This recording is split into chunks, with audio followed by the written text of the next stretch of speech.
items to go over before we begin. First, since we have a large turnout today, I ask the Plan Commission members to make sure a microphone is in front of them and that they speak into the microphone, as it is hard to hear in the back of the room. Please turn off or silence all personal communication devices. When there is an agenda item that includes a public hearing or a public comment portion, please understand the applicant will be allowed to speak first. After the applicant finishes, the public will be asked to speak. When called upon to speak, please approach the podium and state your name and address for the public record.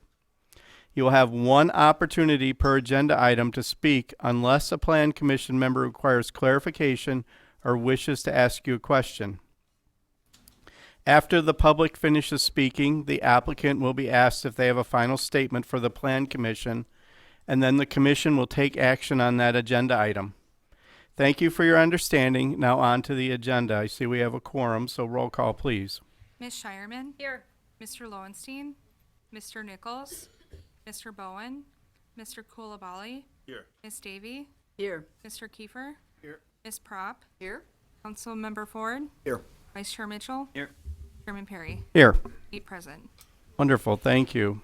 First item on the agenda is the approval of the February 21st, 2023 minutes. Plan Commission. I Move approval. I'll second. We have a motion and a second. Is there any discussion on the minutes? Okay, because they're minutes, we can have a voice vote. All in favor, say aye. Aye. Any opposed, nay. Okay, the minutes pass. On to agenda item number 1. Grant electric easement at 803 Witzel Avenue. It's the new Parks Department offices and facilities building to Wisconsin Public Service Corporation. The city of Oshkosh is the owner and applicant. Have there been any site inspections of that area by Plan Commission? Mr. Kiefer, Ms. Shireman, Mr. Perry. Mr. Plan Commissioners, can I ask you to kind of scooch down towards the mics? We have a lot of open mics down on this end, just to make sure everybody can hear. If you wouldn't mind, and Mr. Kulabali, if you could come up here by this one. Rolling chairs. Thank you. I'll be nice to you, cool. Oh, I didn't realize there was a chair here already. Wow, that's really lazy. Oh, man. Rough I didn't day realize there yet. was a chair there already. Show off. All right, thank you for your report on your site inspections. I am going to accept the staff report as part of the record. Please present your summary. Thank you, Mr. Chairman. The city is requesting the granting of a public utility easement at 805 Witzel Avenue.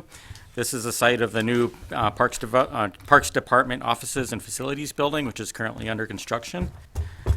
This easement is required or will be granted to WPS, which requires a service connection to the new building. The proposed easement is centered approximately 370 feet south of Witzel Avenue and is sized at 12 feet wide by approximately 36 feet long. The City Attorney's Office is coordinating with the Parks Department and WPS and has prepared a draft of the easement documents. And the signed easement agreement will be recorded at the Winnebago County Register of Deeds upon approval by the Common Council, which is scheduled for March 14th. So that's just the legal or the engineering drawing for the proposed easement. And staff is recommending approval of the proposed electric easement at 805 Witzel Avenue as requested. All right, thank you for your staff report. Plan Commissioner, are there any technical questions to staff on this agenda item?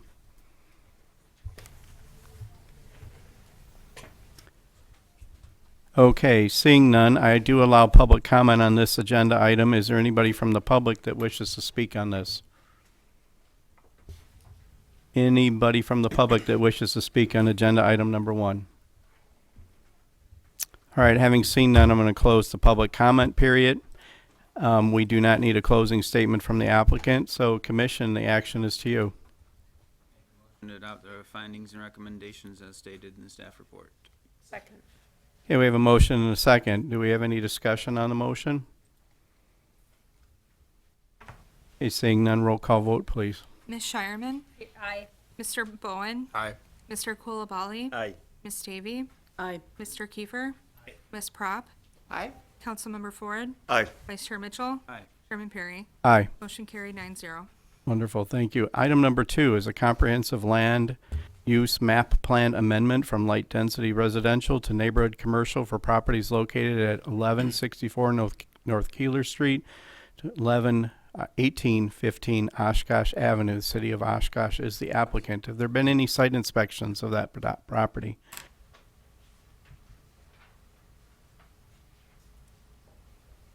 And myself. All right, thank you. All right, I will accept the staff report as part of the record. Please present your summary. Thank you. The city is requesting a comprehensive land use map amendment of 10 existing single-family residential properties along the southern intersection of North Kohler Street and Oshkosh Avenue. The 7 western properties are currently zoned multifamily residential 20 district, and the 3 most eastern properties are zoned single-family residential 5 district. And the surrounding area consists of commercial uses to the north and west and residential uses to the south and east. So Plan Commission workshops were held in September of 2022 and January of 2023 to discuss future land use of the Oshkosh Ave corridor. Plan Commission voiced support for allowing future commercial use on the western side of Oshkosh Ave and North Kohler Street intersection on the south side for these 10 parcels, as this area includes deeper lots that provide for potential commercial developments. A neighborhood meeting was held on December 1st of 2022 to discuss the potential of amending the comp plan to allow future commercial use in this area, as well as residential blocks along North Eagle Street. Based on feedback from the property owners, neighbors, and Plan Commission, staff is recommending an amendment of the comp plan from light density residential to neighborhood commercial for these properties. We feel it's appropriate at this time to amend the comp plan for these properties. So staff is supportive of that comp plan amendment, as land use patterns in the area have been predominantly for commercial redevelopment. Also, we feel that neighborhood commercial is an appropriate land use recommendation, as it will allow for lower intensity commercial zoning and land uses, which are more appropriate given the surrounding residential uses to the south. Also want to emphasize that this does not include any zone changes, so the zoning will remain the same. This ultimately just kind of sets the table to allow for future requests if a commercial developer would come along and their property owners were interested in selling their properties. They could then request a rezone to a commercial district that would then allow them to request a commercial land use. But again, it's maintaining the existing zoning on these properties. So staff recommends approval of the comprehensive land use plan amendments as proposed. All right, thank you for your report. Plan Commission, are there any technical questions to the planning staff at this time? Go ahead, Mr. Ford. Yeah, can you give an example of the type of development that fits under neighborhood commercial and maybe an example of something that would be too intense?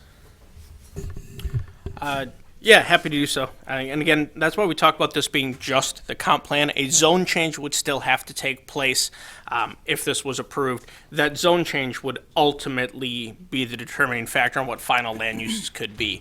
But the districts that are compatible with the neighborhood commercial comp plan amendment are the lowest of the intensity commercial uses. So we're talking things like office-related uses, very low-intensity commercial or retail. This wouldn't be high-intensity commercial retail, so it wouldn't be things like fast food restaurants or a high-turnover commercial use where you're going to generate a lot of traffic. Neighborhood mixed use in the comp plan is really designed for low-intensity office, low-end commercial-related uses. Okay, thank you. Any other technical questions to the Plan Commission staff?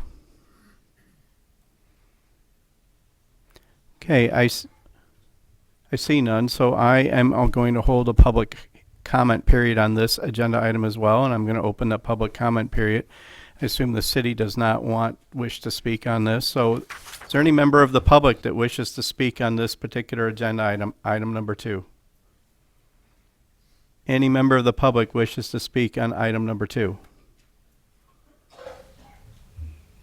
Okay, seeing none, I'm going to close the... Oh, I'm sorry, is there one? Please approach the podium and state your name and address for our records, please. Right over here. Oh, yeah, so that way they can hear you at home. Russ Kuklinski, 1815 Oshkosh Avenue. My property line is the abutment at the end, where it ends. If something is considered there, what is the buffering, so to speak, to a private property owner? I'm assuming these are coming from rental properties that are looking to get this rezoned? So right now, there is no zone change. This is just comp plan, so nothing changes on the ground of what you see today. What the process would be is if a commercial developer managed to talk to some of your neighbors and convince them to sell their property, they would have to go through a zone change. Whatever that zoning district they attempted to zone to would help determine what the buffering requirement would be. So if somebody wanted to zone change and put an office building next to you, the zoning ordinance then has a matrix that they have to go through, which looks at the adjacent properties and determines the buffer yard, anywhere from a 0.1 to a 0.4 opacity, which then triggers, is it landscaping, is it fencing, is it a combination of both? That is determined once a zone change would be applied for, and then what the actual land use that they're proposing next to you would be. Okay, but this is essentially opening up the door to sell it. This To creates, sell a piece of property. this create, At that point, a residential owner doesn't have a whole lot of say-so in the matter anymore, whether an office building gets built. So- Then it becomes a matter of what the buffer is, right? so a zone change would still have to take place. So this board and ultimately council would still have to evaluate what that proposal is. Yeah, I get that, but then the resident, as an owner, doesn't have a whole lot of say-so in the matter anymore relative to, I want that to happen because you're opening it up to be a commercial commercial neighborhood zone, potential, right? So it still would have to go through this same public process during any type of zone change. So I think this body, as well as council, would still solicit feedback from the neighbors. It does not necessarily mean something has to happen. They would still be evaluating whatever that proposal was to decide if it made sense to do Because or we have a not. number of permanent residents in that area, and we got a number of rental properties, and I'm assuming the rentals could really care less what's gonna happen. They're probably the ones proposing to change so that they can move their property on down the road. I'm a 40-year resident here, I don't have any interest in going commercial with this thing. Yeah, this body as well as council would still be evaluating what is that plan? What does someone want to do? And does it make sense to allow them to do it knowing your residence is next door? Do I have any say-so in that matter relative to a plan coming before you guys? And you just say, well, we'll put up a fence or we'll put some trees in between this and that. I really don't have any say-so because it's already moving into this category of commercial, correct? So again, this is only the comp plan that would change. During that zone change and that planning process, I can let these members obviously speak for themselves, but they're going to want to hear from you as the neighbor and get your opinion on the matter.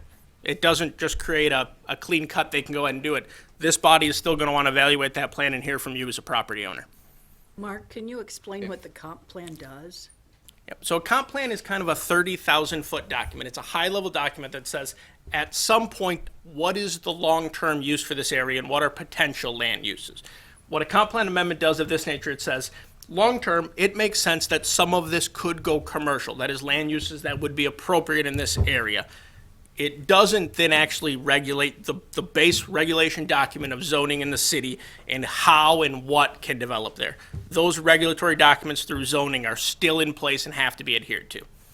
Okay, why does it stop where it stops? If you're considering that long-term, with everything that's going on commercially across the road, why would that not go all the way down to Westfield?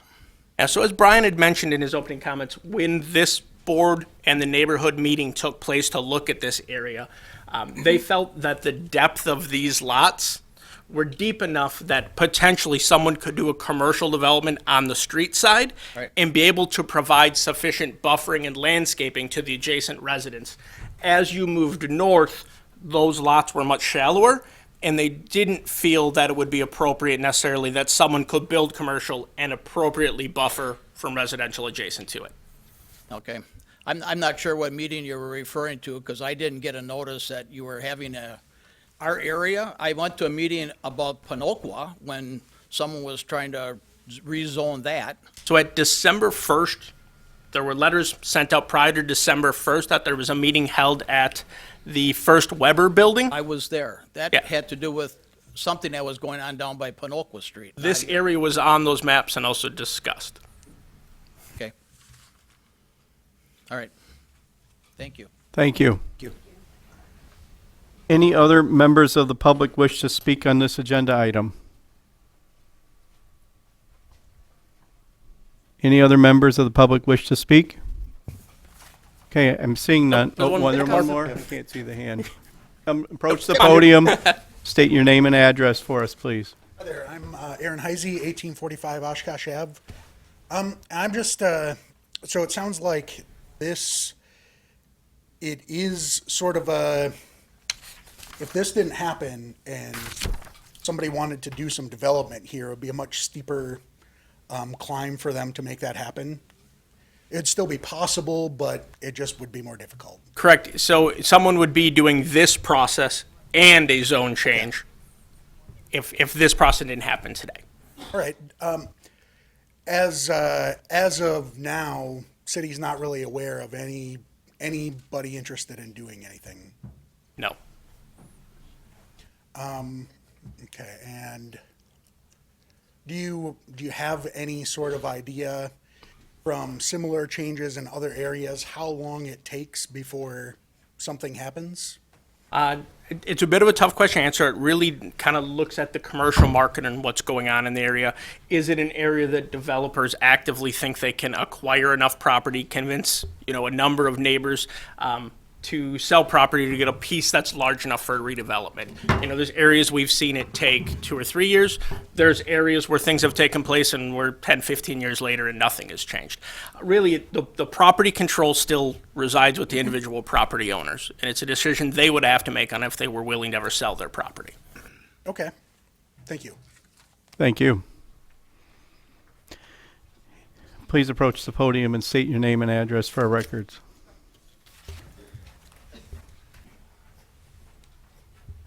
Hi, Caitlin O'Connor, 1823 Oshkosh Avenue.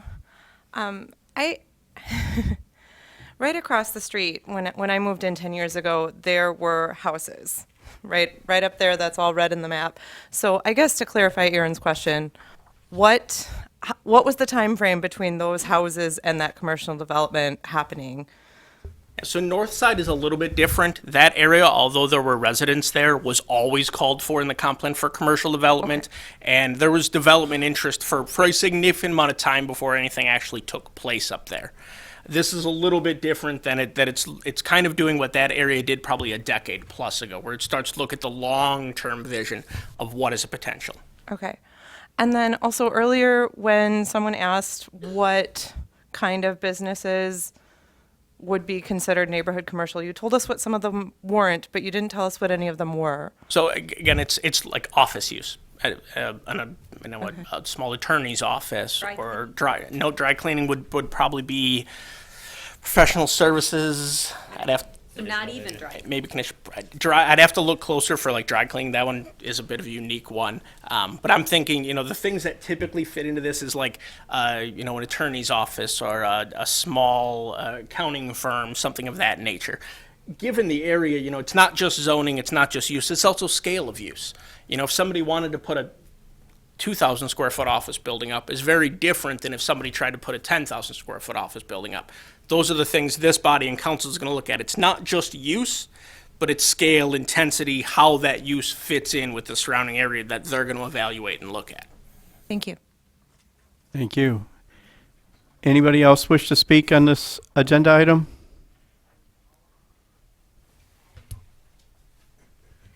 Okay, seeing none, I'm going to close the public comment period. There isn't a closing statement from the applicant, so we will ask for the commission to have action. Motion to adopt the findings and recommendations as stated in the staff report.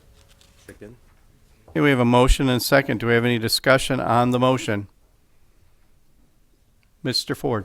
Yeah, I just want to reassure the people that came here very quickly that this is just long-term planning. It's responsible for us to be doing that.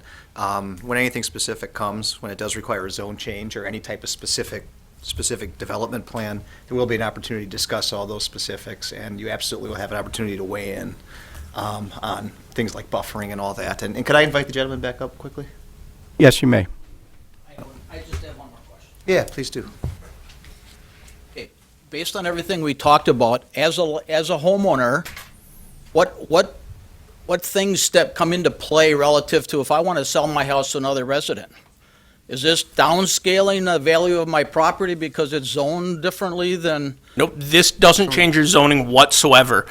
You can sell it to the next homeowner and nothing changes. Well, in their mind it may. Right? But your zoning doesn't change. So now they may buy it knowing that when they sell it to the next person, there's a commercial opportunity there. But from a zoning standpoint and what can you do on your property today, nothing changes. Okay, but this is something just kind of hanging there in people's minds, right? That this could be, I understand what you're saying, it's not changing today, but it's on a proposal to change. Okay, so if it's on a proposal to change and somebody comes and says, oh, geez, I'm gonna look at the land records, or I'm gonna say, I wanna sell you my property, they're gonna look into it and say, well, wait a minute, this is up for a potential rezoning to commercial, potentially, right? So nothing, title work, deeds, none of that's going to show anything outside of what it is today. The only place this shows is if someone does look at the comprehensive land use map, that long-range planning land use map is the only thing that would show commercial instead of residential today. But all your tax documents, your land use records, all of that stays exactly the same today as it would if this was approved. Does that answer your question? I mean, I hear what you're saying, right? Yeah, the neighborhood, we're showing long-term plans here for neighborhood commercial, but no way around that. Until it changes, then it becomes, Yep, that's fair. and nothing can change until it comes back in front of the residents. Correct. Correct. A zone change cannot take place without this body and council's approval. Thank you. Thank you. Any other discussion on the motion? Okay, seeing none, we will have a roll call vote. Ms. Shireman? Aye. Mr. Bowen? Aye. Mr. Kulabali? Aye. Ms. Davy? I, Mr. Kiefer? Aye. Ms. Prop? Aye. Councilmember Ford? Aye. Vice Chair Mitchell? Aye. Chairman Perry? Aye. Motion carried 9-0. Okay, item number 3, the general development plan and specific implementation plan for construction of an educational training facility at 4233 Waupun Road. Plunkett Racich Architects, Scott Justus is the owner, Fox Valley Technical College, and George Hoppin is the applicant. Have there been any site inspections by the Plan Commission? See Ms. Prop? Okay, thank you. I'm going to accept the staff report as part of the record. Please present your summary. Thanks, Commissioner. I just want to make one note that the staff report had the applicant and owner backwards, so just be aware of that. I'll make that correction after this meeting. All right, so today we are looking at a general development plan, specific implementation plan for a construction of an educational training facility for the construction management students at Fox Valley Technical College located at 4233 Waupun Road. The subject area consists of a 2.2 acre development site within a 36.85 acre parcel owned by Fox Valley Technical College. The parcel is located on the west side of Waupun Road, east of Highway 41. The property is currently vacant. It was previously used as a farmstead. All of that existing structures have been removed. The surrounding area consists predominantly of agriculture uses with some institutional uses to the west and some residential uses to the south. It's just another image, aerial photography from 2022 showing the site. And then we'll move into the next one here. So again, the little hashed area is the 2.2 acre parcel within the larger parcel. And then here is another image showing everything that the applicant is proposing, which I'll go through now. So they're proposing a 5,000 square foot storage container here, a 32 by 32 mock building here, a movable storage container here, a movable job trailer here, dumpsters and washout stations with some fencing around it, along with a parking lot, and there's a retention pond to the north, and then this also shows some signage and a gate, along with the landscaping. So according to the applicant, the site will be used for the Construction Management Technology Program at FVTC by providing an outdoor construction lab, an OCL, as they're calling it, for students of the program. According to the applicant, the OCL will provide a replication for aspiring tradesmen that would be typically found on a construction site. The site will serve the students as part of their classroom, with the mock building being able to be constructed and deconstructed each semester. The storage, the permanent storage facility will house 800 square feet devoted to an office, bathrooms, and student PPE lockers, along with a mechanical room. I'm going to get into a little bit here of the total square footage of the lot and what it all contains. So of the 2.2 acre site, 15,100 square feet is planned to remain native soils for future phase outs when it's considered appropriate. The rest of the site, besides the parking lot and stormwater pond, will have a dense gravel surface, approximately 38,000 square feet, which is suitable for the construction related activities. A base standard modification will be required for the proposed gravel area, and the parking lot will be constructed to City of Oshkosh standards, with the exception of another base standard modification needed for curbing. I'll get into that later. So staff is supportive of that BSM for the gravel surfaces throughout the site due to the nature of the proposed educational use of the site. Let's see here. So the reason for staff being supportive of the base standard modification for the non-curbing parking lot is due to the nature of the site. It is somewhat of a industrial use, which industrial uses do not require curbing for parking lots. So that's why we are in favor of that BSM. FVTC does plan on installing a dual poster monument sign along the entrance of the site. They're proposing, again, it does appear to be at least 30 feet off the property line, which would meet the requirements of the district. A lighting plan was included with the request as well. All of the lighting levels meet code, with 0.4 foot candles for vehicle parking and 0.5 along the property lines. All the light fixtures will be full cutoff pole mounted fixtures at 23 feet above grade, which is the maximum height allowed. Stormwater management, as I touched on, they've been in communication with the Department of Public Works regarding the stormwater management for the site. They will have to go through full site plan review, and Public Works has noted that the driveway will need to be a Class 2 driveway entrance for the apron/opening. Diving into the landscaping, we looked at the paved areas, street frontages, yard landscaping points, and that's, I believe, the next slide. Here it is.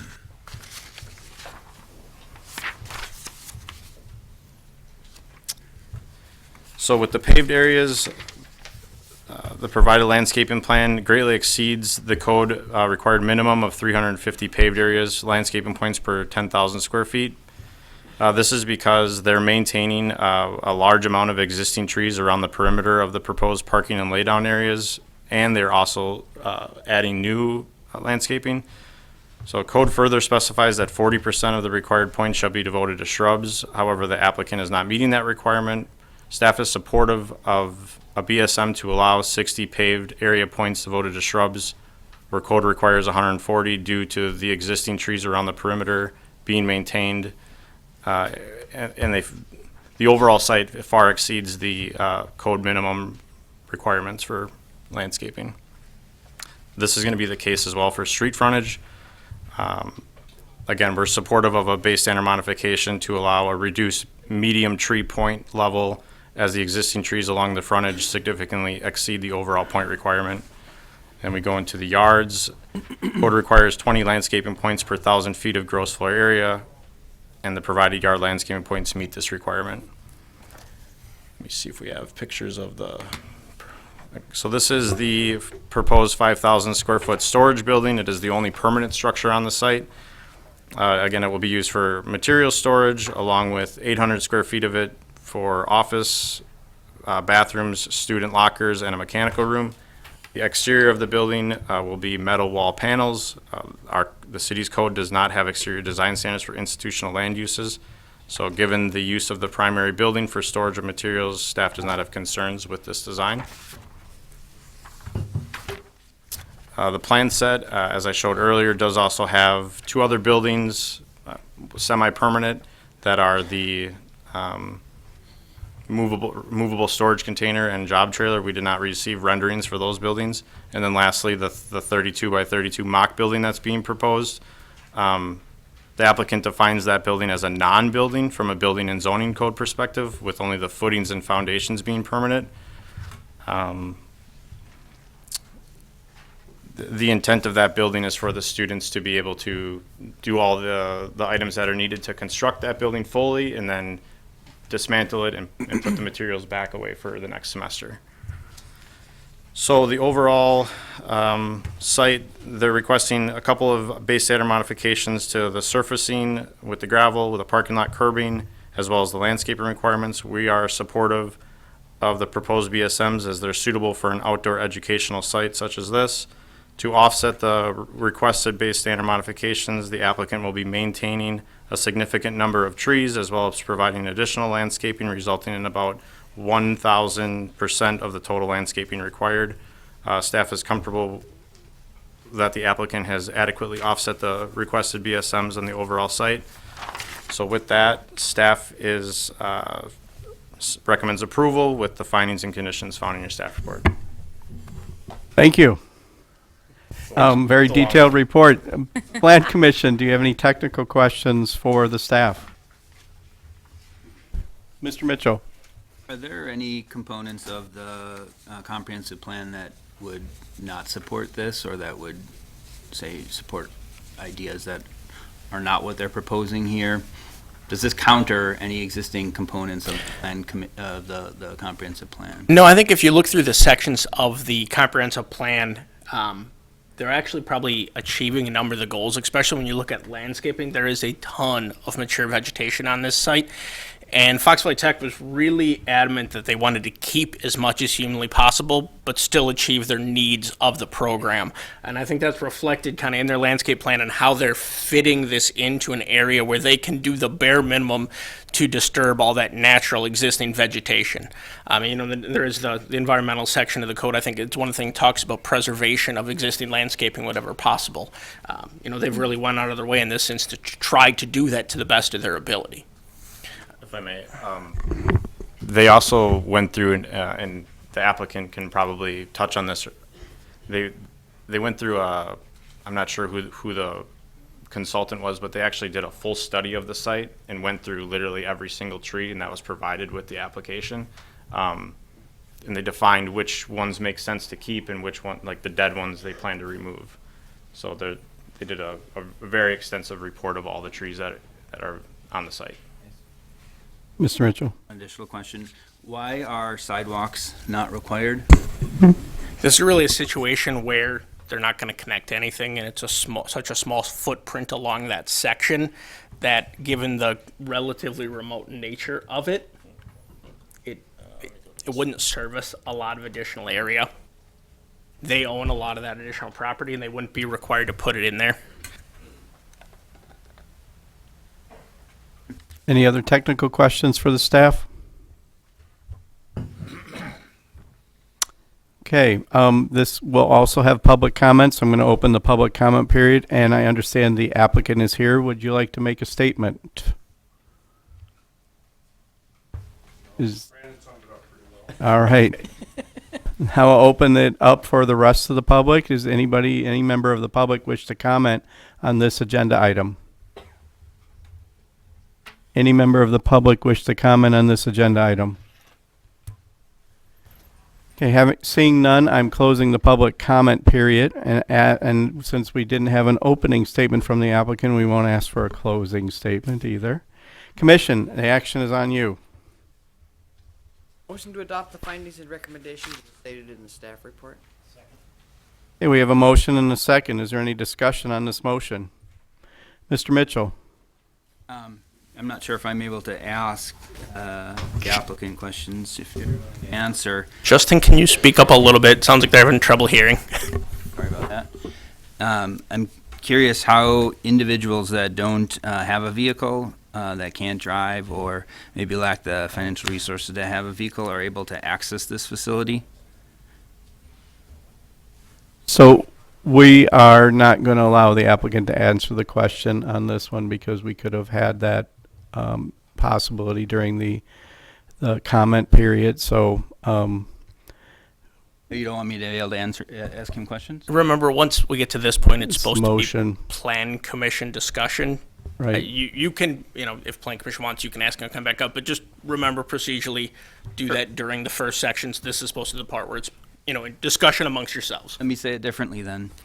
There doesn't appear to be an avenue for individuals that lack access to a vehicle to make their way out to this facility, which I guess in theory, the technical college may serve a population that may be more apt to walk to work or walk to school or bicycle. I know that that's not going to change this development. It's not going to change the fact that Fox Valley Tech owns this land, but I think it calls into question the serious consideration of there are things happening out here that are public services that we are not maybe doing our part to ensure safe access of the pedestrian body to that site. I mean, just running through the various documents, there's a couple things that stand out. One of the land use components of the comprehensive plan calls to discourage leapfrog development patterns which create undeveloped land areas between developed areas. That's precisely what this is. Transportation objectives to provide facilities for pedestrian bicycle circulation to all related facilities.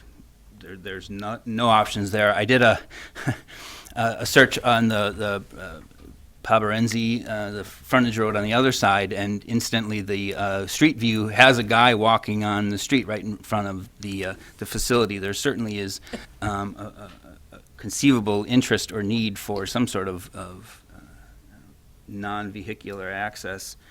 The comp plan mentions bicycle and pedestrian usage, but also defers to the bicycle plan. The bike and ped plan says that plan takes precedent over the comp plan because it's a specialty on it. The fundamental nature or the fundamental concept of the bike and ped plan is multimodalism, meaning that our goal for our city, and this is something that the council has adopted, the plan commission has adopted, is to create a transportation system that offers not only choices amongst travel modes for specific trips, but more importantly, presents these options so that they are a viable choice that meets the needs of individuals in the Oshkosh community as a whole. Then it goes on, and there's a number of specific action items. And of course, the sustainability plan also calls for similar to promote development that is accessible and walkable under our zoning process. The sustainability plan also notes that during site plan review and approval process, they encourage development that promotes sustainable lifestyle by mixing residential, retail, employment centers with safe walking, bicycle paths, and access to bus routes. I'm assuming, maybe incorrectly, that this is also not serviced by our transit. Do you know? I do not have to look. This becomes a difficult situation as this is the only property in that area that's in the city. The rest of it is in the county, and it creates some of those very challenging issues that you're bringing up. Yeah, I mean, I'm not doing so to try and dissuade or to I'll support this measure, but I think we're limited in what we can do. I can't say, city, as an amendment to this, you need to create a transportation plan that addresses these issues, but I just wanted to use this as a forum to bring those concerns up, and that this facility, you mentioned multiple times, they have a lot of land, which likely means that they have a lot of expansion that they're intending to do, and it's exclusionary, and that's, given that it's a public partner of ours, I don't think that's appropriate, and it's unfortunate it's gotten to this point without intervention earlier. Hopefully something can be done to address those issues. Yeah, that's a lot of great points you brought up. I think the real challenges here is we get into those fun jurisdictional issues and how you provide some of those services when you have only a small portion in the city, and how do you work through those? I think they're all very valid points. Yes, thank you. Thank you for your concern. Any other comment on the motion? Okay, seeing none, let's have a roll call vote, please. Ms. Shireman? Aye. Mr. Bowen? Aye. Mr. Kulabali? Aye. Ms. Davy? Aye. Mr. Kiefer? Aye. Ms. Prop? Aye. Councilmember Ford? Aye. Vice Chair Mitchell? Aye. Chairman Perry? Aye. Motion carried 9-0. All right, thank you. Item number 4 on our agenda is a general development plan approval for a multi-family development at the west 3400 block of Lake Butamort Drive. Red Earth LLC is the owner. Gina Kradowski is the applicant. Has there been any site inspections on this parcel? Multiple. All right, thank you. I will accept the staff report as part of the record. Please present your summary. Thank you, Mr. Chairman. The applicant's requesting approval for a 6-phase general development plan for a multi-family development. The subject site is located on the northwest side of the city, consisting of 5 lots totaling 72.5 acres of predominantly vacant land on the west side of Lake Butamor's Drive and east of Lake Butamor itself. The properties are zoned neighborhood mixed use with a planned development overlay. Here's an aerial of the site. The site is rather isolated from other developments, with exception of residential lakefront properties located in the town and North Shore Preserve subdivision to the northwest of the subject site. The 2040 Comprehensive Land Use Plan recommends mixed-use development for the subject area.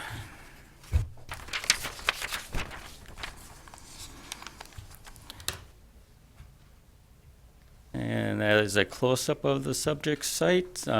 Currently was currently farmed with, you can see where it was actively farmed, and formerly this was the farmstead located over here.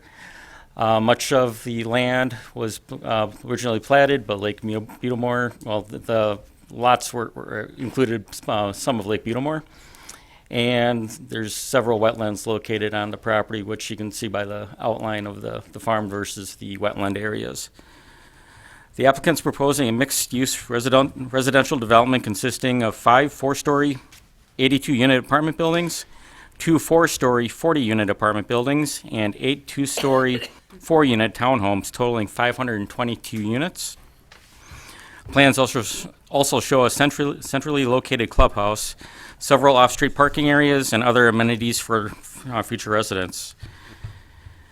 The development includes a dedication of approximately a 1,800 linear foot long public roadway with 2 connections to Lake Butamor, and then connecting or creating a looped road system that will serve the proposed development. The proposal calls for this development to occur over 6 phases. Phase 1 will consist of 2 40-unit apartment buildings and clubhouses, which is located right here. This is phase 1 with one 40-unit apartment right here, the second 40-unit apartment right here, the clubhouse, and some of the amenities located just to the west of that. The new lot for this phase will be created with parts of 4 of the 5 existing lots by a certified survey map. And the certified survey map will also include 2 short street segments that will connect to Lake Butamor Drives on the north and south side of the development. Afterwards, the remnant lands will be reconfigured by subdivision plat and divided into the 5 subsequent phases. Also, the remainder of the street dedication will take place during final platting.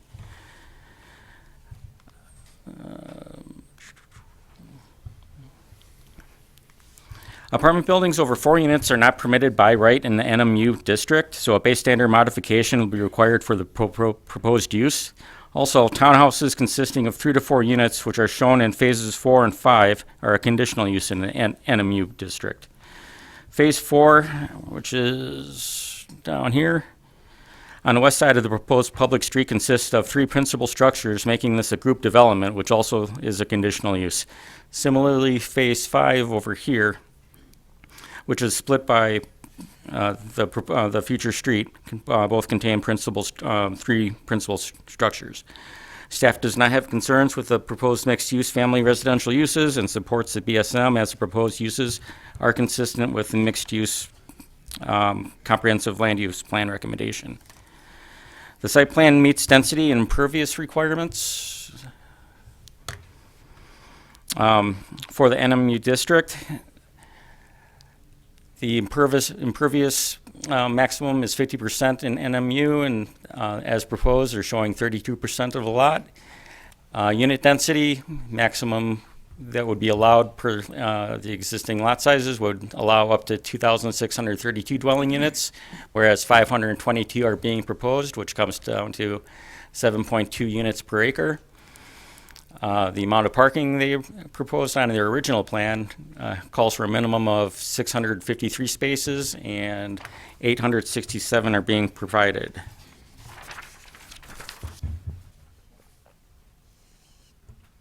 Base standard modification, I'm sorry, back here yet, okay. Base standard modifications will be needed for various setback deficiencies. As each phase develops, new proposed lot lines will appear to be located where it results in buildings and structures being within the required side and rear setbacks. And also several buildings appear to be located within the 25-foot front yard setback along the new proposed street. Staff is not concerned with the internal reduced setbacks, as the site more or less will essentially function as a single development. However, staff will need to consider the reduced front yard setbacks in future phases. Sign renderings were not included with this request. Any sign proposals will have to be base code of the NMU district. A landscape plan for the whole development has been provided. There are no counts with the overall plan, but they are showing a variety of deciduous, ornamental, and evergreen trees, and shrubs and perennials. They are showing several trees located within the terrace area of the proposed public street, which will not count towards their minimum requirement. However, the city's subdivision regulations do require a terrace tree plan outside of the development's internal landscaping, which is required by code. And final landscaping plans will be required and reviewed with each phase as they are submitted for SIP approval. The terrace tree plan will be also submitted and reviewed by the city forester. Stormwater management facilities have been, stormwater management plans have been submitted and are currently being reviewed by the Department of Public Works, and will have to comply with the Chapter 14 stormwater management requirements of the municipal code. Photometric lighting plan was not submitted with the GDP request, and final lighting plans will be reviewed as part of each phase. The building elevations were submitted as part of this request. The proposed buildings are predominantly clad with a mix of composite siding and brick veneer. It appears that the total area devoted to windows and doors well exceeds the 20% minimum requirement. And the plans do show ample articulation with numerous vertical changes and structural projections and recesses. Final elevations will again be submitted with each phase to ensure it meets minimum code requirements. The heights of the apartment buildings are shown to surpass 59 feet, which exceeds the 35-foot maximum height that is permitted in the NMU district. And this will be addressed again with each SIP submittal by a potential base standard modification. And these are some of the additional renderings. This is the proposed clubhouse.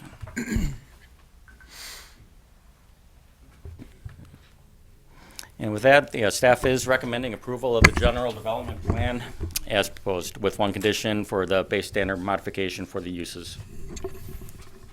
So I'm going to add a little bit more to Jeff's comments. Just kind of the history of the site, why the zoning district is what it is, and why we're moving forward with the plan development.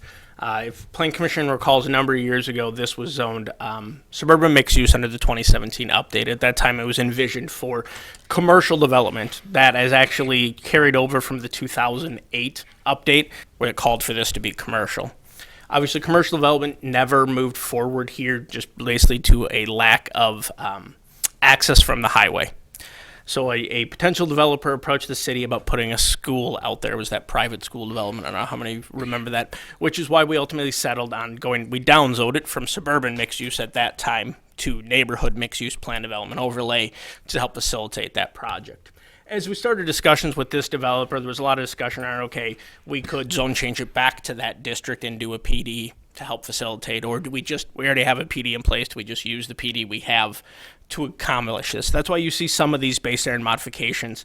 It's because ultimately it's like, if they're going to have to go through a PD, do we add an extra step in if we're just going to do the PD anyways? So that is why we have some of the distinctions with the NMU district out here, because, did we want to add process just to add process? Second, when you look at the setbacks along the street, so this project was originally began design around a private street network. That was going to be a private street loop. As the discussions took place and the potential for the project to move forward in discussions with Public Works, it was ultimately determined, with the utilities and some of the PSC rules and how things get done, that it made sense for it to be a public street. That is what led to some of those smaller proposed setbacks, because when it was a private street, there was no big deal. They could have those smaller setbacks. We converted it to a public street as part of the proposal. Right away, with got bigger, meaning setbacks got smaller. Now, ultimately, the design and function of the development is the same. Yeah, it's a public street, really functions as a private street. It is only accessing this internal development. But that's why you see some of those reduced setbacks along that street, because it started as private. Ultimately, just based on some of the regulations we have from the state level, it was determined this would be better functioning as a public street. All right, thank you for your report. Plan Commission, are there any technical questions to staff on this? Ms. Shireman. I had a question about the landscaping. You said that they're required to have trees in the terrace, but it doesn't count towards their overall plan? Seems a little... Yeah, trees located in a terrace are are public property, and that's a separate requirement required by the subdivision regulations. You have to provide one terrace tree for, well, it's one per lot, but there's a minimum linear separation required. Okay, so the points and everything they have to have really starts on past the terrace, so in the Correct, body on of private the property. Okay, thank you. Yeah, it's just the difference in terrace trees are part of the platting code Yeah. versus the typical street trees we see under the zoning ordinance. Again, it might have been carryover from when it was planned to be a private street. Yeah, just seemed like it was just not contradictory, but just like we count it. You have to do it, but you can't count it. So, okay. Yeah, it's some of those nuances as we went from private street to public street that have to be worked through. Sure. Ms. Prop? Can we go back to the picture of the Google Earth? Yeah, that. Will all this development be contained on what looks like the farmland? Yes, there has been a wetland delineation, which, let's see. Yeah, it's kind of outlined by this, and this pretty much mirrors the farmed area. So everything that has been farmed is deemed wetland, more or less. So they will not be allowed to develop anything within that wetland area, so everything will be So the contained. stuff that looks like wetland or vegetation is not going to be. That will remain. Remain. Next question is, are there sewer and water lines already in Lake Unimore Drive? So right now, they will have to be extended. They are Doing it now. I'm looking at Justin or Kelly in the back there. I believe they're roughly at where Snell comes across, and they have to get extended south. Justin's coming up here to answer better for us, but they are being extended south down to this area. I'll add a little bit to that. So sewer and water, actually, as we speak, well, maybe not currently, but should be done for the day. But right now, they're being extended from the Snell extension south down Lake Unimore Drive to service this development. Next question, in the discussion, it talks about green space, and on the plan, I see literally no green space. So where would that be on, kind of on this Google Earth? So it doesn't show on all of the plans you can see here, but there are actually planned, and we'll let the developer speak a little bit more to this, some dog run areas, some picnic areas, some recreational space areas being added to the development. This will also need to go through the Parks Board for the discussion on fee in lieu of versus parkland dedication. Parks Department is considering fee in lieu of for this project, but they'll have to go to Parks Board. They're actually looking at this side of the city in general as an area where they need to acquire for more of a larger park area. So right now, their consideration is to take some money, potentially from this development if it moves forward, and use that as looking at adding a park for this broader area than just this development. But that will have to go to Parks Board. Councilman, oh, sorry. Ms. And I Prop. think that's all my comments right now. All right, Councilmember Ford. This may be for the developer, but just what's the timeline with 6 phases? I'll yield to them if you Should we don't know, Mark. do that in We'll defer to them. SIP? Thank you. Mr. Mitchell? A couple questions.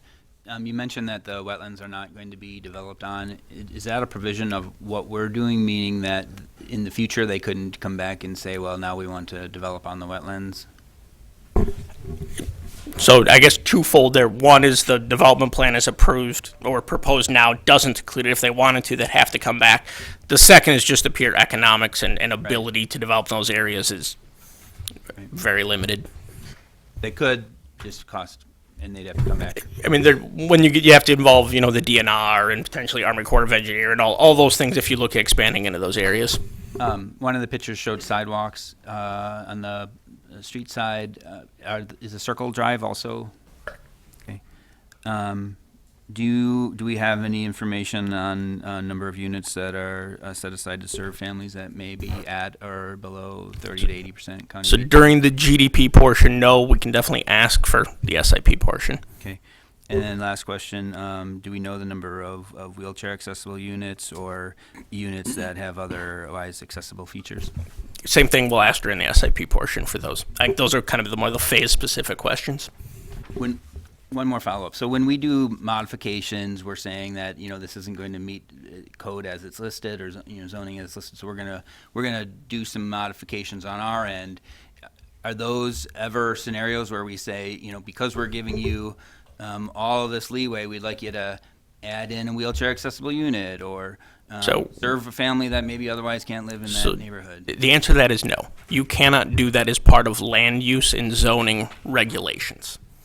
That's where we've talked in the past about they would have to be more from the financial implications, but you cannot through a land use requirement saying we're going to reduce your land use related setback require a certain rent level or an income level or a handicap accessible level.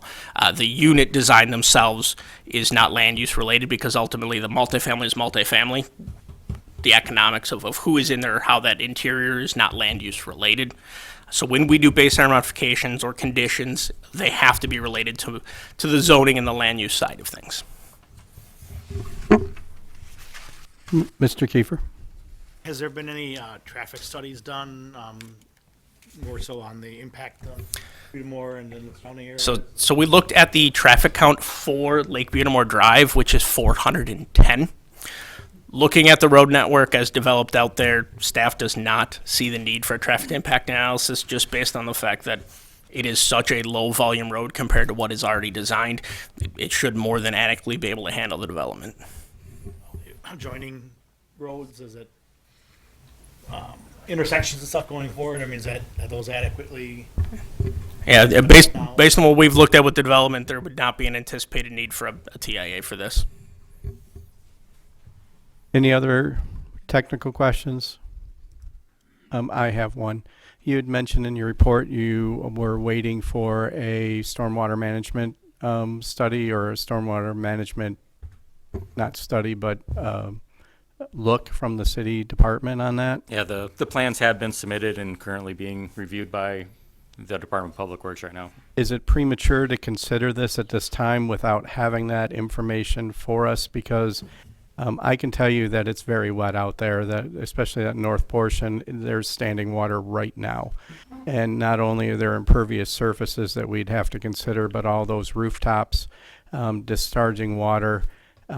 It's frequently in the spring and sometimes even in the summer, there is standing water on the north end of that farm field, whether it's developed or not. Frequently, it's just plowed over as part of the harvest because crop can't grow. So that is a huge concern for me, is that there would be an environmental part of that, even though wetland is delineated. There is definitely significant seasonal expansion to that wetland based on where it's at. And right now, there's water out there. If you were to step out there, I'm sure you would sink up to your knees. So is it premature to consider this until that study is done? So a general development plan would not be the appropriate place to do that.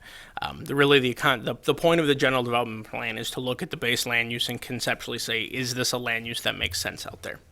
The specific implementation plan is really where we get into those fine details of, can they actually build what they say they can build, and can they get their stormwater to work and meet the needs of the development? So I'll save that question for the next agenda item. Any other technical questions from staff, or to staff? Okay, having seen none, this is I will allow public comment on this, and so I'm going to request a statement from the applicant. Is the applicant here? If you can approach the podium and state your name and address for our records, we'd appreciate it.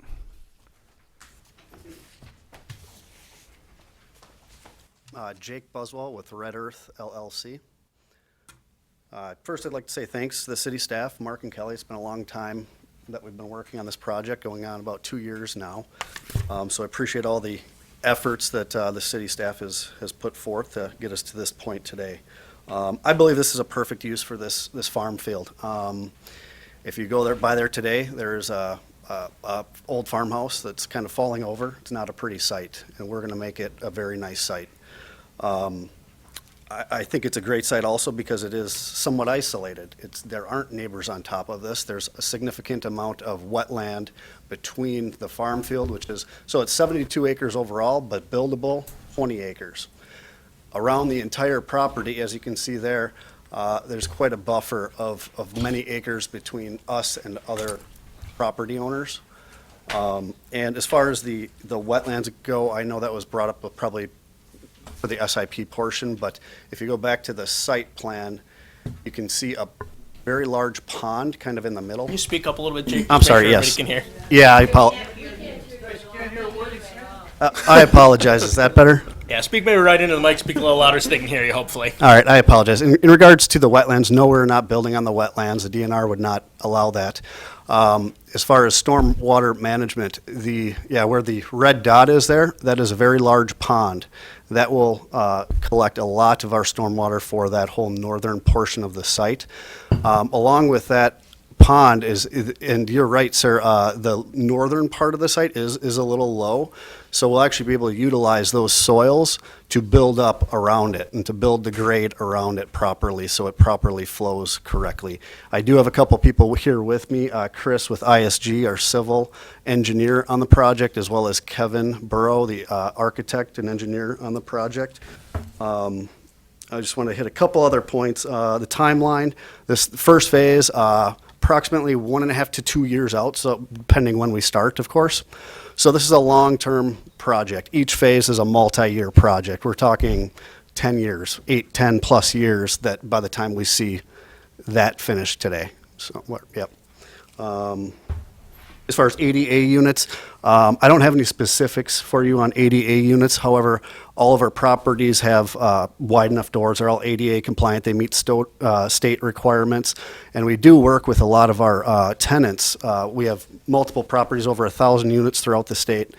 And we have multiple handicapped accessible units where we customize actually the cabinets, little things that help people in wheelchair be able to rent from us. And a lot of the times those end up being our long-term bread and butter great customers because they are great tenants because they have those customizations and they want to keep those.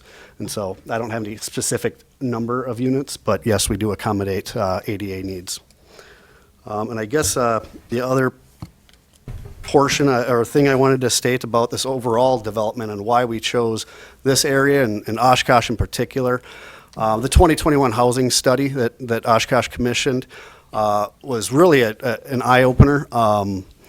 And this development, I think, will help the city meet some of those shortfalls in housing, specifically in the $75,000 in household income and above. There's thousands of units that are the city's currently short on, and going into the future, they're going to continue to be more short on. So this development will slowly chip away at those needs. And what I kind of knew, but I didn't know until I read that study, was it really seemed like the quality of housing and the amount of apartment multifamily complexes in this community seemed light compared to other areas we build. And what it really feels to me is there's a displacement of workers. I really think this project will help the city of Oshkosh retain some of that displacement that currently people are maybe working in Oshkosh, but they're commuting from Appleton or Neenah or Menasha in that area, and I think that's kind of the target market we're going after. I guess if there's any specific questions for me or the engineers. I think we're going to wait and call you. You will likely be called back up at the end of the public hearing, and you can expect a bunch of questions then. Okay. Yep. All right. All right, so since this is a public comment period, I'm opening the floor for members of the public that wish to comment on this particular agenda item. Are there members of the public that wish to comment? Raise your hand. Please approach the podium and state your name and address for the records, please.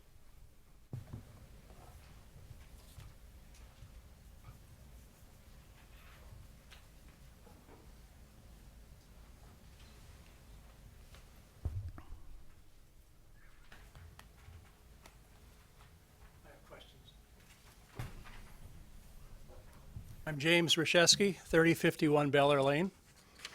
So I was one of those within the 1,000 feet that got the letter last week, Monday, which was shocking to all of us.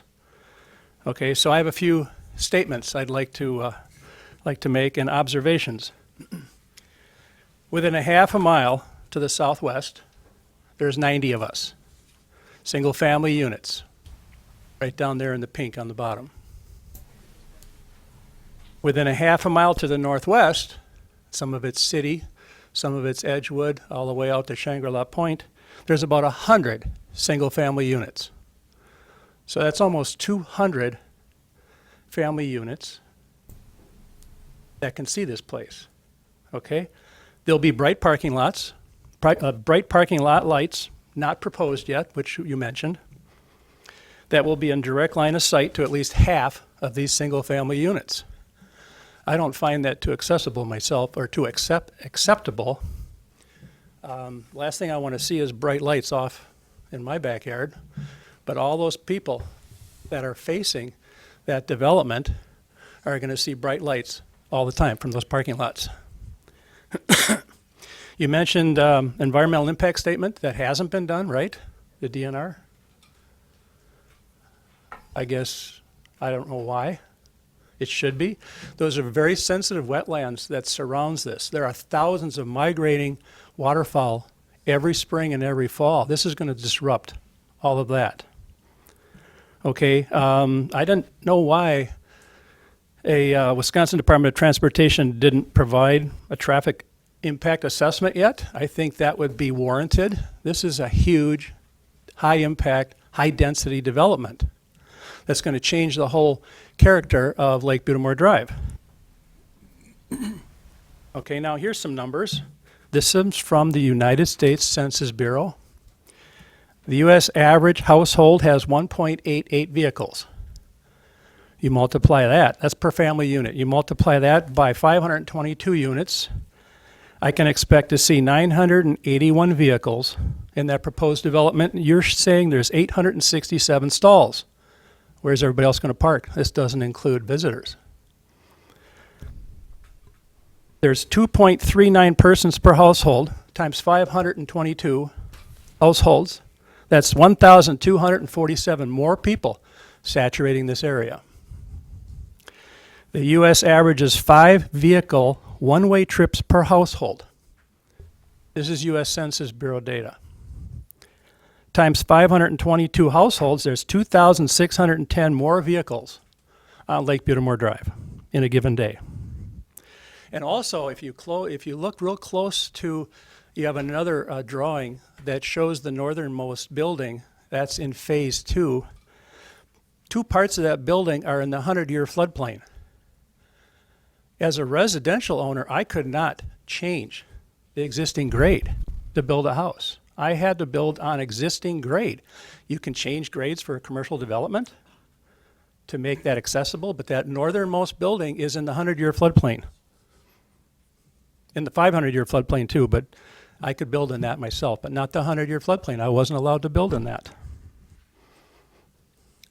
So anyway, this is a 522-unit high-density development on 72.5 acres within a half a mile of approximately 200 single-family units. I can't see where this fits in. I have more things I want to discuss, but I'm going to wait till item 5 on the agenda. Thank you. Okay? I know that I'm speaking for most of the residents around me and even around the other side to the northwest. We're not happy about something like this going in. This is going to change the whole dynamic of a nice, quiet, peaceful lakeshore community. It's going to change it dramatically. And every time everybody's out there fishing and water skiing, we're going to look over towards that little bridge crossing on the trail, and all we're going to see is this big, I think, ugly development.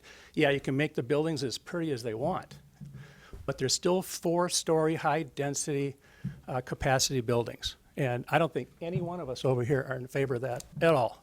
We'll object every step of the way. And I got more I'll present to the next section. Thank you. Any other members of the public wish to comment? Please approach the podium and state your name and address for our records.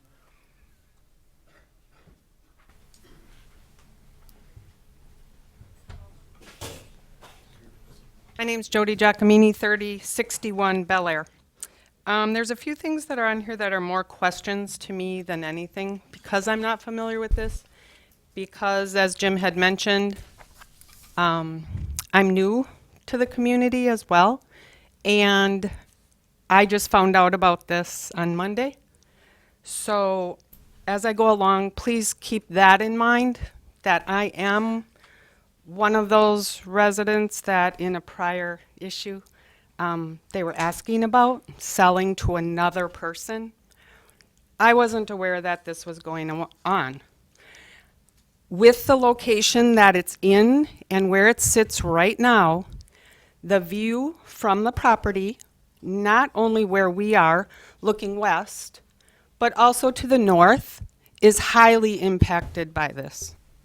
The decision to have purchased this property probably would have been different had I known. I'm one person. Not everybody has that opinion, I'm sure. But as a new resident to the area, someone who hasn't lived there for 50, maybe even more years out there, I'm only asking these questions for me. I think you answered this one, but quite honestly, it is so hard to hear back there. So, excuse me, but what proportion of the wetlands versus buildable is there? Is it 20 acres? Did I hear that correctly? 20 acres are buildable, whereas there's 72.5 total? Correct. Okay, thank you.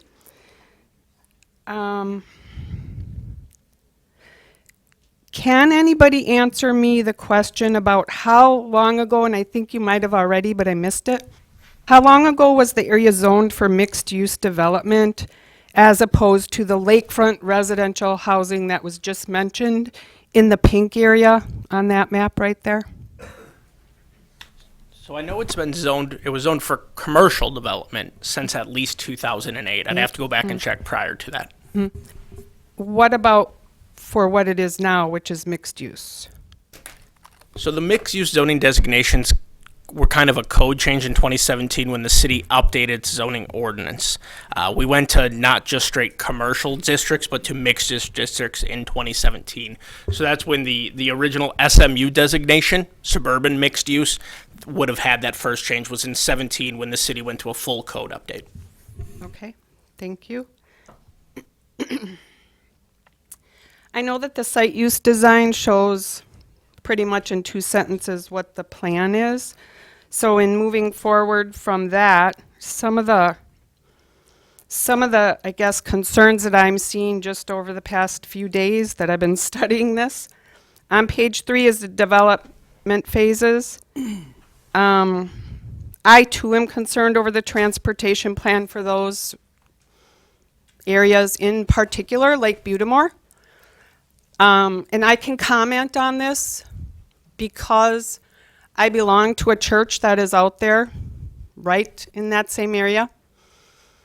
And the amount of cars that are coming off of Highway 45 just on a Sunday morning to pass to the west to get into that parking lot for the church is fringing, in my opinion, on almost already needing a roundabout or something of that nature.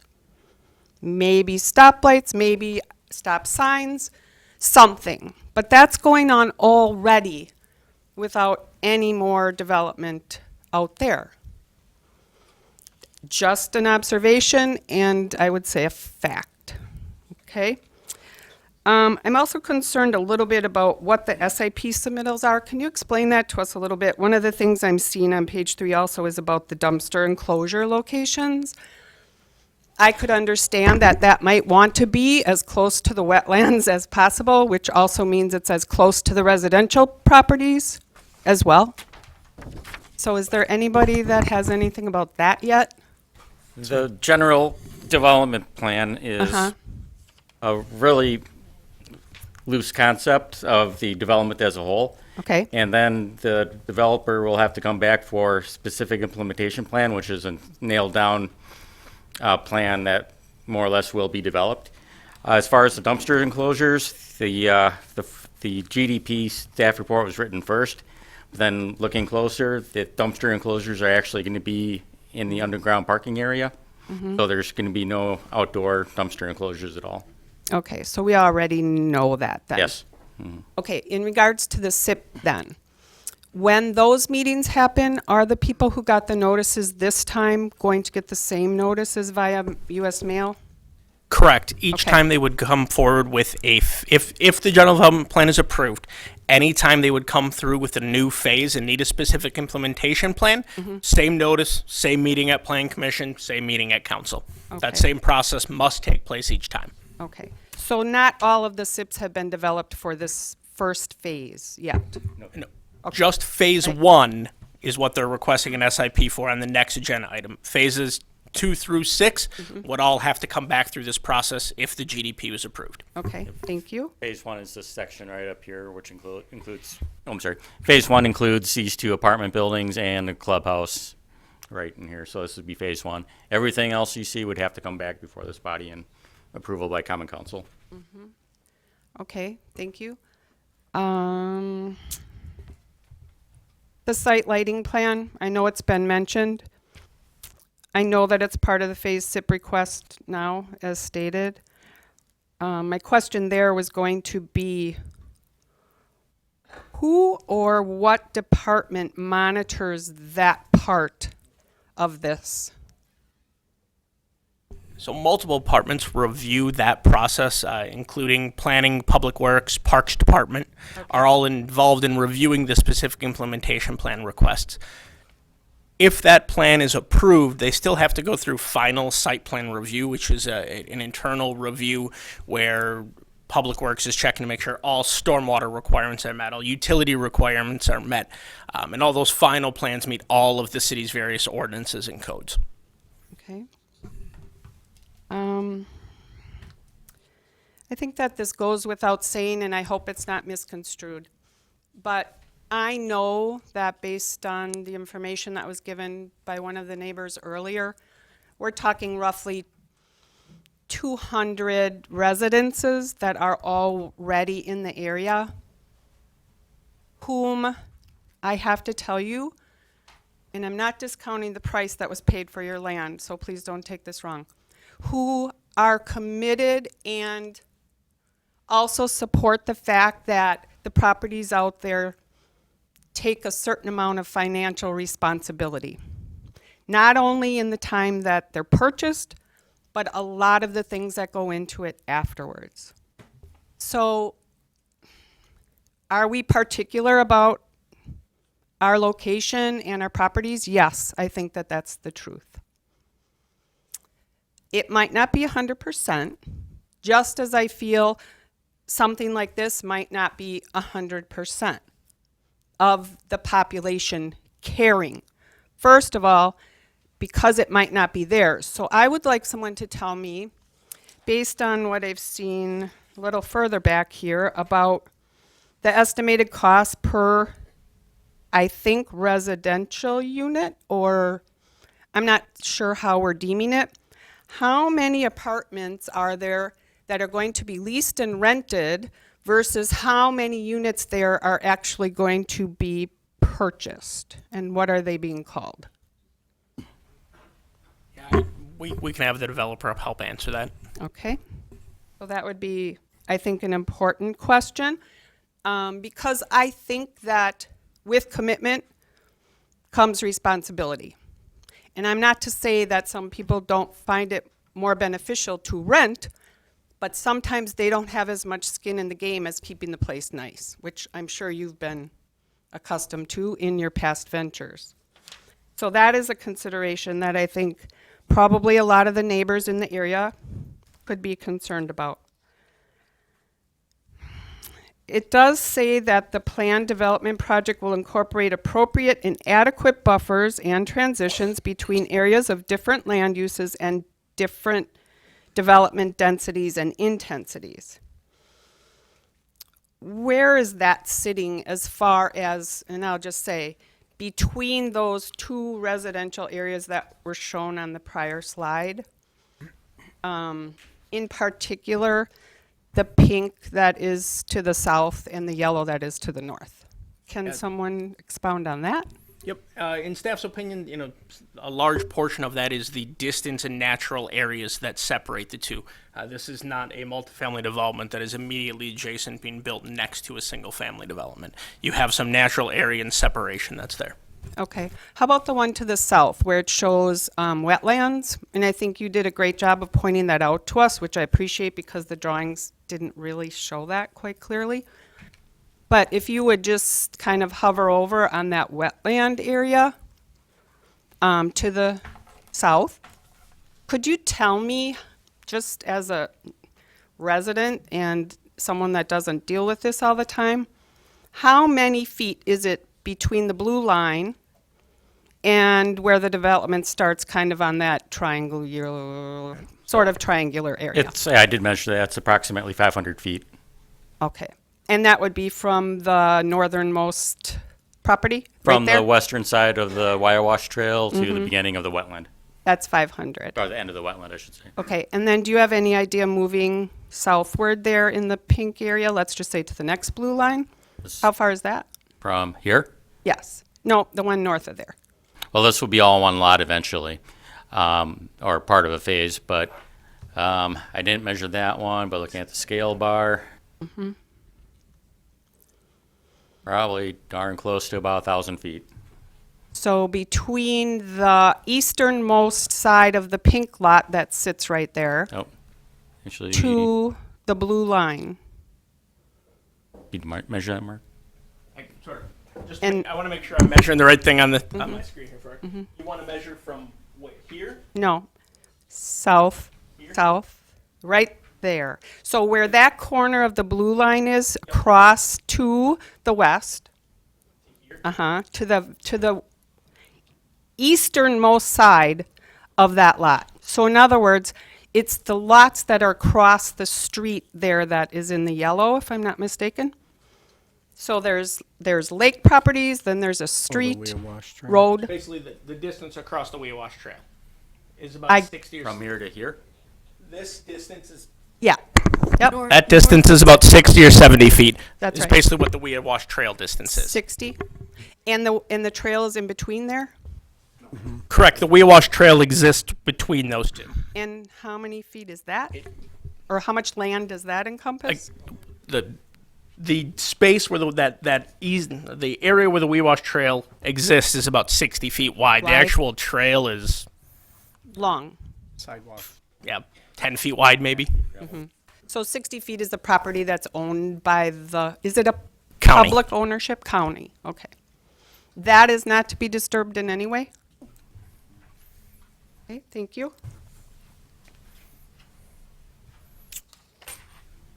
I think for right now, that was everything that I needed to cover or things that came up while I was sitting back there. Thank you for Thank your you. attention. I appreciate it.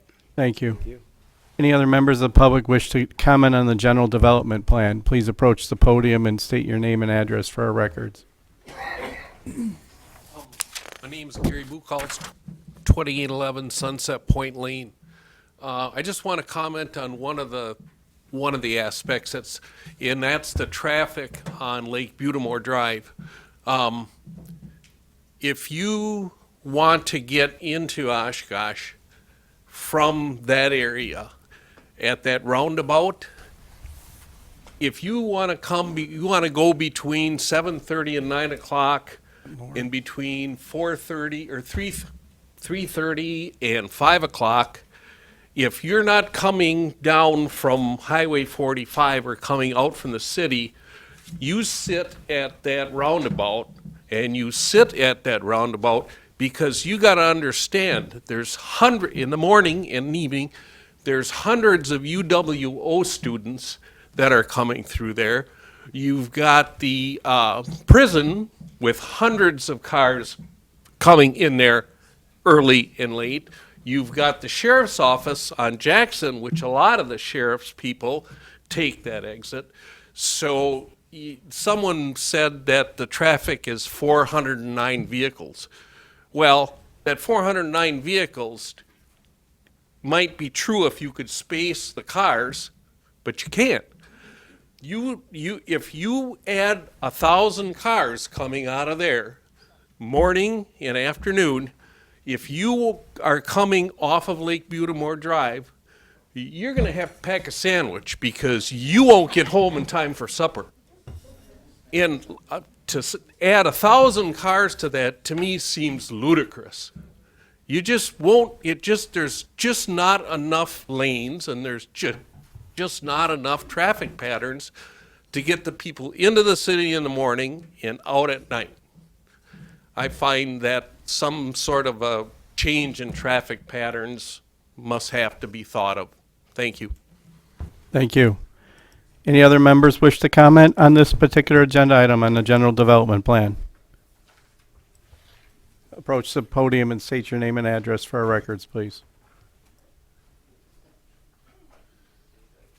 My name's Ralph Vacherest, 2807 Sunset Point Lane, Oshkosh, Wisconsin. This whole plan, I don't think ever should have saw the light of day. It may not affect anybody in the city of Oshkosh, but it affects everybody in the town of Oshkosh, all the residents and neighbors. There's not one person sitting back here right now who would say, go ahead with this. I think if this was a single family plan house, you wouldn't have an objection from anybody here. But this is typical big city stuff. This doesn't belong where you're putting it. I go out on the end of my dock in the evening after dinner, and I sit down and I turn around and I look back into the bay. I'm going to see the project that these guys want to build here that's going to ruin a perfectly beautiful horizon. They're in it for the money, I understand that, but where you're doing this, guys, this just ain't a good place to be.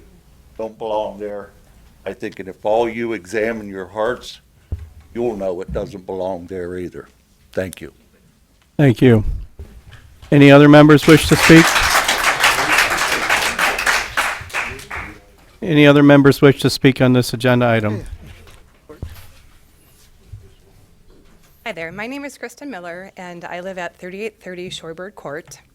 We just moved into our beautiful brand new home that we just built. We've been there for 2 months. We saw on the news last night this big development. We had no prior idea that this was going to happen. We feel very disheartened that there was not more information going into this. We looked into the zoning behind us, and there was no talk of any of this happening. So this development has really taken the wind out of our sails and has really crushed our dreams because we have a beautiful home that the land isn't, or the landscape's not even on, and it's beautiful out there. And if you put 4-story buildings there, it's going to ruin everything. We are going to have lights in our backyard. We're not going to see the nature that's out there. It's absolutely beautiful. I know you haven't talked about the lights yet. Is it going to be parking lights, like the lamps, the big lights, commercial size, that would be very non-aesthetic? Or are they going to be the lamp posts? A question that we had was there ever a consideration of single homes in that development? Because that is what's appropriate out there, not apartments. Oshkosh has so many apartments already that aren't even filled. You have beautiful apartments down on the river that aren't even filled. And you're going to build 500 more units? What happens when they don't fill?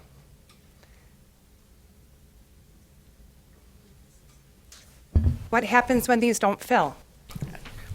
So the city in 2021 commissioned a housing study, and part of that housing study, it shows we do have a need for the units. Obviously, we, as a city or the developer, can't guarantee they all fill, but the housing study did indicate that there was a need for more housing, including multifamily, to be added to the city.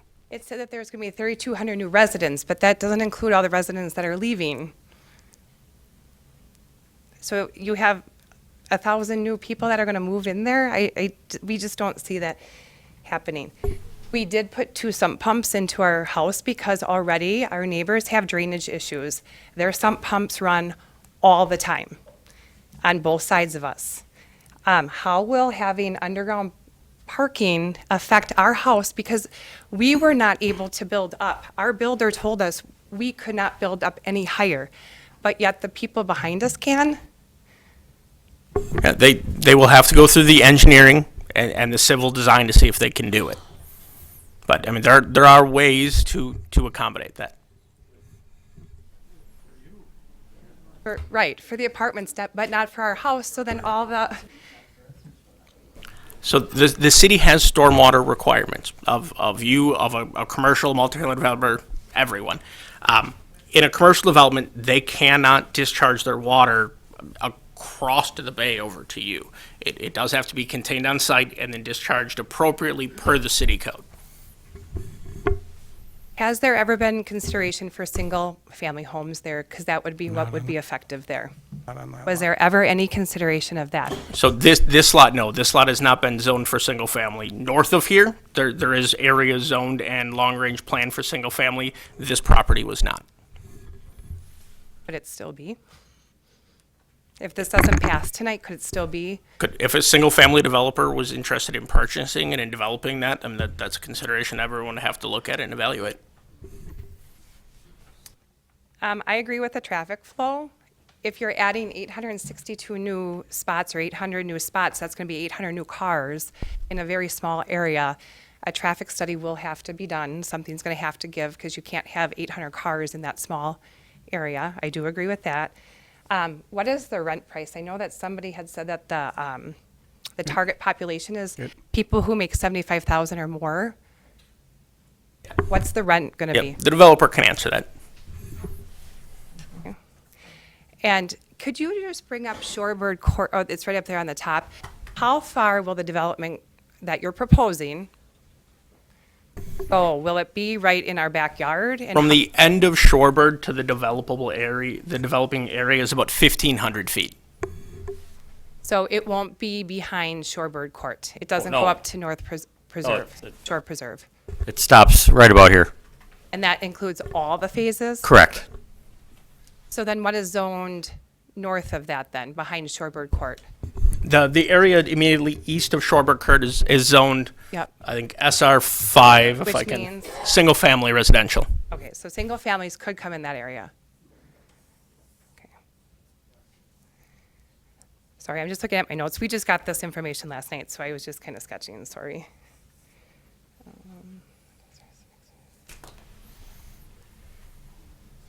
I think that's all the questions I have. Thank you for answering my questions. Thank you. Any other comments on this agenda item? Please approach the podium.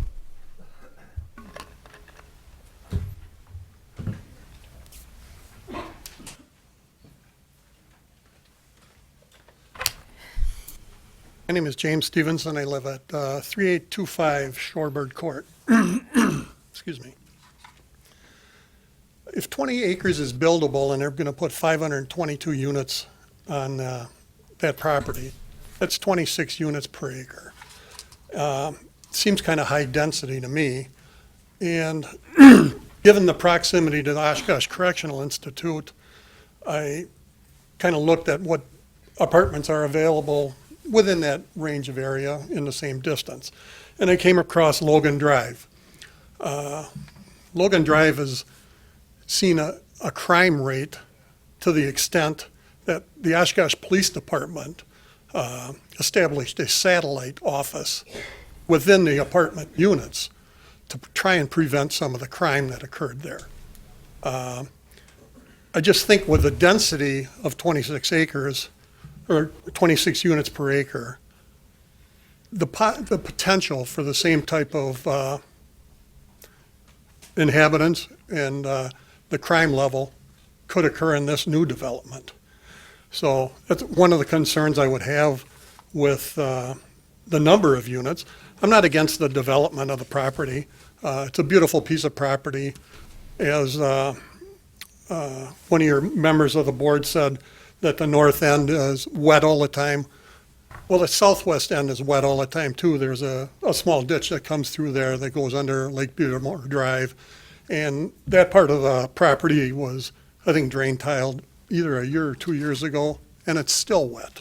So that's a concern, and it's probably going to need a lot of fill in that area, and the stabilization of the land would have to be studied good. But other than that, I would be concerned about the potential for the increase in crime because of the proximity to Oshkosh Correctional.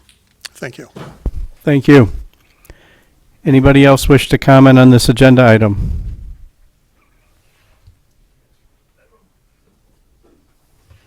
State your name and address for our records, please. Hi, I'm Dominic Collar, 2889 Sunset Point Lane. I'll give you a little bit of different perspective. I started a company 30 years, an economic development company, and we work currently with the top 25 builders and developers in the state of Wisconsin. I have a staff that drives to every municipal office, 368 of them in the state of Wisconsin, every 2 weeks to gather single-family and multifamily information. You cited that your study from 2021, which I've done. I did a study for the Southeast Wisconsin Planning Commission. For instance, in the city of Madison, in Dane County proper right now, they won't meet their needs for residential construction at their current rate for the next 10 years. One of my biggest concerns that I have sitting here, and I wasn't planning on speaking, when I look at the idea that you're taking statistics from a 2021 study, you cannot ignore the fact that housing starts, multifamily starts in the last 90 days and trending from the last 12 months have dropped 60 to 80%. I can share with you actual statistics. I was just putting them in my computer today I get statistics from the city of Oshkosh from Brenda every 2 weeks. I was looking at the statistics and this project doesn't make sense in terms of the requirements for the city of Oshkosh. You guys have a brand new subdivision off of Highway 45 that has approximately 25 new houses in it. A third of those have been for sale for the last more than 90 days, and they're dropping in price every month. That is kind of the target of this. They're between 1,300 and 1,500 square feet. They're not selling. They're dropping the price. If you look at our current economic conditions, it does not support this type of development in that area. Besides the fact, I live out there, I like to duck hunt. I don't know if people that are going to live out there realize there's 25 to 30 people that duck hunt there almost every week. And yeah, the land is definitely wet on both the north and the south side. We drive by there all the time and watch the deer come out. The first thing I said when I saw the plat map is, how are you going to build on this other than that 20 acres that's right up near the road? Are they planning on, because that elevation is pretty high right near the road, are they planning on flattening that for the first phase?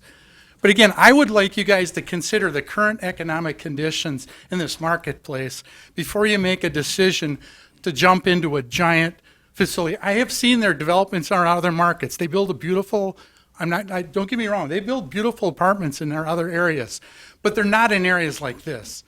They're in condensed areas that this type of project fits in. This project does not fit into this area at all. And there is not one person in this room, if I ask them to raise their hand, if anybody supports this project that lives out there. I grew up out there. I'm 63 years old. I've been going out there since I was a kid. I've lived out there.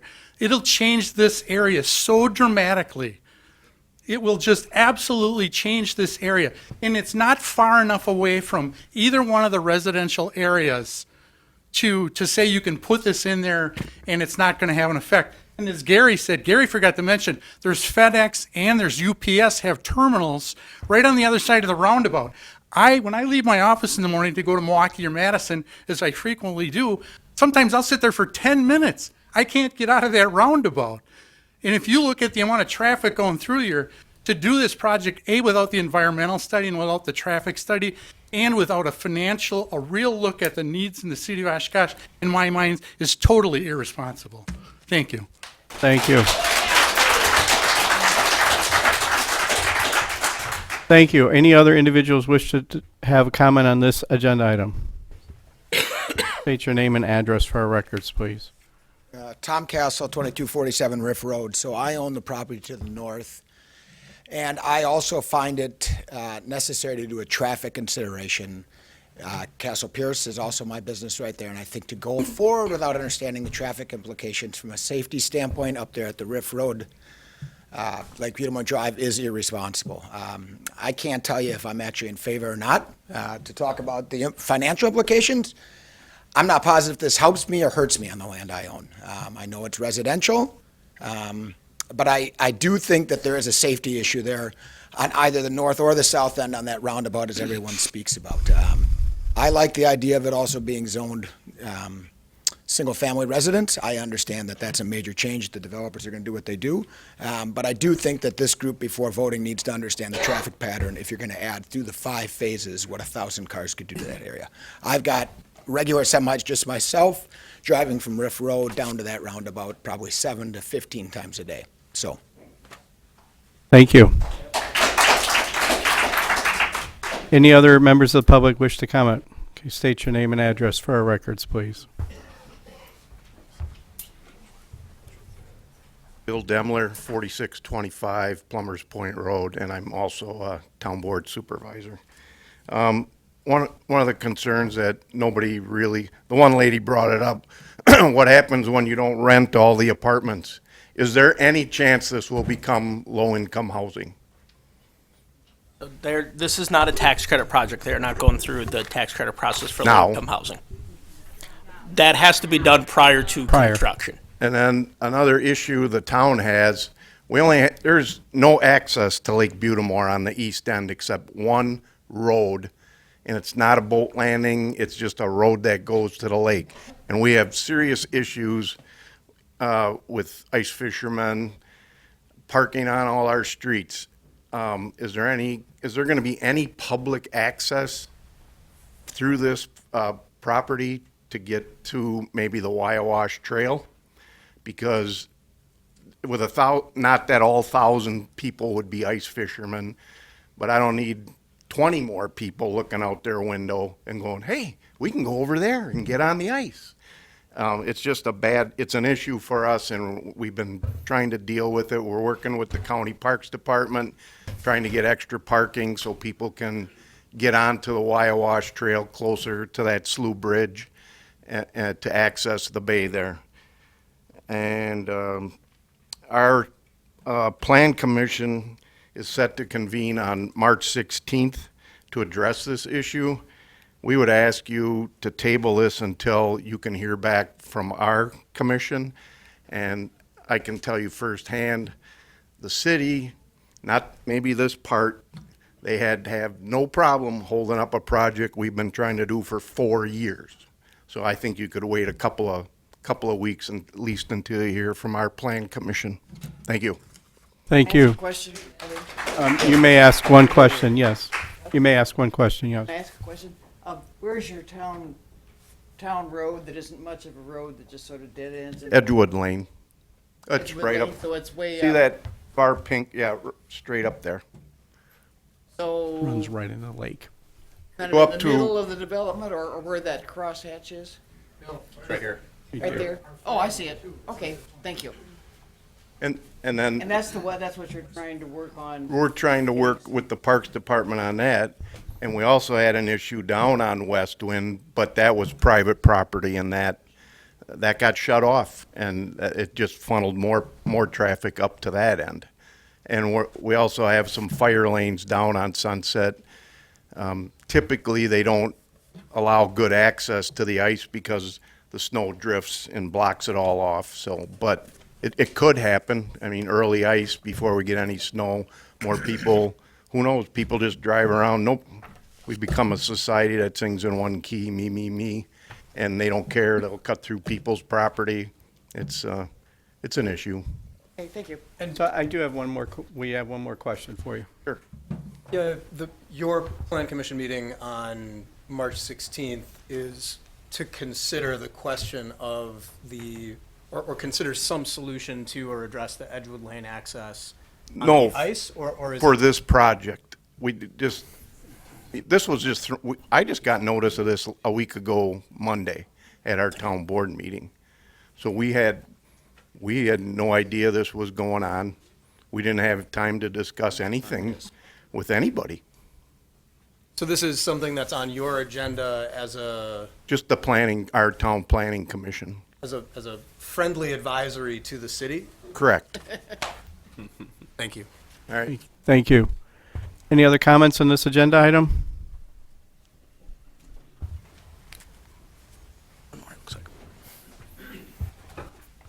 Hi, I'm Tracy Berger, 3047 Bel Air Lane. Not maintaining this as a low-density residential area is problematic for a lot of reasons that have already been mentioned. So I try to keep my notes to stuff that hasn't been covered. Obviously, more people, more traffic. The traffic has been talked about ad nauseum, but if they're targeting a $75,000 household income, that's probably going to mean not 1.25 vehicles per unit, but probably closer to 2, because they're probably going to be dual income households. So that needs to be taken into consideration. Plus, there's no public transportation out there. There's no sidewalk. It's not walking distance. They're going to be utilizing vehicles.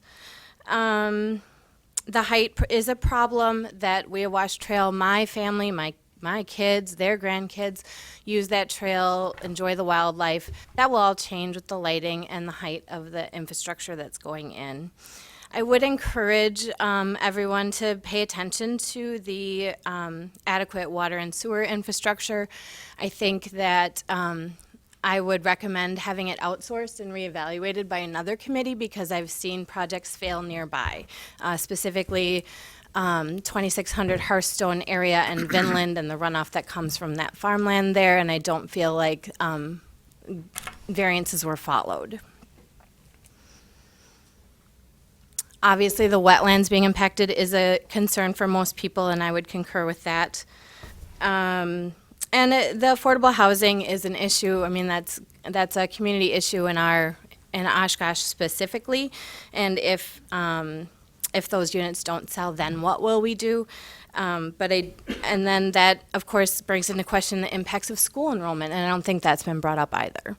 So just some things for consideration. Thank you. Thank you. Any other comments on this agenda item? Go ahead, approach the podium, state your name and address for our records, please.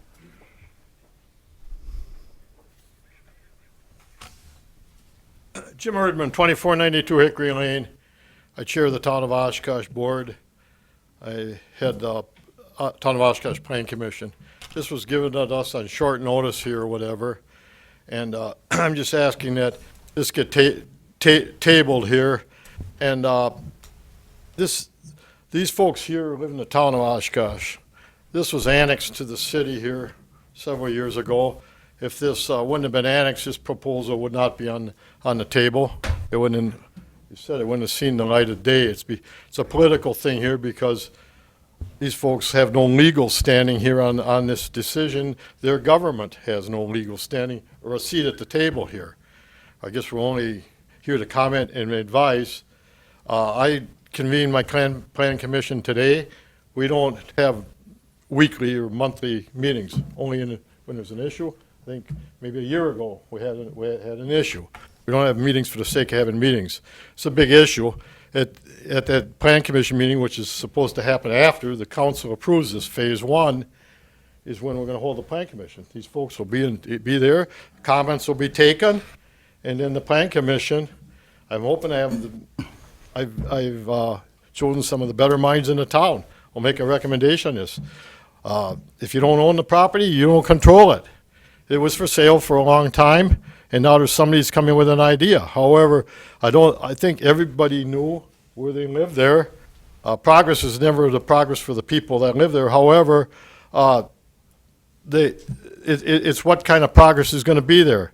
And just the fact that this is multi-story here, where it's very obviously doesn't fit into the rest of the character of what people for generations have put all their life efforts into those waterfront homes over there. They have their own sanitary district. The reason the city even got out here in the first place was sanitary districts were formed so they could reach out beyond the city borders out here where Shore Preserve and Edgewood Village is. So we're going to hold this plan commission meeting. It's only good governing that you don't just blow everybody off because you can, because it's city and we're town. Wait and we'll hear these people out and make a recommendation on mainly what type of development's going to occur. Is there going to be single-family homes on 1 acre lots? No, it's city. There's sewer and water being put in there now in that. But I think this is an awful lot of place development for what is already there in that whole region or whatever. We need to revisit what we're going to do here. So I'm holding a meeting next Thursday. I wish the developers would come in to answer questions. When I hold a public hearing, there's no jumping on the people that are proposing the project, just like the last controversial one we had. The people present their project first, and then after that, then they're asked questions. And then after that, people can give comments. They're not going to come down on the people that have a project that they present. So I guess that's all I have to say. Thank you. Thank you very much. Is there any other comment on this agenda item? Any other comment on this agenda item? Okay, seeing none, I'm going to ask for the applicant to come back up and provide a closing statement.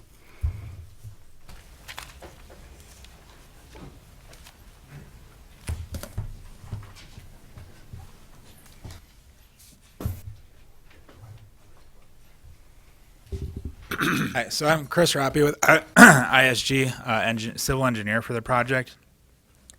So I just kind of took some notes as people were speaking, just so I can kind of touch on some of the things that we looked at, just to provide a little bit more clarification and information for you all to consider. I wanted to just touch on, so I know sidewalk was mentioned here tonight earlier on. We are planning for sidewalk on the city street that we are putting in. And currently there isn't any sidewalk in Lake Butamore Lane, but we are making provisions to tie into that if and when that gets put in, just so we have that in our plan for future accommodations. Stormwater was mentioned multiple times as kind of a big concern. So Jake mentioned there is a large pond that's going in as part of phase one to manage that stormwater. Up on the screen there, they brought it up again. So that one there is going in as part of phase one, and then there's actually 4 other ones along the perimeter. Yep, there, and then in the other left-hand corner of the screen. Yep. So we have multiple ponds that are put in, and we are, like they mentioned, we are in the process of having that reviewed by the Department of Public Works, following the code for the city and for the state, Wisconsin DNR. So what we're doing is we're making sure that we're capturing everything from our site and reducing the amount of water, the flow of that water to the wetlands to match what's happening for existing conditions right now with those ponds, as well as cleaning that water before it enters the wetlands. So the wetland around the perimeter is kind of the low area of the site, so we will be changing the topography of the existing field as you see it now. So basically, the buildings will be the highest spot, and then kind of the road throughout the center will be kind of, call it the overflow path to get to the ponds, and then those eventually make it to the wetlands. So that's kind of how that's being planned out. For the underground parking, we actually did several soil borings at our site here, and they went down 40 feet and did not encounter groundwater. So the soils that are there are really kind of a thick clay, so the water from the lake isn't making it into our site. Just kind of it can vary greatly from site to site. So that's one thing that we have there that we have done research on, just to make sure that what we're proposing for the buildings and the underground parking and our ponds is going to stay out of that groundwater. We have done a wetland delineation, so the area that showed up on Google Earth, we have a dashed line on our site plan here. It is hard to see on the screen, but that has been delineated and approved by the DNR. So we aren't proposing any impacts to the wetland around the perimeter of the site.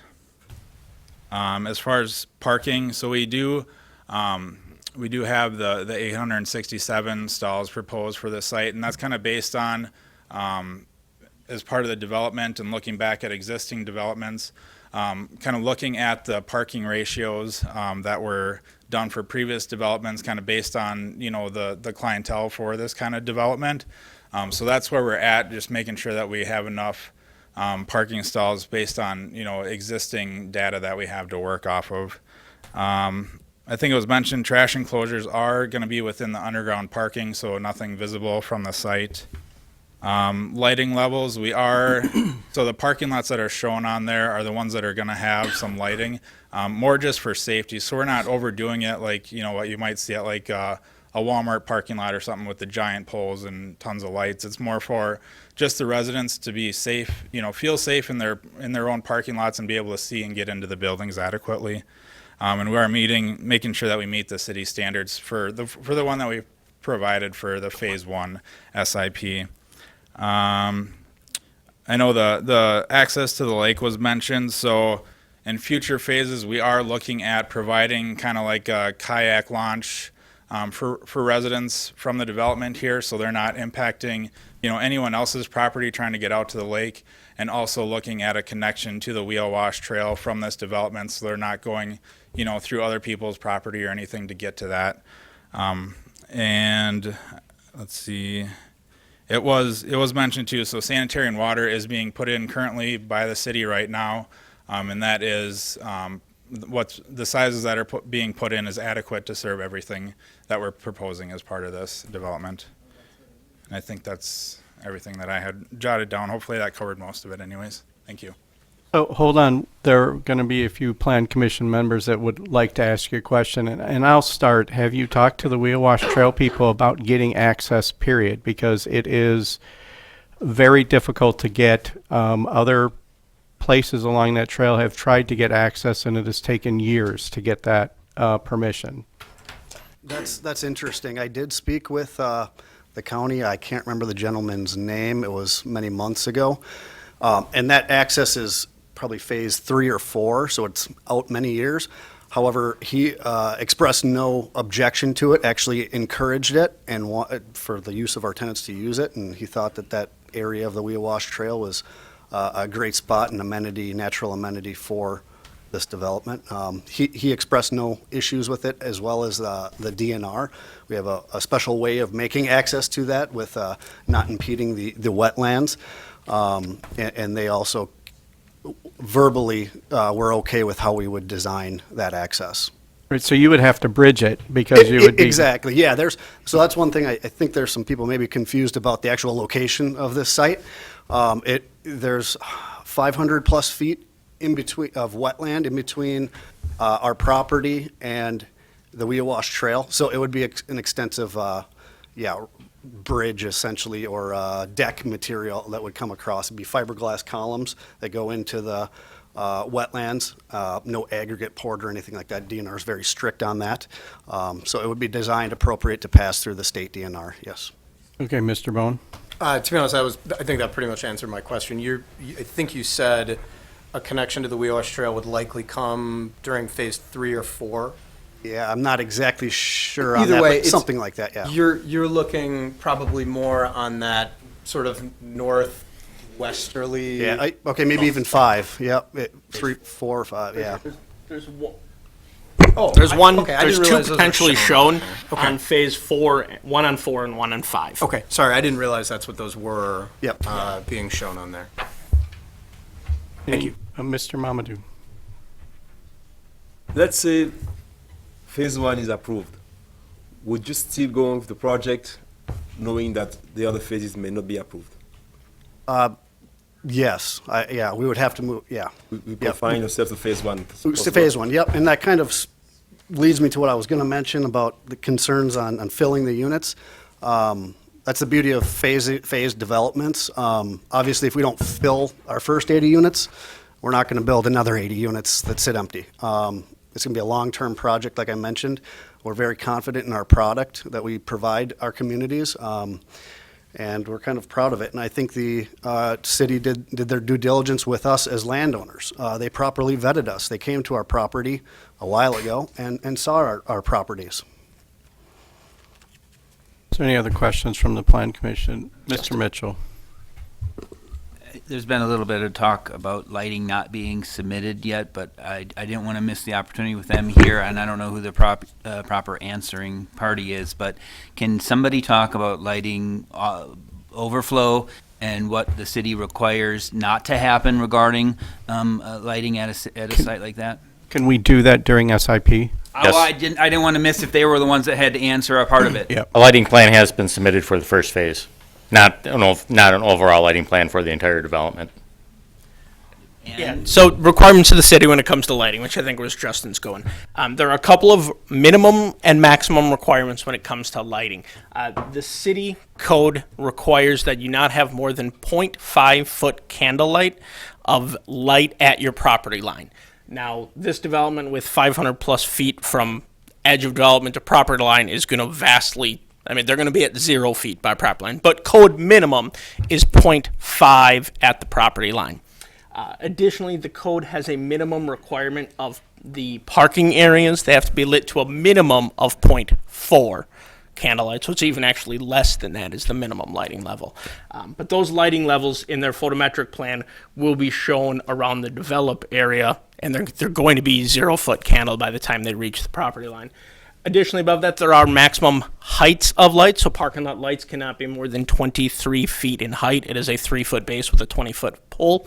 They must be full shielded lights, meaning the fixture must be pointed directly straight down with shielding around it. You cannot have visible view of the element. It must be shielded and pointed straight down. Is that what you were getting at? Yeah. Ms. Prop? I had one more, but go ahead. Well, go ahead. I was just gonna, I'm hoping you can talk a little bit about the decision to go to 4-story, and yes, it related to your numbers when you tried to do or looked at possibly a 3-story, and how you ended on 4-story. Height has been a reoccurring concept that's been brought up here. Yeah, sure. Yeah, we actually originally had the first phase with 2-3 stories, and economies of scale. It's very expensive to build these apartments, especially with underground parking, elevators. They're all accessible. They're very, very nice apartments, and going only 3 levels, really you're dividing those concrete costs and everything underneath the units and the elevator, dividing that over 40 units versus 30 really makes it feasible versus not feasible at this stage of the game. It's gotten a little out of hand with precast costs lately. Mr. Mitchell? Oh, I'm sorry, Ms. Prop. Mix of 1 and 2 bedroom?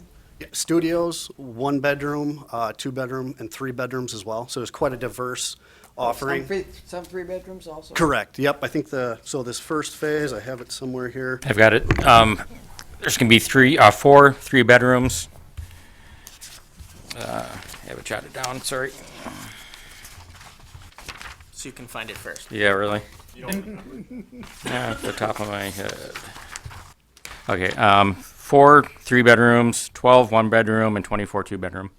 Per building. Per building. Phase 1? For phase For 1. phase 1, the 40-unit apartments. Correct. Yep. And that is one thing with the car traffic issues too. There are, they're not all 3 bedrooms. There are efficiencies in 1 bedrooms in there as well. I don't know the exact numbers, but what do you figure, like 1.5 cars per unit or one? Yeah, we were at like 1.6 or so. Okay, yep. So it's not 2, 3 cars per unit that'll be driving every day out of here. All right, Ms. Davy? Do you have any concept of the rental costs? What was that? Do you have any concept of the rental costs yet? It's going to vary, efficiency from $700-800 up to maybe $2,000 for a 3-bed, 2-bath. So it's pretty diverse, and then also obviously there'll be a difference probably between the apartments that might have a view of the lake versus facing Highway 45. There might be slight differences there. I'd be able to hear you better if other people were being quiet. Could you repeat that cost? Hold on, please. Issue that some people brought up. Sure. In a different topic, what we're trying to get at is, what crowd are you focusing on? Yeah, What kind of folks are you expecting to rent? So as I said before, we take care of our properties, we secure our properties. It is not low to. Okay, the questions have to come from If the he's plan gonna- commission, If he's going to okay? answer, you have to listen. Yeah, it's not low to moderate income. It's on the higher end. So it's anywhere from studio being, I'm not exact, don't hold me to these numbers, but maybe $800 up to $2,000 per unit for a 3-bedroom. So it's not a low-end property. This really, a lot of our properties similar to this actually house a lot of folks that sell their house, come to us, and don't want to go to assisted living. It's that step between their homeowner and then going to a property that is maintenance-free, property tax-free for them. We're kind of that gap between going to that assisted facility for a lot of and then as well as young professionals. So, yeah, it's not a low-income housing project, if that's what you're referring to. Okay, any other questions from the plan commission? All right, thank you. Okay, so we've had our closing statement from the applicant. The public comment period is closed. Commission, the action is upon you. Make a motion to adopt the recommendations and findings as stated in the staff report. Second. Okay, we have a motion and a second. Is there any plan commission discussion on this motion? Ms. Shireman? My first question is around timing. There's been a reoccurring theme about notification, and I'm curious about other developments we have. There's the neighborhood meeting and the notices versus they're saying that they only got notice less than a week ago. So kind of two parts of that. One is notification distances, and one is unfortunately our mail service and how things, as you know, Plan Commission went to digital packets a while back because with the timing of stuff getting sent to Milwaukee before it comes back to be delivered is causing delays in mail getting out. That is something that is a concern from our side as well. Unfortunately, it's if Plan Commission and Council want to stay on the schedule of 2 meetings a month, it is a reality of what we have to deal with of we mail them out, stuff goes all the way to Madison or Milwaukee before it comes back to get delivered. And it really makes for a lengthy delivery time of our notices. I fully agree it is a problem. But based on the schedule that the city presently chooses to follow, that is the schedule that we have. And then what about the neighborhood meeting? Yeah, so we didn't have a neighborhood meeting on this one. Staff looked at it at the remoteness of the site. We chose not to have one. If Plan Commission feels we should have, that one really is on me. I looked at the site and I did not require a neighborhood meeting. Okay. Well, I appreciate the ownership of that, and it's, that's the reality where we are today, so. Okay, Mr. Bowen? My question is about the intersection of Riff Road and Butamore Drive. I do recognize, Mark, the point that you made, your DOT traffic count on Butamore Drive is 400. The problem with that, I think, obviously, as everybody has pointed out, is timing potentially. And I think that makes sense because those DOT traffic counts are smoothed out for, over the course of the whole day. And there may be 420 cars between that half an hour period and 10 over the others or whatever that is. They're ADT average daily traffic count for a reason. They're marginalized over the day. Right. So I just because this area, as we have our neighbors in the town here, we have other folks, some people are city residents, some people are town residents, and the county is involved here, who has jurisdiction over that intersection of Riff Road. Yeah, I suppose this, Justin, you can start the long walk. Who has the jurisdictional responsibility over that intersection of Riff Road? And are you just going to say, like, somebody over there? I don't know. I was not prepared to answer that question. I believe Riff Road and the intersection of County Highway S and Lake Butamore, I believe that would be a DOT or county level responsibility. That is just my gut reaction, that I have not looked into that to know 100% for sure. They do turn around at the entrance into Castle Pierce, the DOT. So it's just beyond there. Sorry, say that again? The DOT, when they do road maintenance in the winter, turn around at the median cutout for Castle Pierce, which is beyond Riff Road to the west. So it would appear that the DOT has that jurisdiction. So, Mark, if we were to request, and certainly as they've done before, it would be within the council's purview to determine that it's not appropriate, and that's what they may do. If we were to request a traffic impact analysis as a condition of approval here, where would the teeth be in doing something like that to try to improve that intersection? Because I'm not, that's not on deaf ears here, that intersection is a bit of a challenge. And frankly, it's a challenge today. It's going to be a challenge tomorrow, whether this gets built or not. It's going to be a challenge 10 years from now, unless somebody spurs something along with those various agencies who are all going to sort of point at the other person and say, no, you got to deal with it. Yeah. Is there anything that we can use this as sort of trying to help that along? So, if this body was to include a requirement for traffic impact analysis, I would suggest into that recommendation, you word any specific interchanges that you would want to evaluate as part of that. The ones that I heard during the neighbors' comments are the Riff and Edgewood, or excuse me, the Riff and Lake Butamore, but then maybe even more than that is the southern side where Lake Butamore reconnects into the roundabout area at Algoma. That's sort of where I was. Now is that us? So I believe that is our area of jurisdiction. Okay. I will say, as people were talking, I was looking at the facilities design manual for roundabouts. That is a 2-lane roundabout. There's a wide range that the facilities design manual accounts for as far as capacity. Anywhere from 25 to 45,000 vehicles per day is what that roundabout should have been designed for when it was designed only, half a dozen years ago. So I'm not overly concerned personally about that roundabout's functionality long-term, because the DOT also looks at long-term. They designed for, I believe, a 40-year lifespan, so that will be a 2040 or 2050 design life of that roundabout, which does take into account future land growth based on the comprehensive plan, both in the city as well as out into the north. So certainly it's a viable option to look at further, but off the cuff, the roundabout should be designed to handle the traffic that this development would produce. I guess I'm curious if the bottleneck, however, at it may not be the roundabout. It may not be the roundabout as the functionality. It may be that portion of Butamore Drive leading into that roundabout that people aren't actually. Once you get into the roundabout, I suspect you're moving just fine. It's just not keeping it moving for whatever reason. Is that part of Butamore Drive sort of north of that roundabout, stretching up to the flyover and all that? Is that within our jurisdiction, or is that county as well?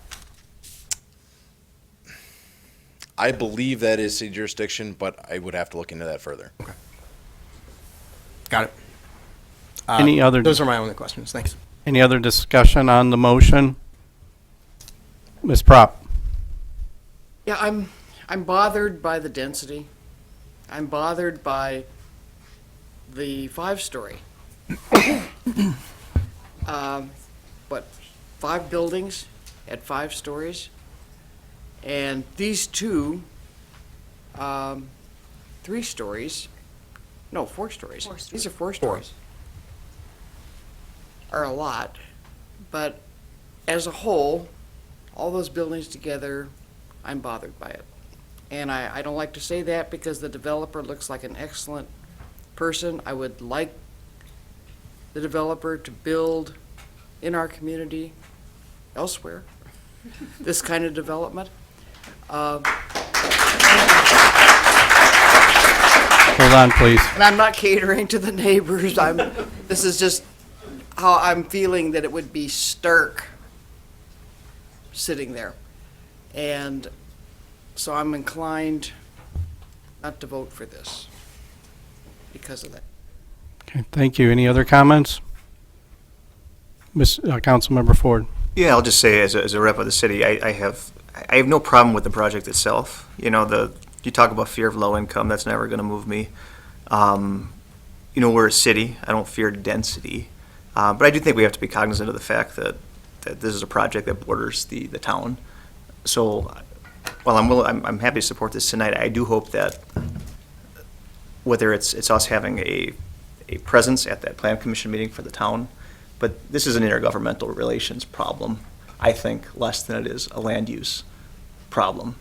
And we want to be good neighbors. So I do think that it's going to be essential for us to do some homework and some work on that to make sure that we're on the same page with the town. Because that's what I was hearing more than anything specific about a development, at least from where I sit representing the city of Oshkosh.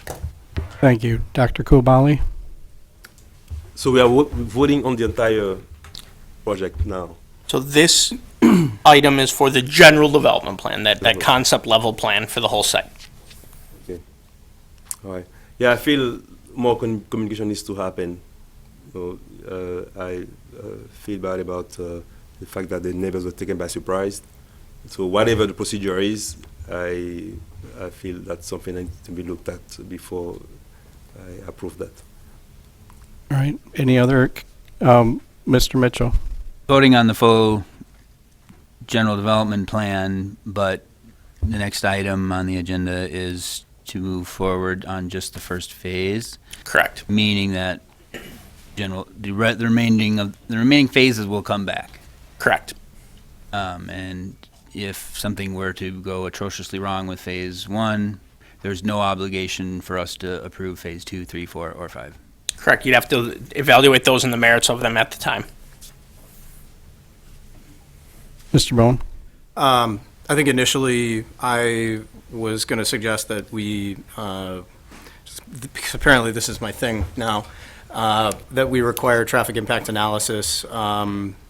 Unfortunately, I think given the sort of jurisdictional standoff that you're going to have by trying to do anything there, you're going to not move the needle on what the real problem is. Unfortunately, I don't know that this particular project exacerbates that problem to the point where I can vote against it, but I do think that it would be really excellent for Justin, who we've paraded up here a couple of times, to try to look at what the solution is there, because that is a part of the city. And we need to maintain that particular intersection at Riff Road and Lake Butamore Drive the way that we would any other intersection within the city, whether that's New York and Jackson or Main and Parkway, whatever the heck it is. That is as critical an intersection as any other ones, and I think we need to spend a little bit of time thinking about that. I just don't know that we can necessarily put that on this project to be responsible for. There are certainly valid reasons to have heartburn about the project, and I certainly understand that. The most compelling argument that I heard against it was the housing starts and multifamily absorption numbers that were, whoever threw those out, those were fantastic numbers and are absolutely correct. Unfortunately, that's the one piece that as a land use regulatory body, we aren't a finance body. It's not on us to say whether or not your project is going to be successful or not. That's private development, that's the market. And unfortunately, that's not something that we can really use, despite that being something that, as a citizen of Oshkosh, I'm concerned about. I'm concerned about projects that are getting off the ground in a prior interest rate environment, in a prior construction cost environment, that maybe are not looking down the line. But because of the phased development here, I'm a lot more comfortable with what I'm seeing there, and think that, I'm hopeful that this can be an asset for the city to continue its orderly development in this general direction. Thank you. Any other comments? Okay, as I often do, I reserve myself for last because that's part of my role. I have many concerns about this project and the general development plan in as a whole, and that I'm not convinced that this particular property should be considered for this high of density development. And I'm looking at it as an environmental thing rather than anything else. I am with Councilmember Ford in that we are in a city. I am not opposed to high density housing. I'm not opposed to diverse housing. But in this particular property, having driven by it 2 times a day for the last 8 years, with the impervious surfaces, the rooftops, the concern about hearing about the underground parking, I'm not concerned that this is an appropriate use for this particular land. I have walked by the lady's home who built recently. 2 sump pumps is not surprising to me. And this is in an area that's nowhere near the lake as this property is. And so I would have concerns about those types of things anyway. And so I actually plan on not supporting this general development plan for many reasons, and that's how I'll be voting on this one. Any other comments before we go to a vote? A roll call vote, please. Ms. Shireman? Aye. Mr. Bowen? Aye. Mr. Coulibaly? No. Ms. Davy? Aye. Mr. Kiefer? Aye. Councilmember Ford? Aye. Vice Chair Mitchell? Aye. Chairman Perry? No. Motion carried, 7-2. You didn't ask me. You didn't ask. Oh, Kathy Prop, sorry, Ms. Prop. No. That's embarrassing. Okay. Motion carried, 6-3. All right, thank you. Just as a point of order, since we're going pretty late in this next agenda item, will also take a little bit of time, but I will call for a biological break after this agenda item, so just to let people know. Okay, item number 5, specific implementation plan, approval for phase 1 of a multifamily development at the West 3400 block of Lake Butamore Drive. Red Earth LLC is the owner. Gina Kradowski is the applicant. Site inspection, same as before. Yep. I will accept the staff report as part of the record. Please present your summary. Thank you, Mr. Chairman. Okay, this is the first phase of the GDP that we looked at under the last item. Up on the screen is the existing land use map with the phase 1 area outlined in dark black. And here it is, closer aerial view outlined in blue. Phase 1 is going to consist of, or is proposed to be, 2 40-unit apartments and clubhouse. Each unit will be, or each apartment building is proposed to be 4-story, each containing 4 3-bedroom units, 12 1-bedroom units, and 24 2-bedroom units. Phase 1 will be created by combining or redividing 4 of the 5 lots of the subject site, creating a 4.38 acre site, which is right here. This is the proposed CSM redividing the site. The CSM will also create the start of 2 right-of-way dedications on the north and south sides of the CSM. Right here, this is the northern section, and the southern section shown over here. This will eventually create a looped roadway to serve the development as a whole. Due to the necessity of the CSM for phase 1, staff is recommending a condition that the CSM be approved and recorded at the Winnebago County Register of Deeds prior to any building permit issuance. A future subdivision plat creating additional lots for the additional phases will dedicate the additional right-of-way at a future time. The use, the apartment buildings over 4 units are not permitted in the NMU district by right, but the GDP granted a base standard modification to allow the proposed use. The site plan does meet density and impervious surface requirements for the NMU district. Let's see here. So the proposed impervious surface, the maximum allowed is 50%, and as proposed, 39% of the lot will be impervious. The maximum dwelling units that would be allowed on the proposed lot would be 199 dwelling units, which is 36 units per acre, as proposed. The 80 dwelling units come in at 14.4 units per acre.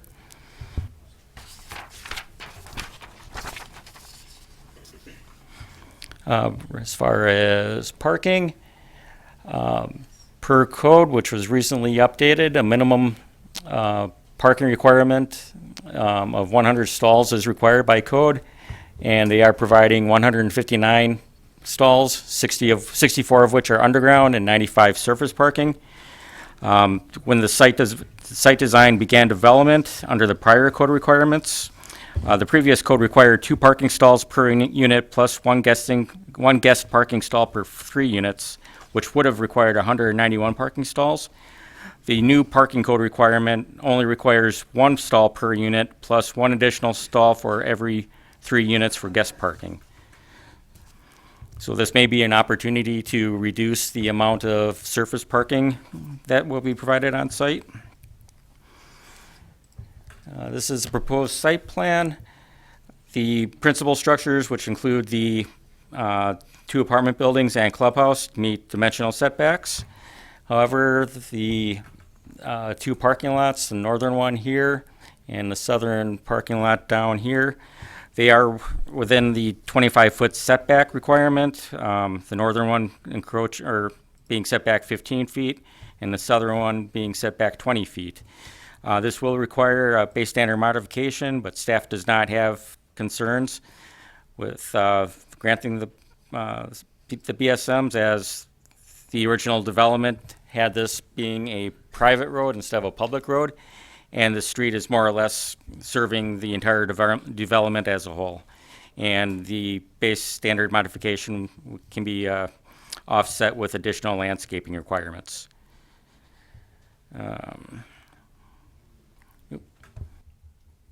Several accessory paved areas, which include the pool deck over here.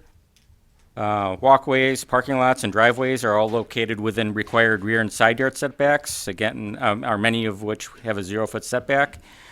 Staff, again, is supportive of base standard modifications, as these structures are interconnected with future structures to be constructed in later phases. Again, the development is essentially functioning as a whole.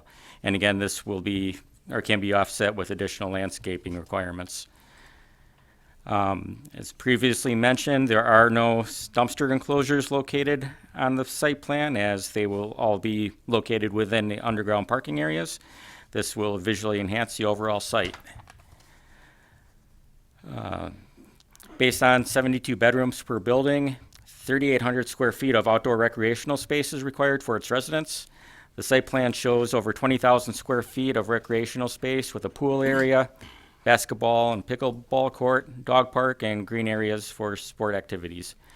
Also nearby, but however does not count towards its open space requirements, the Wyowash Trail is adjacent to the development, and future phases will connect trail connecting to the Wyowash Trail.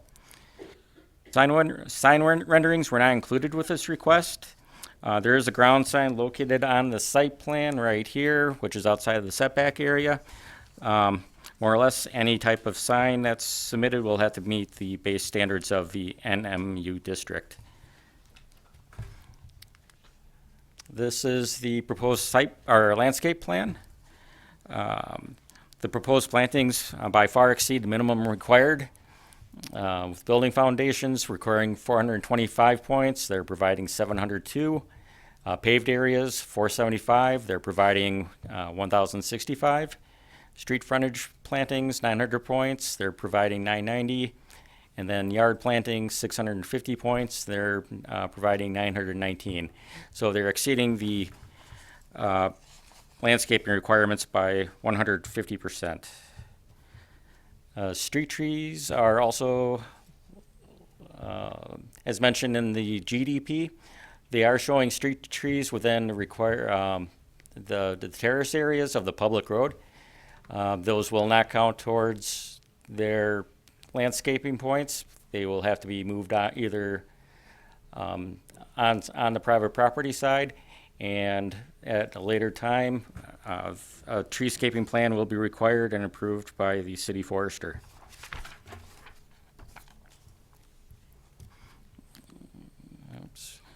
Stormwater management and utilities, as previously mentioned, stormwater plans are currently under review by the Department of Public Works. A photometric lighting plan was submitted, and where's that? Oh, shoot. Oh, here it is. Street lighting plan, or lighting plan was submitted with this request. The plan shows the light levels which meet code within the parking areas. However, they do not show the light levels at the property lines, which is required by code. Revised plans will need to be submitted and reviewed during the site plan review process. Sorry, I apologize. I got these in the wrong order. The building elevation plans were submitted for this request. The proposed buildings are clad with a mix of composite siding and brick veneer. It appears the total area devoted to windows and doors exceeds the 20% minimum, and material and quantity breakdowns were not provided on the plans. This will be required for final plan approval. The plans do show ample articulation with numerous vertical changes of materials and structural projections and recesses. The proposed heights of the apartment buildings are shown to be 59 feet, which exceeds the 35-foot maximum height permitted in the NMU district. Staff is in support of the BSM to exceed the maximum height due to the site's location from other developments, and the fact the developer is choosing to provide underground parking, which accounts for some of the increased height, but not the overall height increase. The base standard modification for the increased height will be made up with the additional landscaping that they will be providing. And those are elevations of the proposed clubhouse and pool area. And with that, staff is recommending approval of the SIP for Phase 1 with the conditions listed in your staff report. Thank you. Plan Commission, any technical questions to staff on this? Mr. Bowen. The elevation drawings that you've got on there, it's hard to tell in our packet. So the underground parking is being done below the current sort of finished floor elevation? Correct. Or the proposed finished floor elevation? Correct. Or is the site being built up to create additional height, and then that's going, I guess I don't see those heights and those grades because I can't zoom in close enough on these drawings.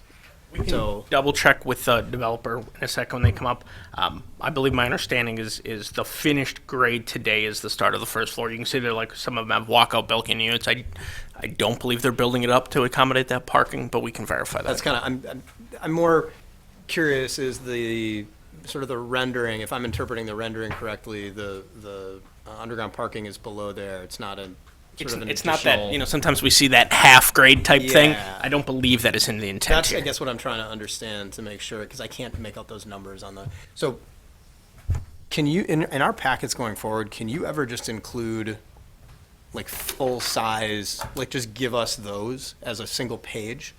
Yeah. So we can like zoom in and actually see those numbers and see some of the details on it. I can't make out any of the material stuff or anything like that on ours. Maybe as one of the attachments, we'll just include full page full page elevations. Perfect. Gotcha. That'd be helpful. Thank you. Mr. Mitchell.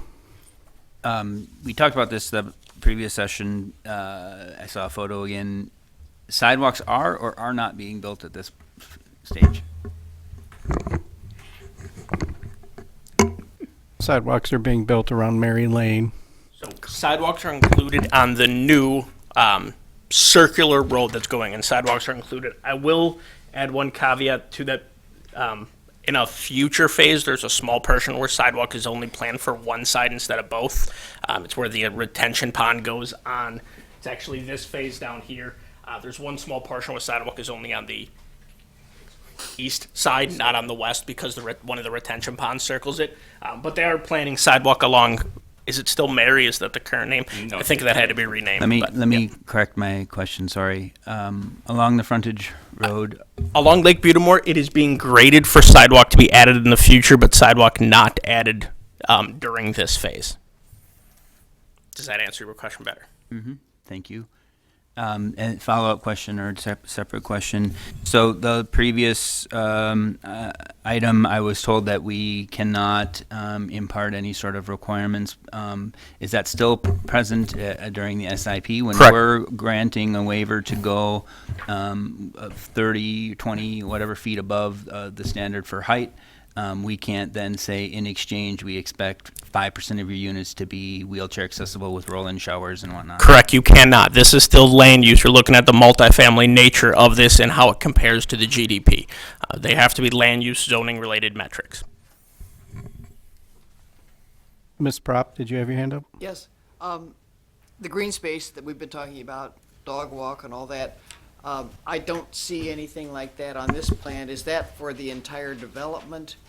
So green space would be off here somewhere? Nope, those numbers that Jeff indicated in the staff report are just included within this phase, kind of where his red cursor is the basketball court, the dog park, and some additional green space, as well as then the clubhouse pool deck areas. Yeah, but a pool deck is not green space.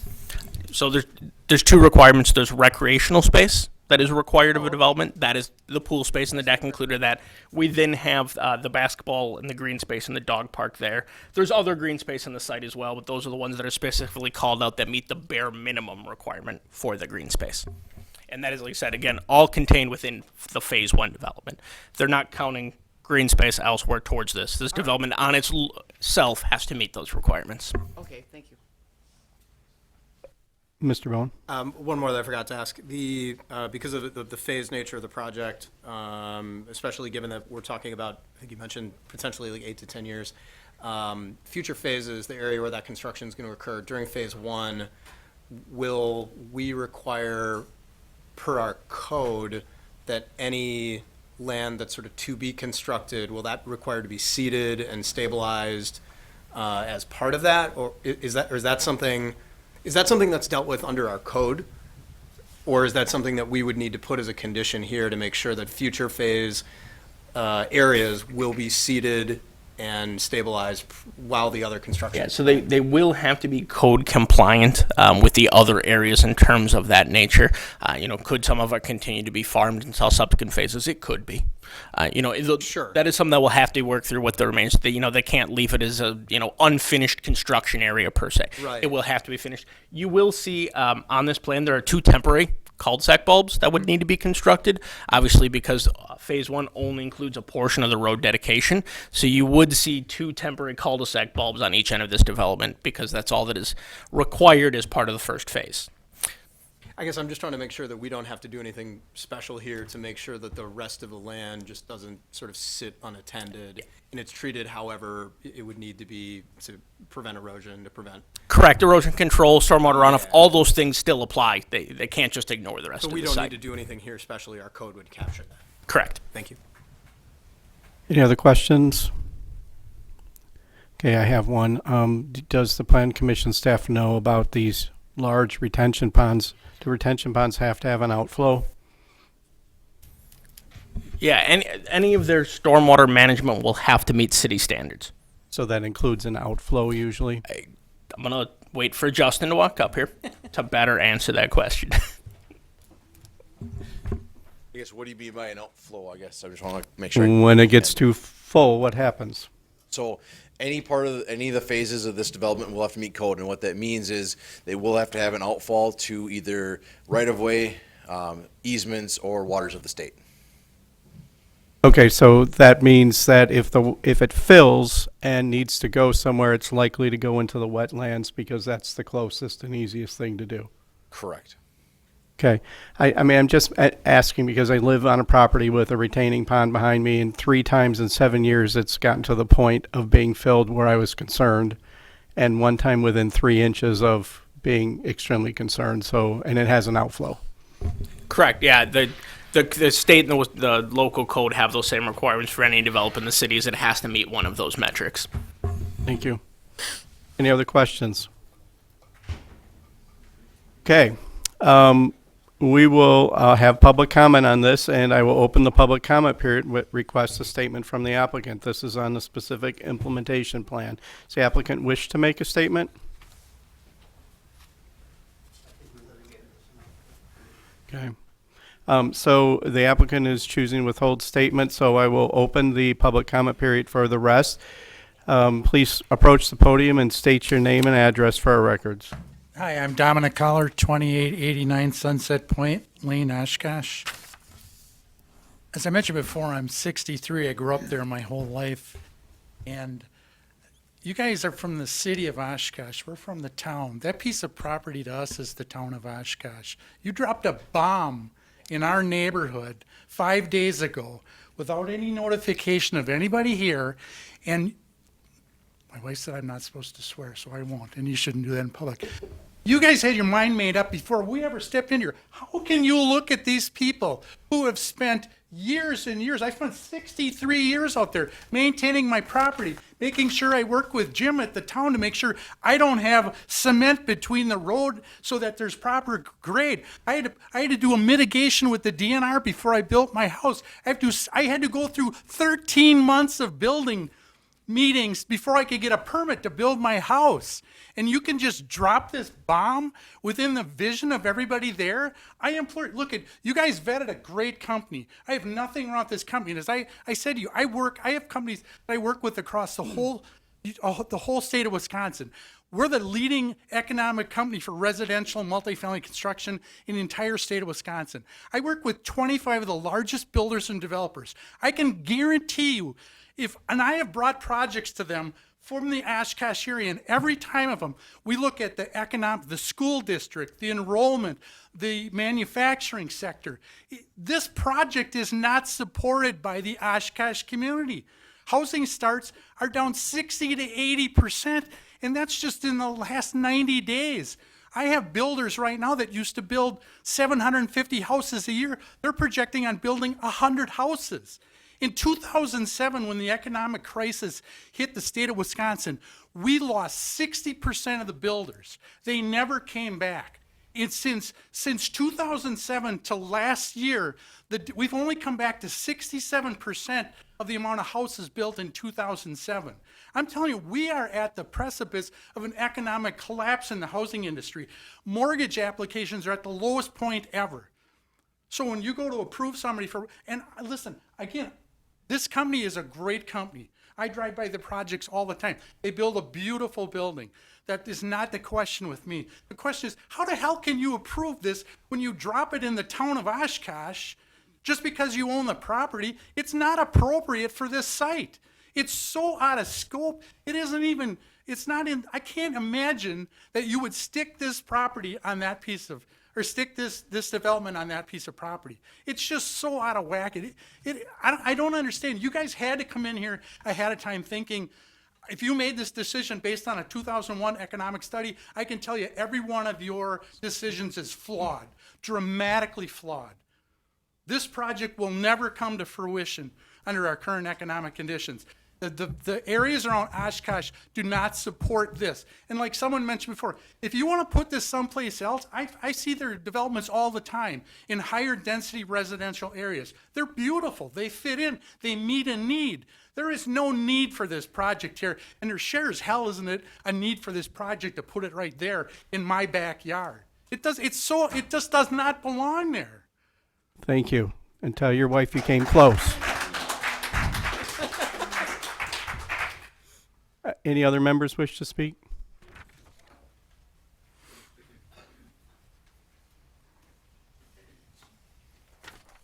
James Rashesky, 3051 Bel Air Lane, again.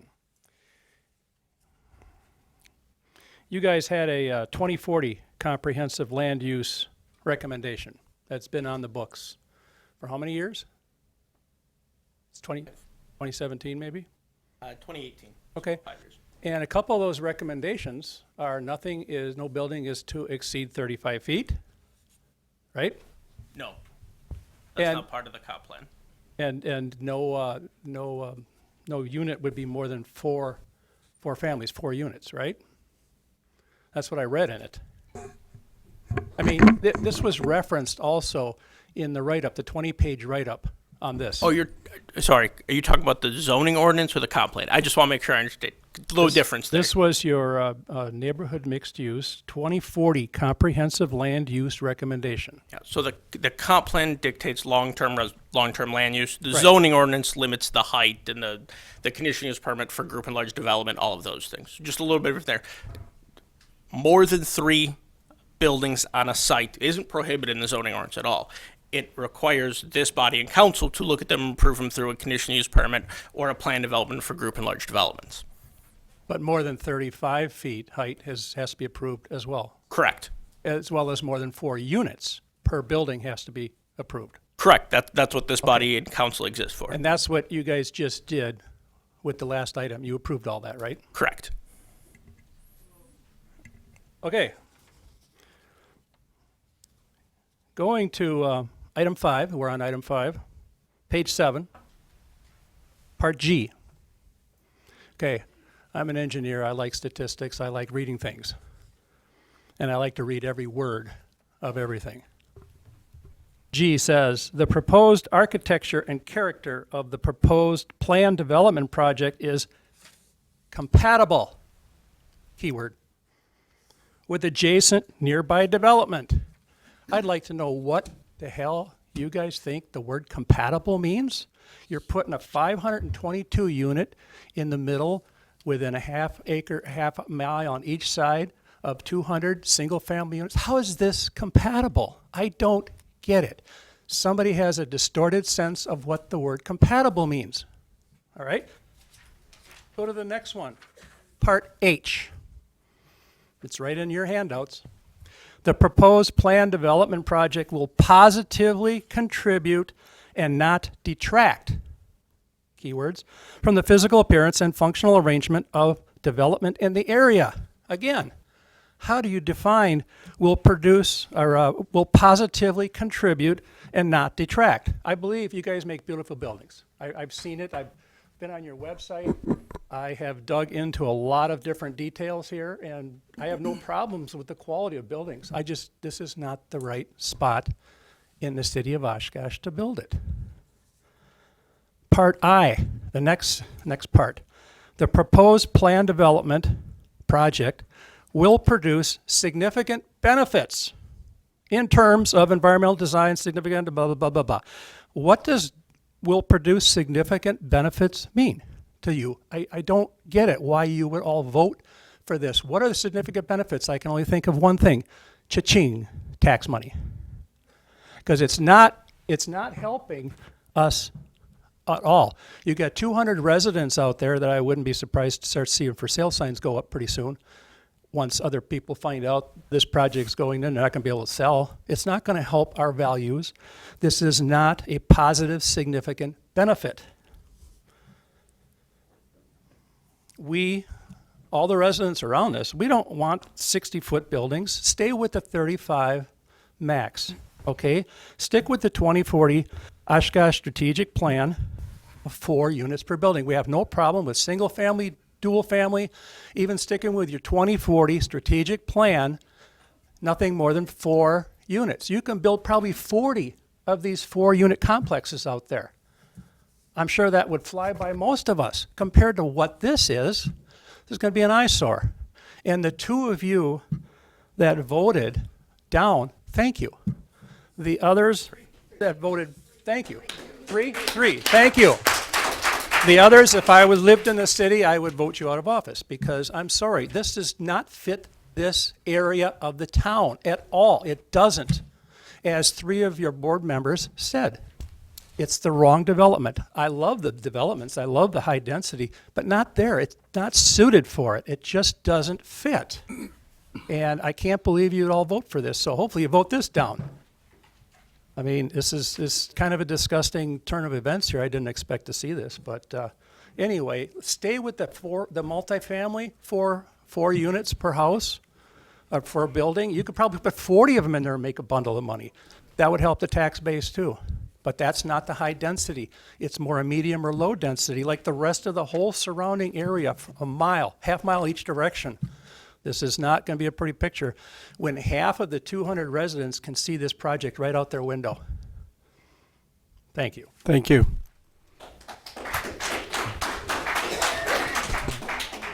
Okay, next speaker, please.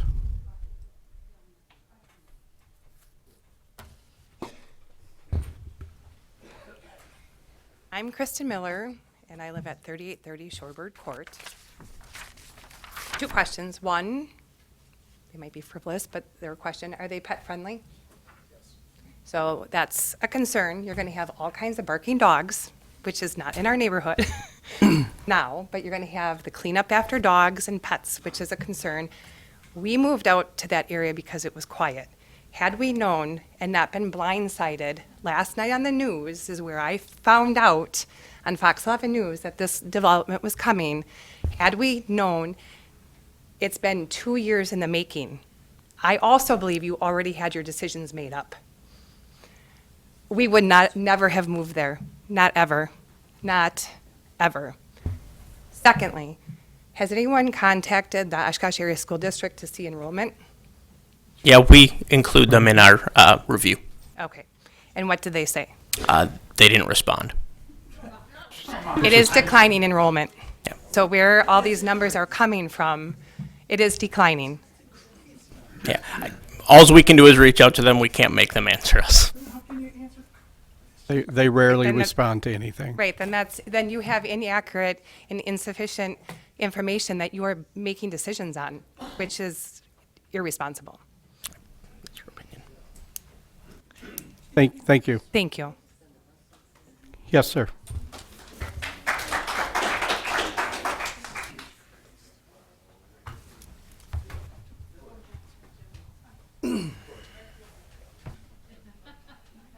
Remember to state your name and address, please. See, there's still gentlemen in our world, ladies. Okay, so I'm back up here again to plead with you, the members of the city. It's about the storm water issue, and it's about the wetlands out there. I wish that you could have been at the site of my new home being dug out just yesterday. That is right about the point where you said that this property is going to be approximately 60 feet away from in the area that's considered the wetlands. If your stormwater study shows that the outlet for that is going to go into that area, where is it going to go? It's going to go in my basement that already has water in it, and it's not even erected yet. There's major issues with that overflow that's going to go into the wetlands that are then going to seep over to those 100 properties that are to the south. Whether you want to believe that or not, you need to study it then. It's definitely an issue that's already there, much less adding to it. And we were just told, if I'm not mistaken, that the overflow is going into the wetlands. Please, please consider this. I know it's a hard job that you feel sitting there. I understand. And as a general public, we like to go along with the majority. I'm asking a few more of you to please stand up on this vote right now, because it's already gotten one step past any logical kind of decision-making that we had time to even investigate. Please, please do this. It's what's right. And I'm sorry I can't look some of you in the eyes, but I implore you to please take this into account. There are other areas, there have to be. Can we find them? Thank you. Thank you.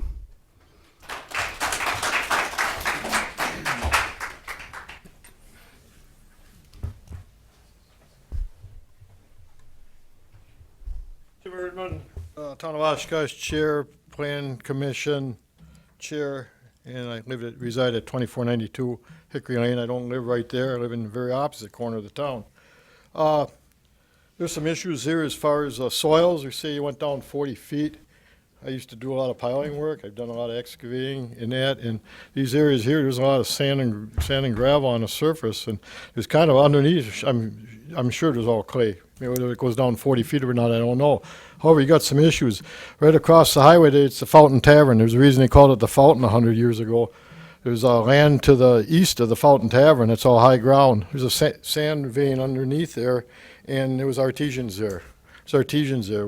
That flows down from that hill up by 41, and it comes down through this region before all these highways are put in there. So I don't know, it's just a few feet under the ground. You got some issues there with that sand vein, whether you're going to be able to clay dam it off or not. But like right now, I just looked at a topo over here on my phone. You're like 12 feet above the lake at that highest point. Whether or not you're going to have enough there to 12 feet above the lake. Whether or not you're going to have issues if you try to put underground parking in, I don't know. I got an engineering background, however, I'm not a civil engineer. You got a board member here that's been on in government probably almost as long as I have, and I'll tell you, we haven't always seen eye to eye. I'm a town person; she's a city person. However, she really seen a lot over her lifetime of being at this, dedicating her service here. She really cares about what happens with development. She's seen good projects, she's seen bad projects, and that's why she's involved here. In that, her ideas were too high a density, stark, out of place, and height. I mean, this land is going to get developed. There's sewer and water out there now, which the town did not have in that area. The town had a sanitary district, but the town did not have sewer in that area. It's going to happen. There's going to be development there. This is just not the right development for this site. It's too high, it's too dense, and it's too stark, or whatever. Get something that fits in a little bit better. Scale the project down a little bit. Maybe it's not going to be as economically feasible, but hey, if you don't build as big and as high, it doesn't cost you as much either. Scale this project down. This is not right what happened here, whether it's mistake or somebody not posting a hearing, to not have this public, whether it's a legal issue or not down the lane. I don't even want to have to look into it unless I'm pushed into it, that all these folks didn't get adequate time for input, even the rest of them here. Hold this off. I just gave them our name. We're not going to drill them and try and crucify them. Have them come in and present their project. I had a controversial project here not too long ago, and it came in, and after the person presented it all, answered all the questions, and our board unanimously approved it after a lot of the misconceptions were out of it or whatever in that. And that's good governing here. Listen to the people. I'm going to hold a public hearing on this where first, if they're willing to come, I just gave them the time and place. They'll present what they got. We'll answer all their questions, and then we'll take comments in that, and then make a recommendation. Just because we're not legally at your table or whatever, this isn't good governing. Hey, I try to work with the city over the years. We've had our frustrations, but I think we're doing pretty good. And this here project, it belongs someplace here in the city, but not in this location where it looks so stark or whatever. Get a little more scaled down thing, and that for everybody, whether we're city or town, we all got to look at it in the future and take it from there. Please, at this time, table this till we hold our public hearing, and then maybe reconsider what you're going to do here. Thank you. I'm asking you to please table it and come to our meeting. Thank you. Thank you.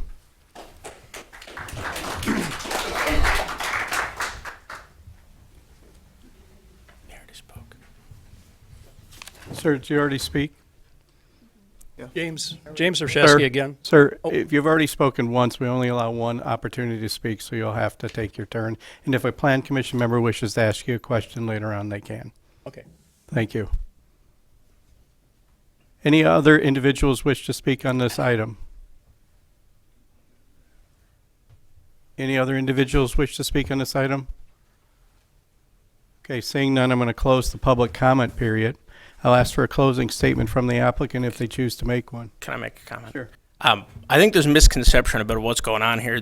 The town is talking about holding a public hearing, making a recommendation. That's what this board is doing right now. They're holding a public hearing. This is only a recommending body, remember. This is not council. They are not making the decision. This board is doing that exact thing the town is talking about. This is that public hearing. I just want to make sure the neighbors, this is not the body that makes the decision. Anything they say today is a recommendation that goes to council. Just want to make sure that And when is that distinction is council made. meeting, Mark? And When that is that council council meeting meeting, is and where can next they find Tuesday. the city council? And that council meeting will be in this very same place next there. Tuesday at 6 over there. p.m., but they'll be sitting over there instead of over here. But yeah, this is only a recommending body. That's all this is a recommendation. Correct. Yep, it's a public hearing again at council. You'll be invited. You can come. You can speak during that again. Limited time. 5 minutes. 6 o'clock. Mr. Mitchell, you wanting to ask a clarifying question of a speaker? Well, I was wondering if they would be willing to answer questions. We have to see if they want to come up and speak. So it's at them right now to make a closing statement if they choose to. I do.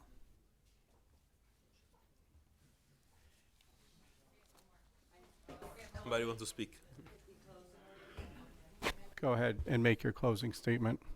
There are folks who wanted, did you close it already? It was I did close the closed public comment. I guess I just wanted to add, I respectfully disagree. I think this is a great use of this land. We do have farm fields. We do have farm fields off of the highway, off of highways throughout Wisconsin, very much like this site that we've built a vertical on, and it's going to be an attractive property, and I really hope I really hope we're going to surprise everyone here with our development here, and it'll be very nice. I apologize. Please- that we did please this as allow a him to surprise. speak. I Please allow him to apologize. This is a surprise to them.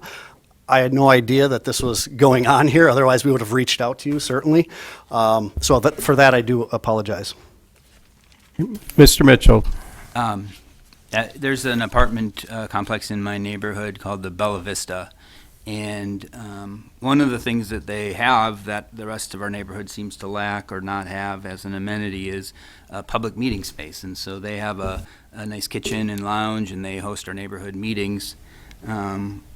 One of the neat features of the development that you're proposing is some recreational space that's maybe absent from the neighborhood, such as swimming pools or swimming pool, and I think you said pickleball court. And I've seen this in other places where within reason they allow access to their private recreational space to the neighborhood.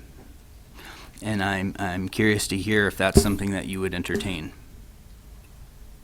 So access to like our community room area or our community area? Well, I mean, I just, in particular, Yes. you have the swimming pool and you have the pickleball court on this particular phase.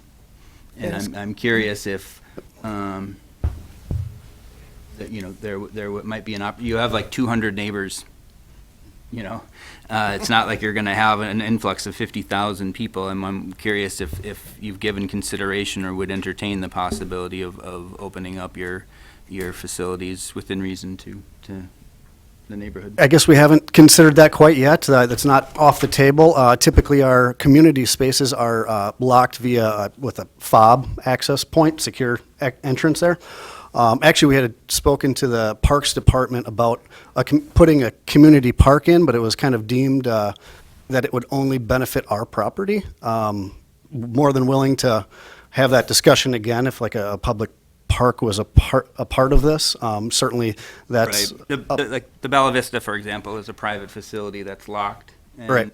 They make it available because they want to be a positive contributor to the neighborhood and be a part of it. And so you have amenities that might achieve that as well. Yeah, sure, absolutely. Actually, that's, we have had people request that. Actually, we do have a nice workout facility that's going to be in that community room. There's also office space for our tenants to utilize for work from home type situations that they're in.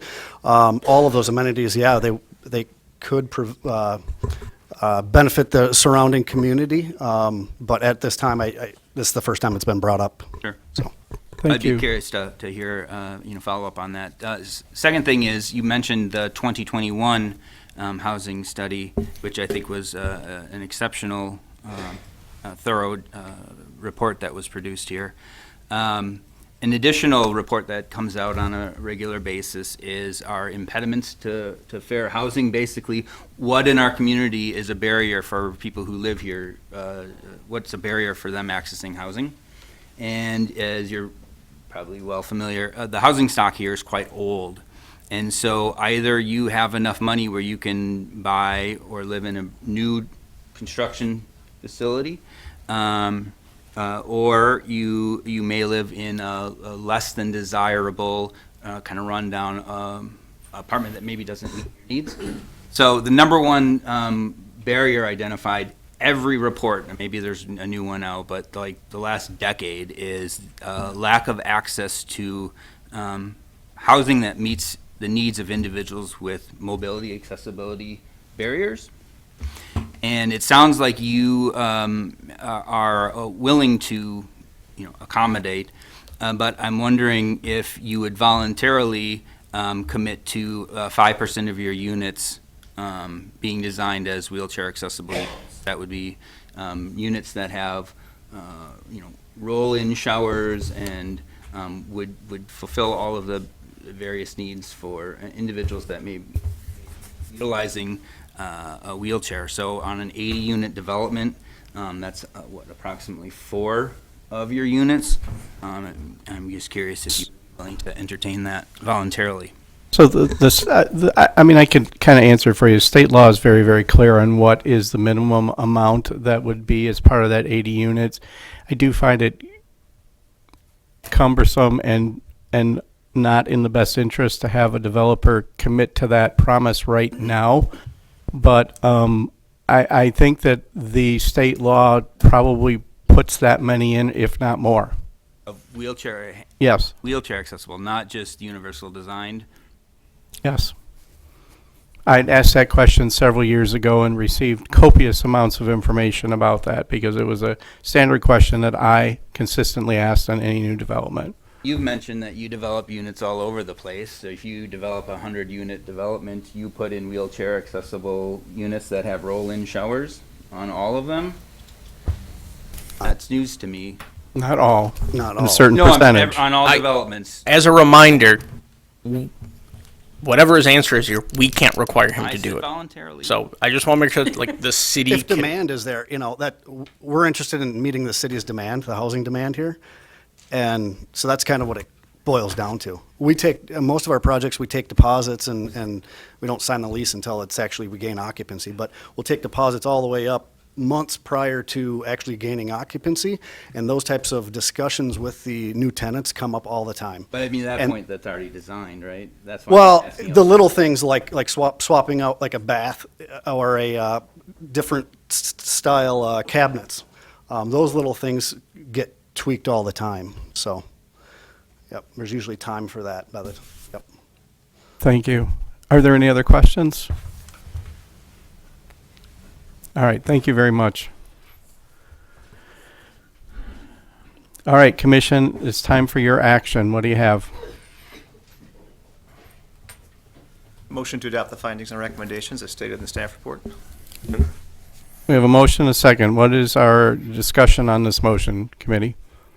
Councilmember Ford. Yeah, a couple things. First, to the developer, thanks for your patience. This is not normally how this goes. This has gone off the rails tonight.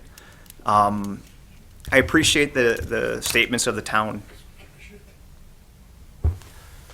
And I'm trying really hard here. I take massive offense to some of the comments here. I was about to praise the town chairperson because you know what? He's on the ball. you have a right to care about this. This is on your neighboring property. But Okay, Councilmember Ford, we'll finish our comment and not address the audience. I didn't say they went off the rails for the record. This meeting's gone off Said the the rails. project. Correct. You know, we don't make up our minds before we get here. If you ask me what the hell we were thinking, I've been on this body for 5-6 years, and I can tell you every member of this body cares first and foremost about the 67,000 people that live in the city of Oshkosh in the future here. Our city staff do as well. You know, I say, and I'll reiterate again, I believe in being a respectful neighbor. And part of that is the reason why, as I said before, I'll say again, it's important that we reach out to the town, do everything we can to make sure that we are on the same page moving forward. But that's got to be a two-way street, and I hope that we remember that when we go before council in 2 weeks. Thank you, Councilmember Ford, well stated. Any other discussion on this motion? Professor Yeah, I Bubali. try to be logical here. So it was the general plan first. Now it is phase one. So I was hoping to hear the public comment on phase one, because I think, you know, you may note some of the concern were the stormwater, the traffic, sidewalk, light view from far away, and I didn't hear anything about that concerning phase one. So, in my opinion, phase one could be an exception to all of those issues and meet, you know, be compliant. So, with that, you know, I feel inclined to vote for phase one, because I think, you know, it pretty much, you know, address those issues, you know, for the public. So, but I feel sad that I didn't hear anything specific to phase one from the public, and I feel bad about it. Thank you. Any other comment? Ms. Davy? I would like to thank everybody for coming and sharing your concerns, and I understand why you have concerns. However, I do believe that we're always going to be a lot more receptive to comments that don't scream NIMBYism. Many did. There's nothing that you've said that has made me think that we shouldn't support phase one of this project. There are many reasons why I think it's important to do so. And I believe that supporting phase one does not commit us in any way to phase 2, 3, 4, 5, or 6. But there is land sitting out there. We have houses that need built. This is, yes, high density, I agree. But it's not a bad thing to have high density mixed in with single family. All over Europe, they kind of like mix things up. In really big cities, they mix things up. We used to have a corner bar and grocery store. We don't do that anymore. We need to mix things up. I'm speaking of this as from the sustainability point of view, that I believe it's called mixed use for a reason. Let's mix it up a little bit. I will be supporting this. Thank you. Any other comments? Okay, seeing none, roll call vote, please. Ms. Shireman? Aye. Mr. Bowen? Aye. Mr. Kulabali? Aye. Ms. Davy? Aye. Ms. Prop? No. Councilmember Ford? Aye. Vice Chair Mitchell? Aye. Chairman Perry? No. Motion carried 6-2. All right, thank you. Bathroom break. Yes. I think All right, so we're going to take a 7 to 10 minute biological break. Please be back here at 7:25 so we can properly start the meeting again. This local government meeting is currently in a break. For a schedule of all GovTV programming, visit our website at oshkoshmedia.org. This is GovTV, opening accessibility and understanding of local government, helping you to be informed and involved.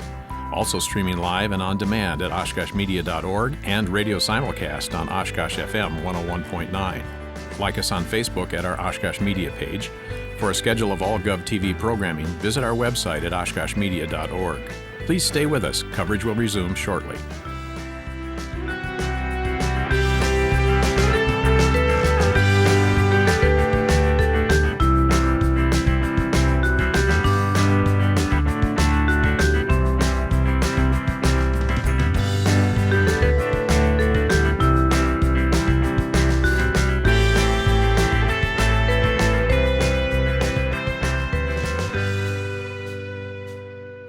This local government meeting is currently in a break. For a schedule of all GovTV programming, visit our website at oshkoshmedia.org. This is GovTV, opening accessibility and understanding of local government, helping you to be informed and involved. Also streaming live and on demand at oshkoshmedia.org and radio simulcast on Oshkosh FM 101.9. Like us on Facebook at our Oshkosh Media page. For a schedule of all GovTV programming, visit our website at oshkoshmedia.org. Please stay with us. Coverage will resume shortly.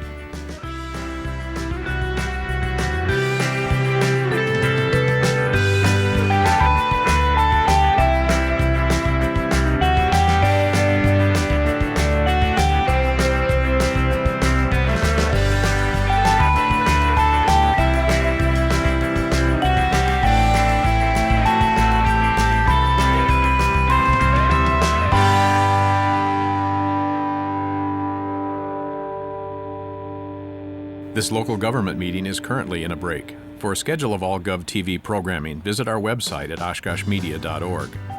This is GovTV, opening accessibility and understanding of local government, helping you to be informed and involved. Also streaming live and on demand at oshkoshmedia.org and radio simulcast on Oshkosh FM 101.9. Like us on Facebook at our Oshkosh Media page. For a schedule of all GovTV programming, visit our website at oshkoshmedia.org.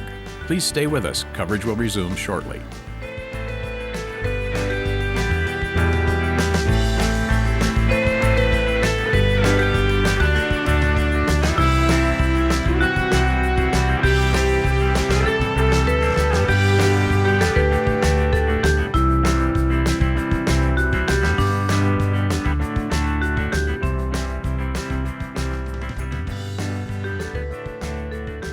This local government meeting is currently in a break. For a schedule of all GovTV programming, visit our website at oshkoshmedia.org. This is GovTV, opening accessibility and understanding of local government, helping you to be informed and involved. Also streaming live and on demand at oshkoshmedia.org and radio simulcast on Oshkosh FM 101.9. Like us on Facebook at our Oshkosh Media page. For a schedule of all GovTV programming, visit our website at oshkoshmedia.org. Please stay with us. Coverage will resume shortly.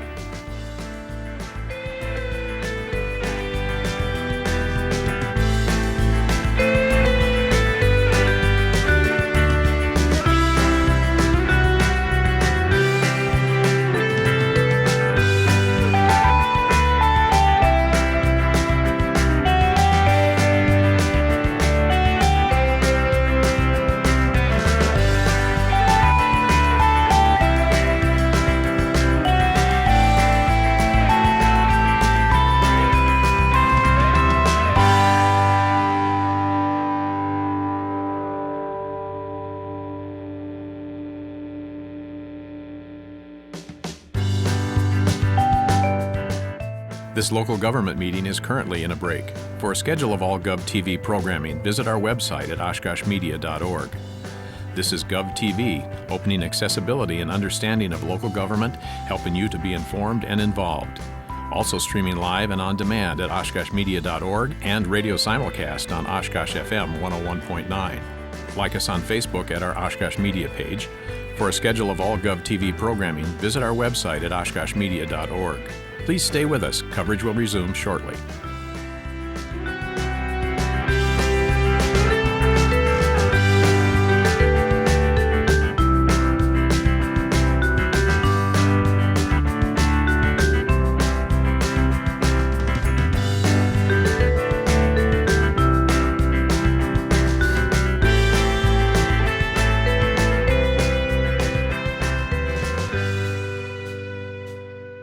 This local government meeting is currently in a break. For a schedule of all GovTV programming, visit our website at oshkoshmedia.org.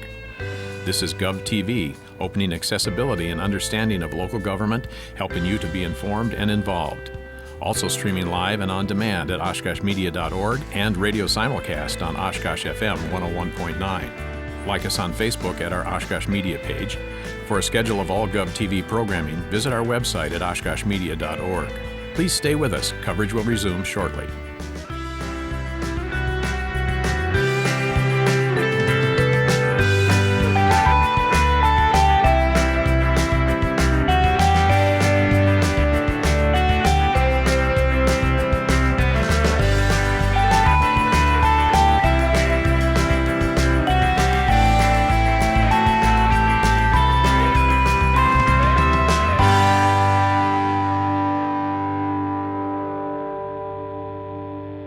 This local government meeting is currently in a break. For a schedule of all GovTV programming, visit our website at oshkoshmedia.org. This is GovTV, opening accessibility and understanding of local government, helping you to be informed and involved. Also streaming live and on demand at oshkoshmedia.org and radio simulcast on Oshkosh FM 101.9. Like us on Facebook at our Oshkosh Media page. For a schedule of all GovTV programming, visit our website at oshkoshmedia.org. Please stay with us. Coverage will resume shortly.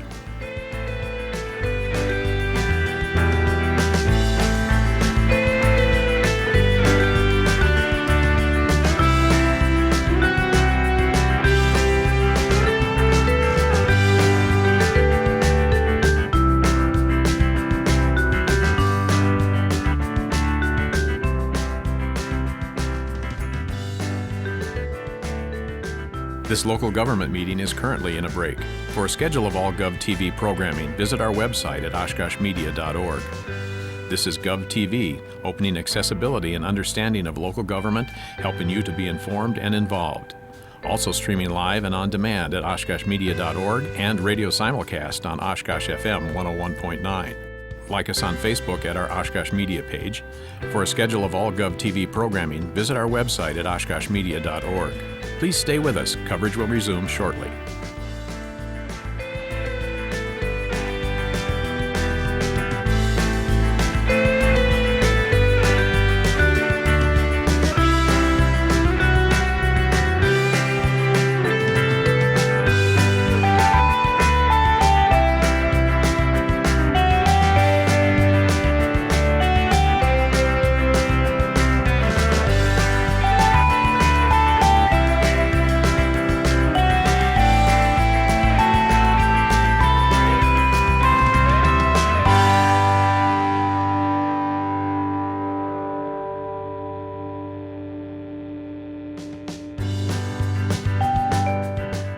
This local government meeting is currently in a break. For a schedule of all GovTV programming, visit our website at oshkoshmedia.org. This is GovTV, opening accessibility and understanding of local government, helping you to be informed and involved. Also streaming live and on demand at oshkoshmedia.org and radio simulcast on Oshkosh FM 101.9. Like us on Facebook at our Oshkosh Media page. For a schedule of all GovTV programming, visit our website at oshkoshmedia.org. Please stay with us. Coverage will resume shortly.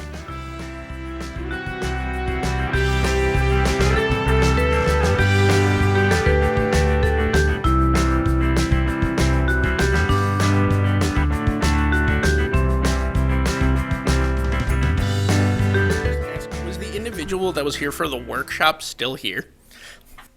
Oh my goodness, trophy. I'll say. Rental property on Oshkosh Ave, so I was here at the 4 o'clock. We just wanted to see if you were sticking it out with us. We are really All right. great, nice people. All right, let's get going, okay? I just want my property sold. I want that rezoned on Oshkosh. All right, we're gonna get going here. So item number 6, general development plan and specific implementation plan approval for a multifamily development in northeast corner of West 4th Avenue and Michigan Street. City of Oshkosh Redevelopment Authority is the owner. Corey Wallace and Chet Wiesenberg Architects are the applicant. Any site inspections? All right. Can I ask a clarifying question in the essence of time? Would you like a single presentation by Brian out of items 6 and 7, as they are largely two pieces of the same? Legally, we have to use separate votes because they're separate pop, but just let's get through the presentation. Yes. Raise your hands again for Let's site get through. inspection. Yep, sorry, I wasn't talking to the mic. I got yelled at. Okay, we will have Brian do a single presentation in the essence of time. Great. All right, thank you. Go, Brian. So the subject site is located, the first one is located at the northeast corner of Michigan Street and West 4th Avenue. It's zoned RMU, PD, RFO. Surrounding areas, mostly residential uses to the south, commercial uses to the west, vacant land to the east, and public riverfront to the north. Here's a view of the subject site, currently vacant. So here's the site plan we received for a proposed multifamily development with 26 apartment units. There was a neighborhood meeting held in October of 2021. Neighbors had some concerns about stormwater and compatibility of the use with the surrounding neighborhood to the south. Also, a Plan Commission workshop was held in August of 2022 with Plan Commission supporting the use and having varying opinions on the exterior materials, which we'll get to a little later. The site will be accessed via single entrance from West 4th Avenue to a parking lot with 52 stalls that meets the code requirement for parking based on our recent code change to require less parking for multifamily use. When they had first submitted, they were actually under the code requirement and would have needed a BSM, but again, now that they're actually over that with the code change. The site is meeting all setback requirements. Well, the dumpster enclosure in the northeast corner of this site. The applicant is requesting a BSM to allow heritage concrete brick as the exterior material, where code requires a material used in the building or wood. Staff is supportive of that BSM as the heritage brick has been treated as a Class 1 material in the past, so we feel it's a pretty attractive material for a dumpster enclosure. Here's the landscape plan. For building foundation, they are meeting the point requirements. For paved areas, they're meeting the total point requirements, but they would need to reallocate some points for shrubs to meet the specific shrub point requirement. They're meeting the point requirement for street frontage landscaping, only required along West 4th Ave, as that's the only public right-of-way in Michigan Street is just private side property. They would need to also add more medium trees in comparison to the taller trees that they have along the street frontage, and they're exceeding the yard landscaping point requirement. On this site, staff has some concerns along the north side of the site that some of the landscaping may be going into the right-of-way area or into city property. So we just want to make sure that all that landscaping is on the developer's side of the property line, and that can be addressed during site plan review. Here are the proposed building elevations. So the plans show standing seam metal as a primary building material on all facades, from 30% up to almost 60% per facade. That is a Class 4 material. So the applicant is requesting a BSM to allow a Class 4 material as they're prohibited in the RFO district and also for multifamily use. The applicant has noted that area buildings, including Sweetwater Marina and the Dockside Tavern to the east, are utilizing metal as an exterior material. They also note that they chose the material as the building design fits with the historical aspect of the site, as it was formerly a marina and included corrugated metal finishes.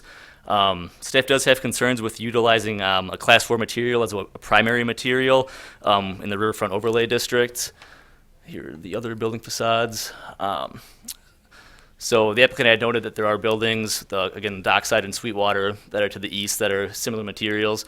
However, we do expect Theta Care to be developed here in the near future, and other infill developments that will be in the RFO district as well, that we expect to be meeting the RFO standards of primarily Class 1 materials. We do allow up to 30% accent and trim to be Class 2 and 3 materials. Also, existing commercial development along the river is predominantly Class 1 materials. We are supportive of allowing the standing seam metal up to 30% of the facades. That's kind of consistent with what we'd see for a Class 2 or Class 3 as accent and trim.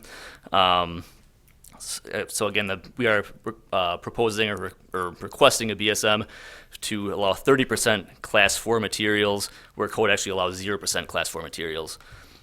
So for the overall site, they're requesting, again, BSMs for the refuse enclosure, Class 4 material, and again, staff supporting that as accent and trim. And to offset those BSMs, they have increased the overall landscaping beyond the code requirements, and staff feels that the use is compatible with the surrounding area.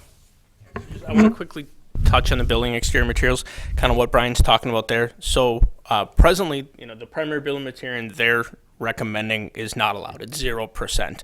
We understand some of the arguments they've made with some use of it in the other areas, some historic nature, and going at the character of the development, which is why we're comfortable recommending kind of compromising and saying, okay, instead of 0, let's go to about 30%. If you look at their elevations, they're in the range from about 30 to 50. So we're kind of suggesting, well, let's meet closer to the middle. Code says 0. You want anywhere from 30 almost to 60. We'll meet you in the middle at 30, and then have some other materials mixed in. So that's just where we're coming from on that. We understand what they want to do, and we're trying to meet in the middle. All right, thank you. I'm going to accept that staff report as part of the record. So, and thank you for your report. Technical questions for staff. And remember, do the other.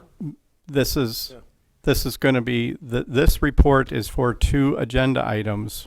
So we will, do you want me to call the agenda item? If you can, if you want to call Okay. it, we'll just have Brian quickly go through it. I got to make sure I talk into the mic, sorry. Item number 7, General Development Plan Specific Implementation Plan Approval for Multifamily Development Northwest corner of West 4th Avenue in Michigan Street. City of Oshkosh Redevelopment Authority is the owner, and Corey Wallace, Wiesenberg Architects, is the applicant. And the same site inspections will hold for this, I assume? Okay. Thank you. So this is the site directly across the street from the last item, northwest corner of West 4th Ave and Michigan Street, also zoned RMU PD RFO. Currently has a utility building on the site. The applicant is requesting 30 apartment units for this site, kind of mirroring the previous development. It'll also be accessed from West 4th Avenue. It will have 61 parking stalls, and as with the last one, they're now exceeding the code requirements. So they are requesting a BSM for the setbacks of the parking lot as it extends beyond the rear facade of the building. In the RMU district, parking in the rear yard or waterfront yard is prohibited, but staff does not have concerns with allowing that as site constraints limit the ability to fit it all in there. Also, there's a public park to the north of it, including a parking lot, so it's not really right along the waterfront, so staff feels it's appropriate in that location. Also proposing heritage brick concrete for the dumpster enclosure, similar to the last site. Here's the landscape plan, also meeting the building foundation requirements, meeting the total paved area points. Again, also needing to reallocate some shrub landscaping to meet that specific requirement. Again, exceeding the total street frontage requirement, with needing to add a few more medium trees to meet that medium tree specific requirement. And the yard landscaping is exceeding the total requirement for landscaping. Here are the building elevations, very similar to the previous item. Looks like this one, the lowest facade for the Class 4 material, standing seam metal, is 39%, with the highest percentage being 50.8% for the standing seam metal. So again, staff is recommending a BSM to allow up to 30% of each facade be the Class 4 standing seam metal. And so staff recommends approval with the findings and conditions in your staff report. All right, I will accept that staff report as part of the record as well. So, technical questions on items 6 and 7. Mr. Bowen. This may be a developer question, but I'm not sure. Somewhere in the discussion of this project, at some point or another, and it may be buried in these really well put together reports that I swear I read every word of, there has been mention of this potentially being a workforce housing project. And whether that is specifically financed as that, or is that something people are just talking about as a loose, the way people sometimes misunderstand affordable housing as just being cheap housing. I guess I'm confused or curious if you know anything about that. I'll partially answer, and then we'll let the developer answer the rest. Workforce housing is a term different from affordable housing. Right. It is a target market of making sure your housing is affordable for your workforce. That means different things in different locations, but the developer kind of talk out what their target market is for who they're trying to build for here. Any other technical questions? Ms. Sharman. So the different class of, we keep talking about, I'm not sure what it's called.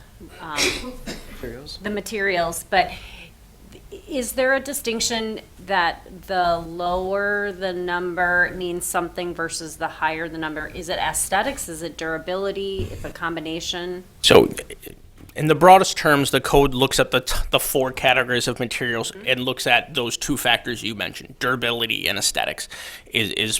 The code, as it was designed when it was written, is looking at those Class 1 materials as aesthetically pleasing, highly durable, and then maybe going down from there with 1 or 2 of those being changed as you go down. That's the general premise of how it was written.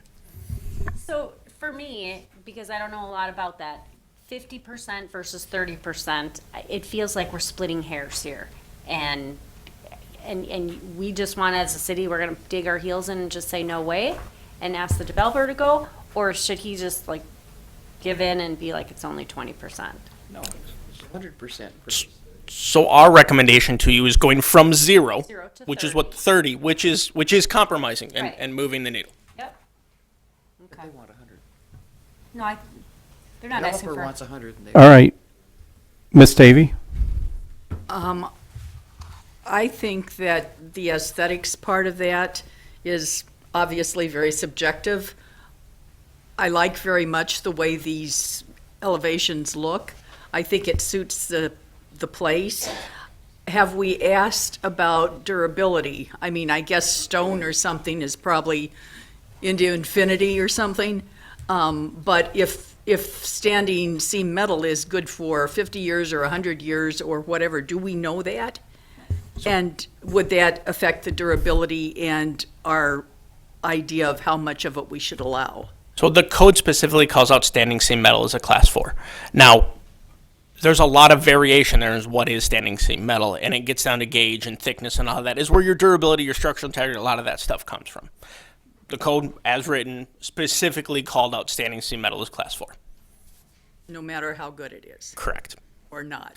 It does not further than define a difference between the types. Mr. Mitchell? Are there sidewalks?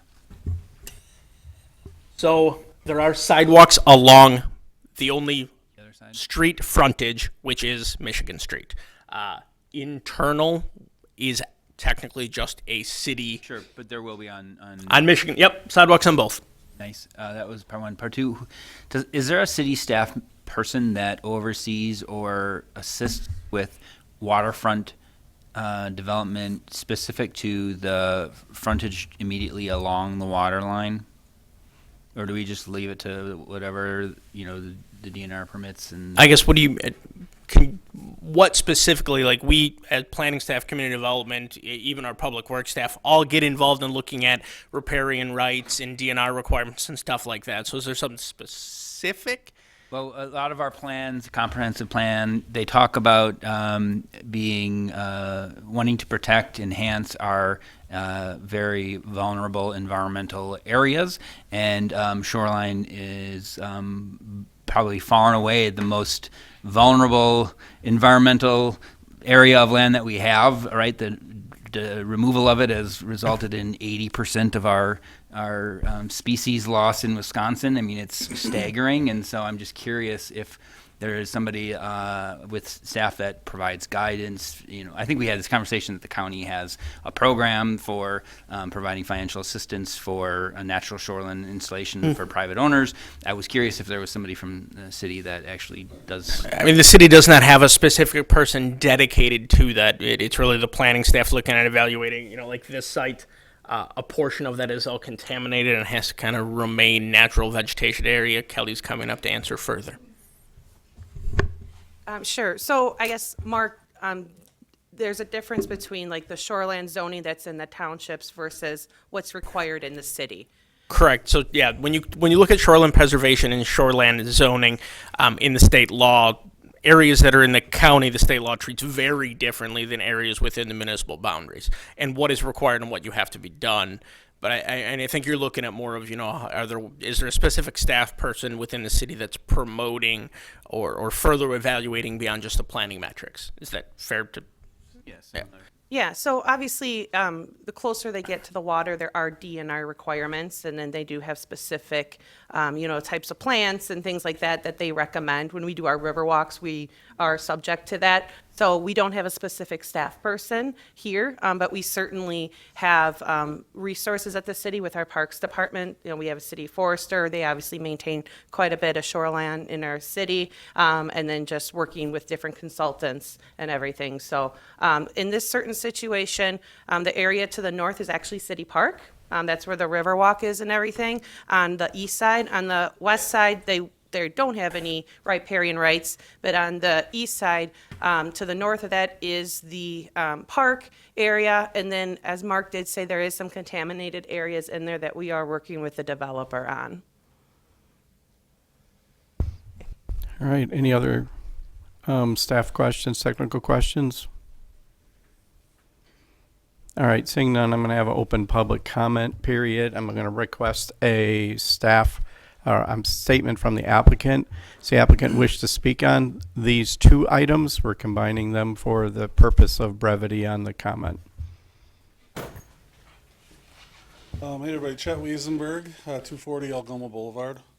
I have a couple PDFs I thought might be helpful. I don't know if it's possible. I don't know if they're really necessary, but Let me meet you on the other side. I got a plan over there. Wrong direction here. good luck.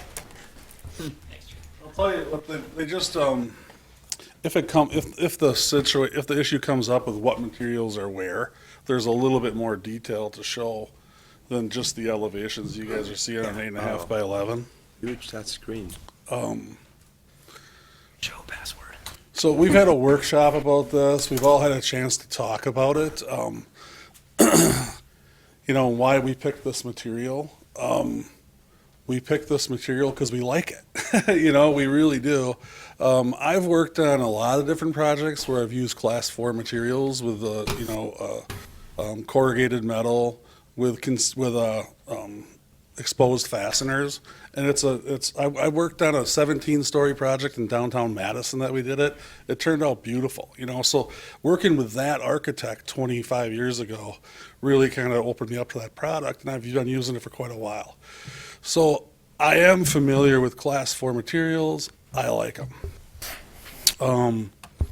I will say, I'm going to go on to say in a little bit though, I really don't believe this is a class 4 material. I believe this is a class 3 material, and we'll talk about that in a little bit. Which may be limited to 30%. And also I want to say I'm not the only one that likes them.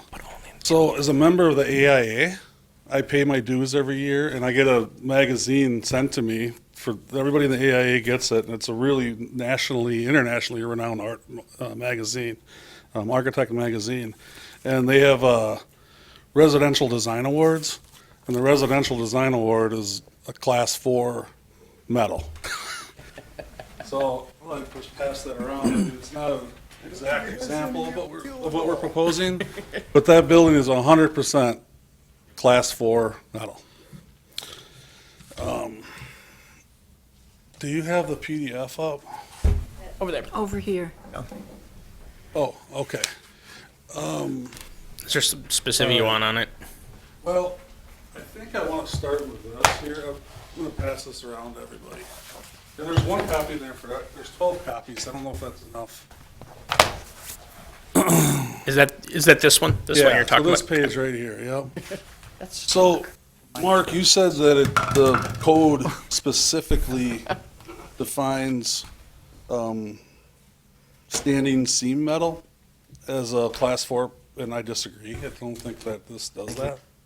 I respect your opinion. Yep. Staff looked at it, decorative metal, non-decorative metal panel. Sure. Okay, and so then the next page, if we could kind of go to that, I called my friends at Musa Metal Products, and they put on more metal than anybody in the area. Thank you. And I would consider them to be experts in metal siding. And I'll need a copy for the record. their opinion for the record here is that this is a decorative architectural metal panel.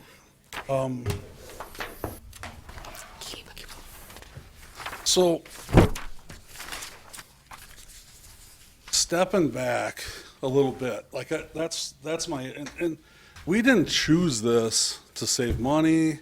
We didn't choose it, I didn't choose it, like personally, like I kind of liked the idea of the exposed fastener. Like I think that would have been fine here. The reason we did it was because we wanted it to contrast from a pole building, from a boat storage facility. We wanted it to reference it and respectfully reference it and do it in a more refined way, in a higher quality. Some of the things I tell about as I'm designing all the time is like, I don't want to be too bold and too crazy. I want to be simple, subtle, and sophisticated. Like that's a goal of our firm all the time, to be simple, subtle, and sophisticated. So we selected this material because it is a higher quality, more refined material. If we talk about the longevity of the material compared to other class 3 materials, we often do, as architects, we'll do a life cost study on a material as opposed to other materials. And for example, like an asphalt shingle roof has a general life expectancy of 20 to 25 years, where a standing seam metal roof will have a life expectancy of 100 years. So we are talking about a quality product with longevity, with concealed fasteners, okay? So I was saying the reason we picked this, there was two reasons really, and we've kind of talked about them in our workshops before. But the first is, like I personally don't want to design buildings that look like every other building along the riverfront, and there's a challenge to do that. So what we did is we said, hey, what can we do? Like when we're designing this, what can we do for a concept? Like what can help us drive and help us make design decisions? And we went with two concepts, and one was, like I've already mentioned, to kind of respectfully reference all the different boat storage buildings and the waterfront and the history of what this is. You know, Oshkosh is a boating community and a waterfront community, and I think that it should reference that. And I would say the other thing is we looked at who our ideal tenant was going to be and who our perfect customer. And what we said is with our proximity to the Riverwalk, with our proximity to the kayak launch, we wanted to have this concept of this like outdoor kind of living and attracting that type of customer. And there's some other slides down in here, which you guys have seen before, that show some. I believe this is just the elevation one's that the one you want? Yeah, that one? Oh, there was supposed to be another of. I'm sorry. This one's 3 pages. I didn't look at them. Mike saved these for me, another architect, but maybe the final page. Oh shoot, he didn't save it for me. But what I wanted to show you was Land's End and REI. And when in the workshop, we talked about that before, but that was our inspiration. You know, our ideal customer client is going to be this outdoors person that's going to utilize the kayak ranch, launch, utilize the walking path. They're going to have an outdoor lifestyle, and that's also the same kind of customer that REI and Land's End are after. And if you look, that's where we kind of got the idea with the kayak storage.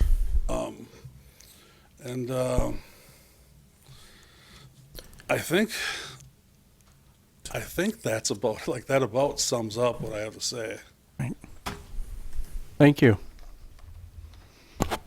Ms. Sherman, did you want to ask a question of the applicant? Yes. Okay, Ms. Sherman, please ask your question. So, as proposed, we have some concessions in there of that. If that goes forward, I mean, is this like a deal breaker for you? I don't know. I don't want to take my ball and go home, take it home. That's what this feels like to me. Like, yeah. We're starting here, you're starting here, and we're kind of like sort of meeting in the middle. And I'm just trying to understand how important. No, but I mean, I think this makes me think of something else. Is if we look at class 3 materials here. Architectural decorative metal panels, which I believe this is, residential aluminum siding. So we could cover this building with residential aluminum siding, and that would be acceptable. We could cover it with siding made of wood or wood composite. We could cover it with vinyl siding, and that would be acceptable. So right now, we're telling me that this architectural metal panel is not equivalent to vinyl siding. I have a really hard time with that. So that's where I don't want to just give in. I mean, it's like, we studied this building. I didn't design this in one day. I didn't design it overnight. I've got a team of architects, and we studied it. And there's more pictures to kind of show you kind of some of our blown up ideas too. When you look at these elevations, it does look like all just one big gray building, but there is a bit more to it.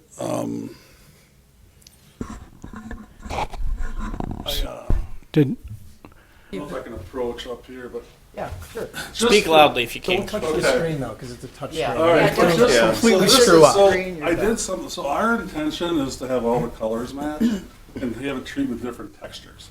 Because again, I think that's simple, subtle, and sophisticated. I think it breaks up the massing. But for this rendering, I asked Mike to make the corrugated metal siding, I'm sorry, the type 3 architectural metal siding lighter color. And then what we're mixing in is wrapping this corner here. We're pulling in a vertical board and batten. And it could be cement board. We're proposing a hardy plank, and I brought some samples if anybody cares. And then we also have a horizontal lap siding. So these 3 different textures are happening kind of throughout the building. And it's a slightly different color there, right? I did that intentionally just so you can see the difference. Oh, but our otherwise it's intention- gonna be the same color? Yeah. Because I like the different. Well, Okay, so, Ms. Sharman, did that answer your question? Yes. Yes, it did. All right. I'm wondering if we should wait for questions until we ask the public if they want to speak and call him back up. What public? So I think we'll wait until we ask the public to speak. Are there any members of the, just stand still though, any members of the public that wish to speak on this matter?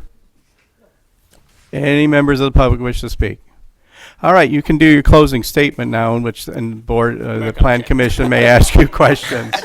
Mr. Bowen, you have a question. My same question I had for Mark, and again, I don't know if this is just something that got talked about at the workshop.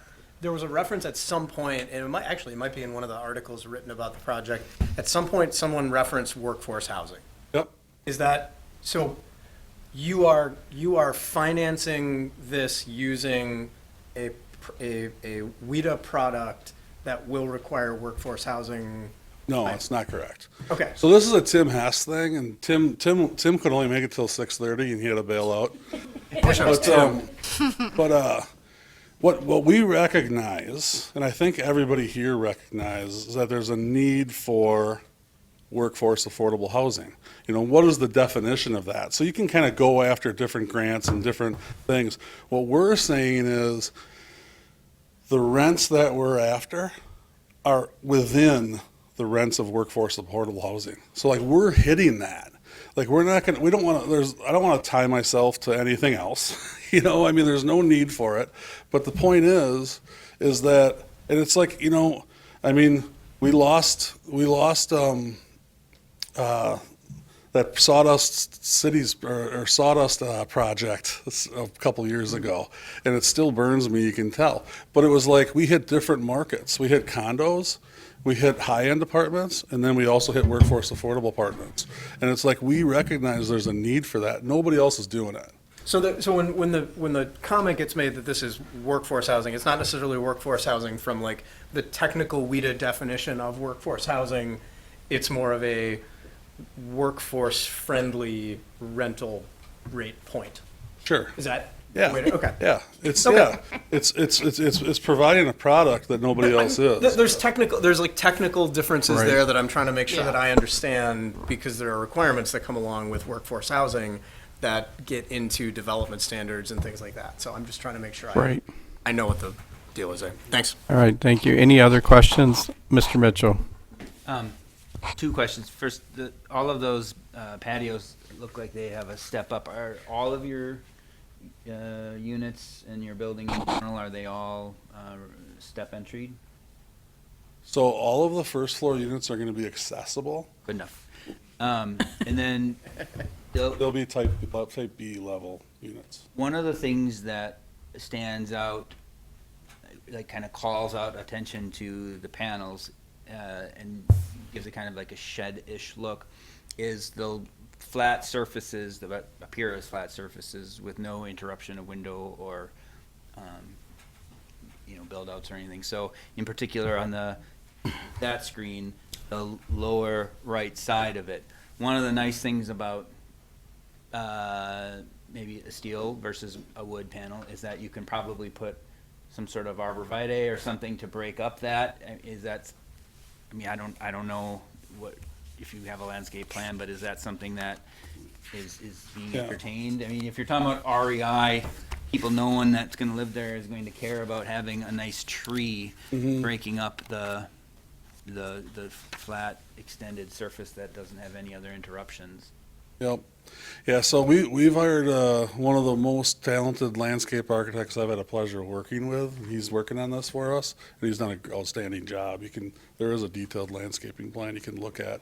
So all around the perimeter, wherever there isn't a patio, wherever there isn't an entrance, there will be foundation plantings. And I would also say too, we've really softened the edge along the water. There's a lot of natural native plants along the water. So in an area that is, foundation plantings, maybe, 2 feet tall, boxwood shrub, right? But an area that is the height of your building, where there's nothing on either side for 20 feet? Mm-hmm. I mean, are you thinking of putting more of a taller, like arborvitae or something to break that up? Sure, yeah, you can see like all along the street front there, we are proposing trees. So I can't tell you exactly what's going to happen because I don't hire smart people and tell them what to do. So, I really do trust Jeremy. But we have discussed having the trees in front of the building and having, I would say, more landscaping than most. One follow-up on that. What is the largest span on a flat surface that has no interruption? Do you have a general idea? On this building? Yeah. No, I don't know. I would say 10 to 15 feet. I know we do have more glass than most. Like, maybe Brian, you can kind of mention what a percentage of glass as opposed to what's required. Yeah, per floor, code requires 15%. Said they are exceeding, it looks like, 18 the lowest, all the way up to like 27, 30% on facades for glass. Our patios and balconies are also quite wide. I think they're about 15, 16 feet wide. Any other questions?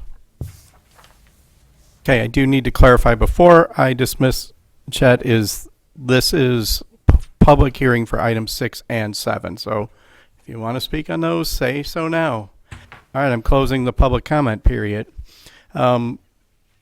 Commission, action is upon you for item 6 first. Item 6, northeast corner. Move to adopt the finding and recommendation as stated in the staff report. Second. Okay, any comment on commission discussion on the motion? Ms. Shireman? If we agree, are we agreeing with your recommendation of the 30%?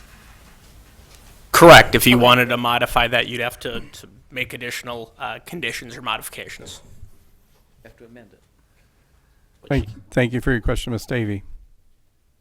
First, full disclosure, I did talk to Chet today for, 10 minutes or so. He did not influence me in anything that I hadn't already thought about, just to be clear. I actually had a question for him about the standing seams and how that works. But what he did do was influence me to go back down and look again this afternoon. And I swear, I need another tank of gas. I drove around and tried to see from both sides of the river, what this looked like. And I don't know if you can put that plan back up that shows, yeah, that'll do. No, it won't. Go to one that's closer. You drove Yeah, I on. like that one. Okay, so talking about, okay, I should ask first. This is northwest we're talking about, or northeast? Kind of north. Which of the two? Looking Which north. corner? Ohio. So item Look, six. this is, We're on item we're doing 6. northeast. Northeast. So we're talking about that one. Okay, that's the one I'm talking about, so that works out really well. If you try to see that, I didn't have a boat. I didn't try that. But you can't see it from pretty much anywhere. And my thought is that if we're saying it's not going to look good from the water to have something that's inconsistent, my argument to that, I've got 2 parts to it, would be that first of all, you can't see it from the water. You've got that, I mean, from the river. You've got that bridge there. You've got all this other stuff in the way. It's not like it's sitting on the river. It's set back quite a bit more than I think we've been thinking when we're talking about the fact that there's water right up to it. And of course, that's going to happen on the other item also. Oh dear, what was my other thought? Why you want, a little- why you want the middle, the 100% middle, that's where we're Oh, going. thank you, yes. The other reason that I think it looks nice, the way it's been designed, is there's a historic factor here, and I don't think that everything along the river should look the same. It's kind of like if you go and look at all those like I did and drive around and around and over the bridge and around, it's all kind of screaming 2010, 2015, 2020. What's wrong with having something that's got a bit of a throwback feel to it?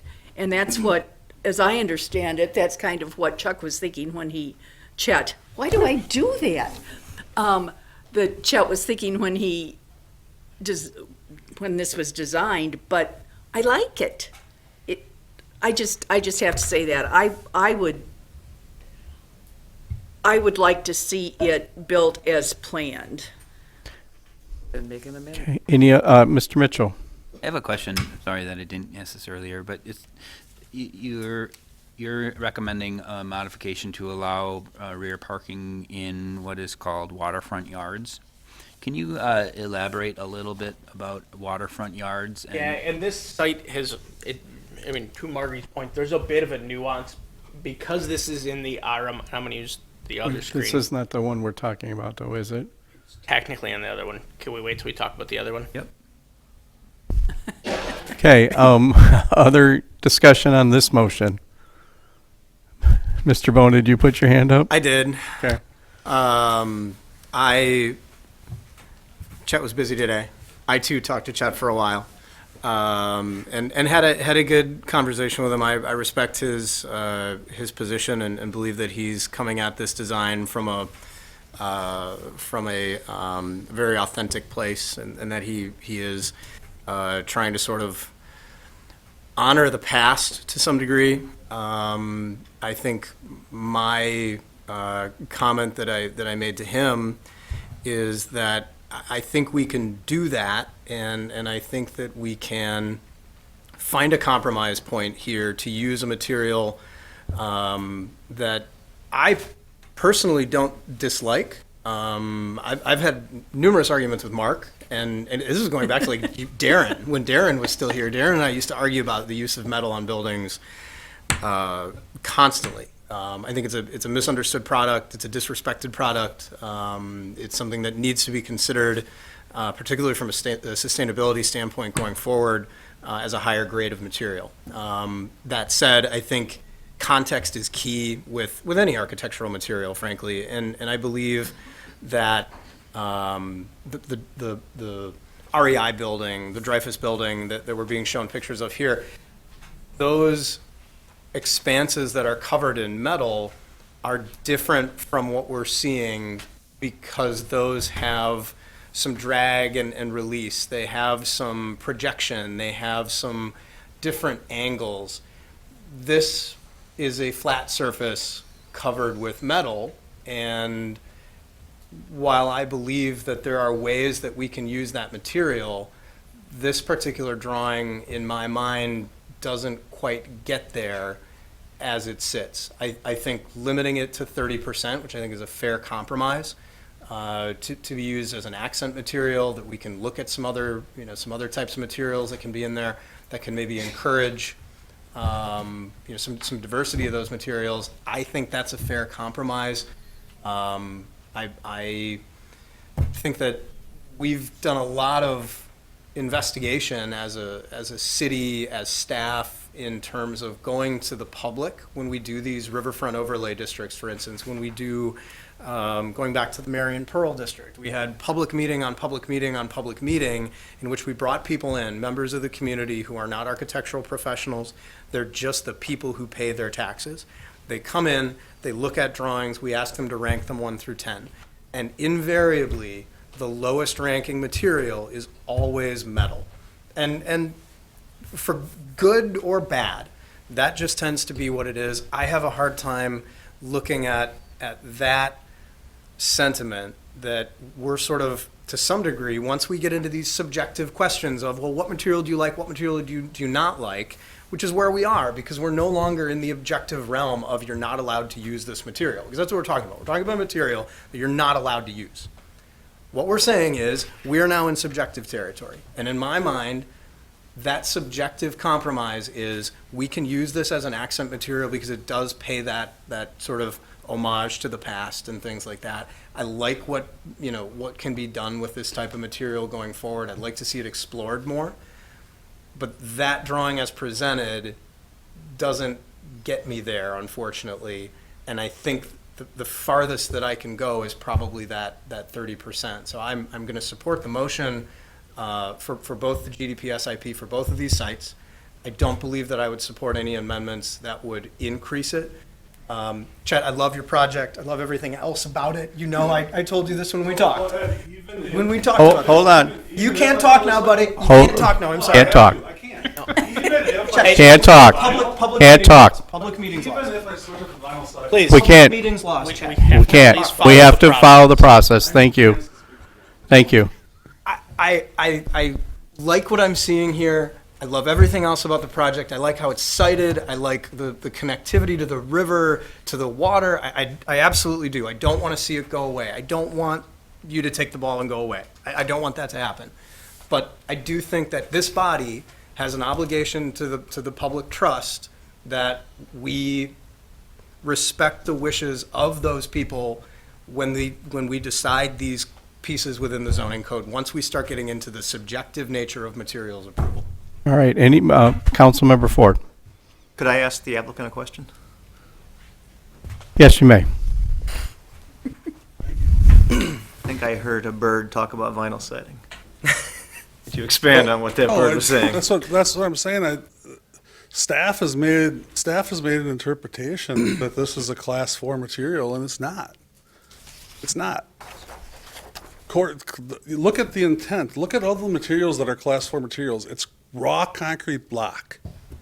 It's not even vinyl. It's worse materials. It's like a totally industrial materials that, as an architect, I actually, Morphosis, they made an art form out of taking raw industrial materials and making art out of it. I mean, I can see doing that.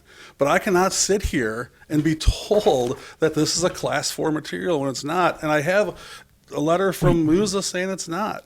I have and it's just not. And that's where, and right now, what's your guys' zoning code, and Ed, you're like sitting there laying it on so thick that the public good and all this stuff, you're telling me that this material is not the same quality as vinyl siding?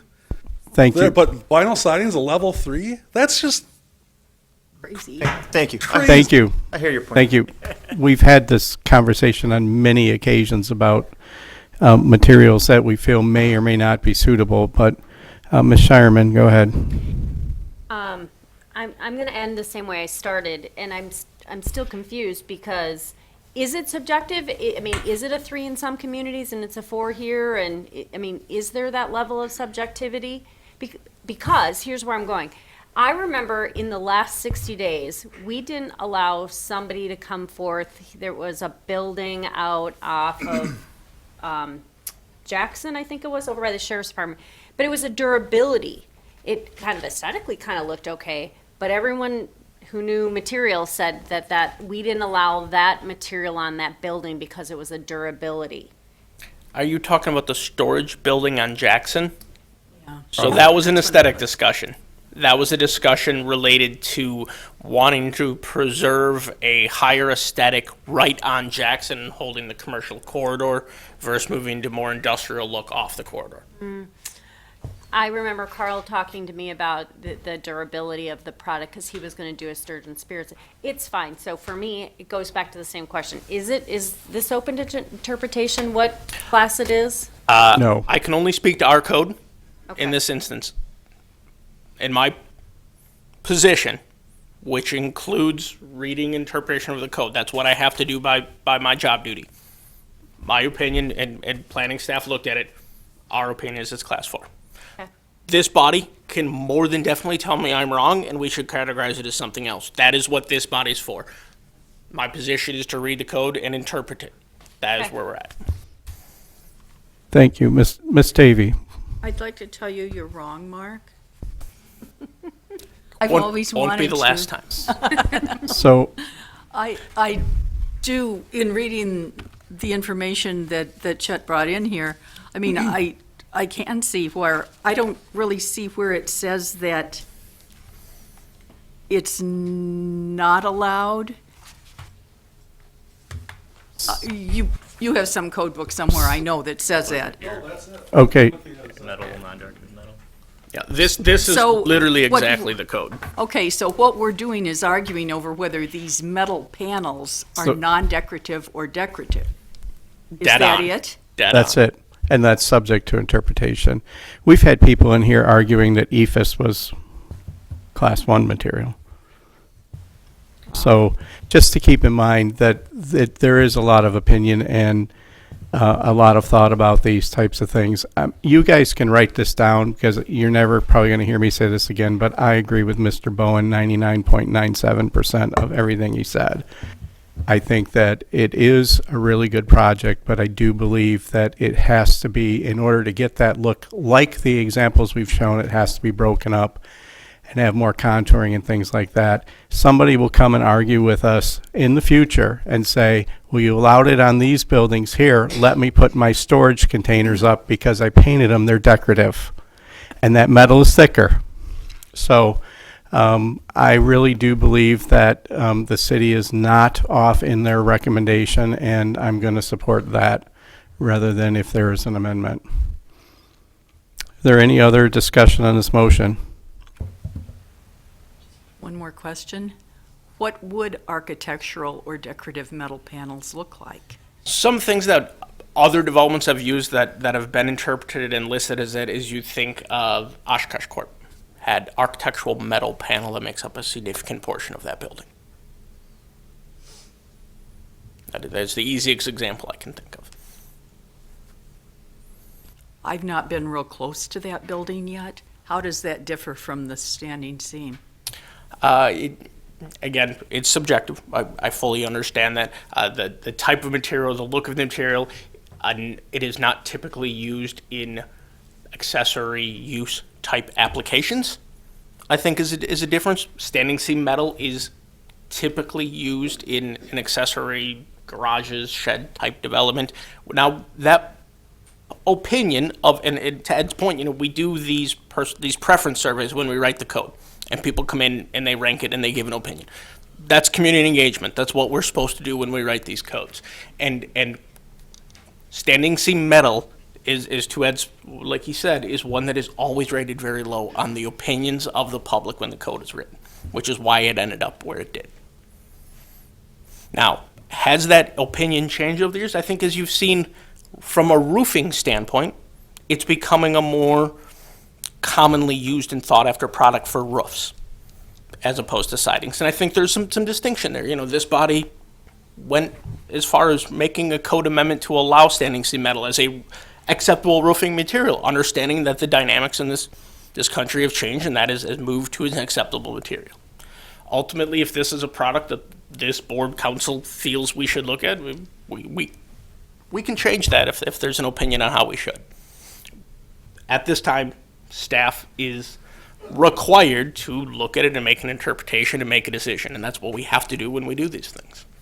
And how recently was the last opinion study done? So it was done as part of the 2017 code update. Okay, so it's 6 years old now.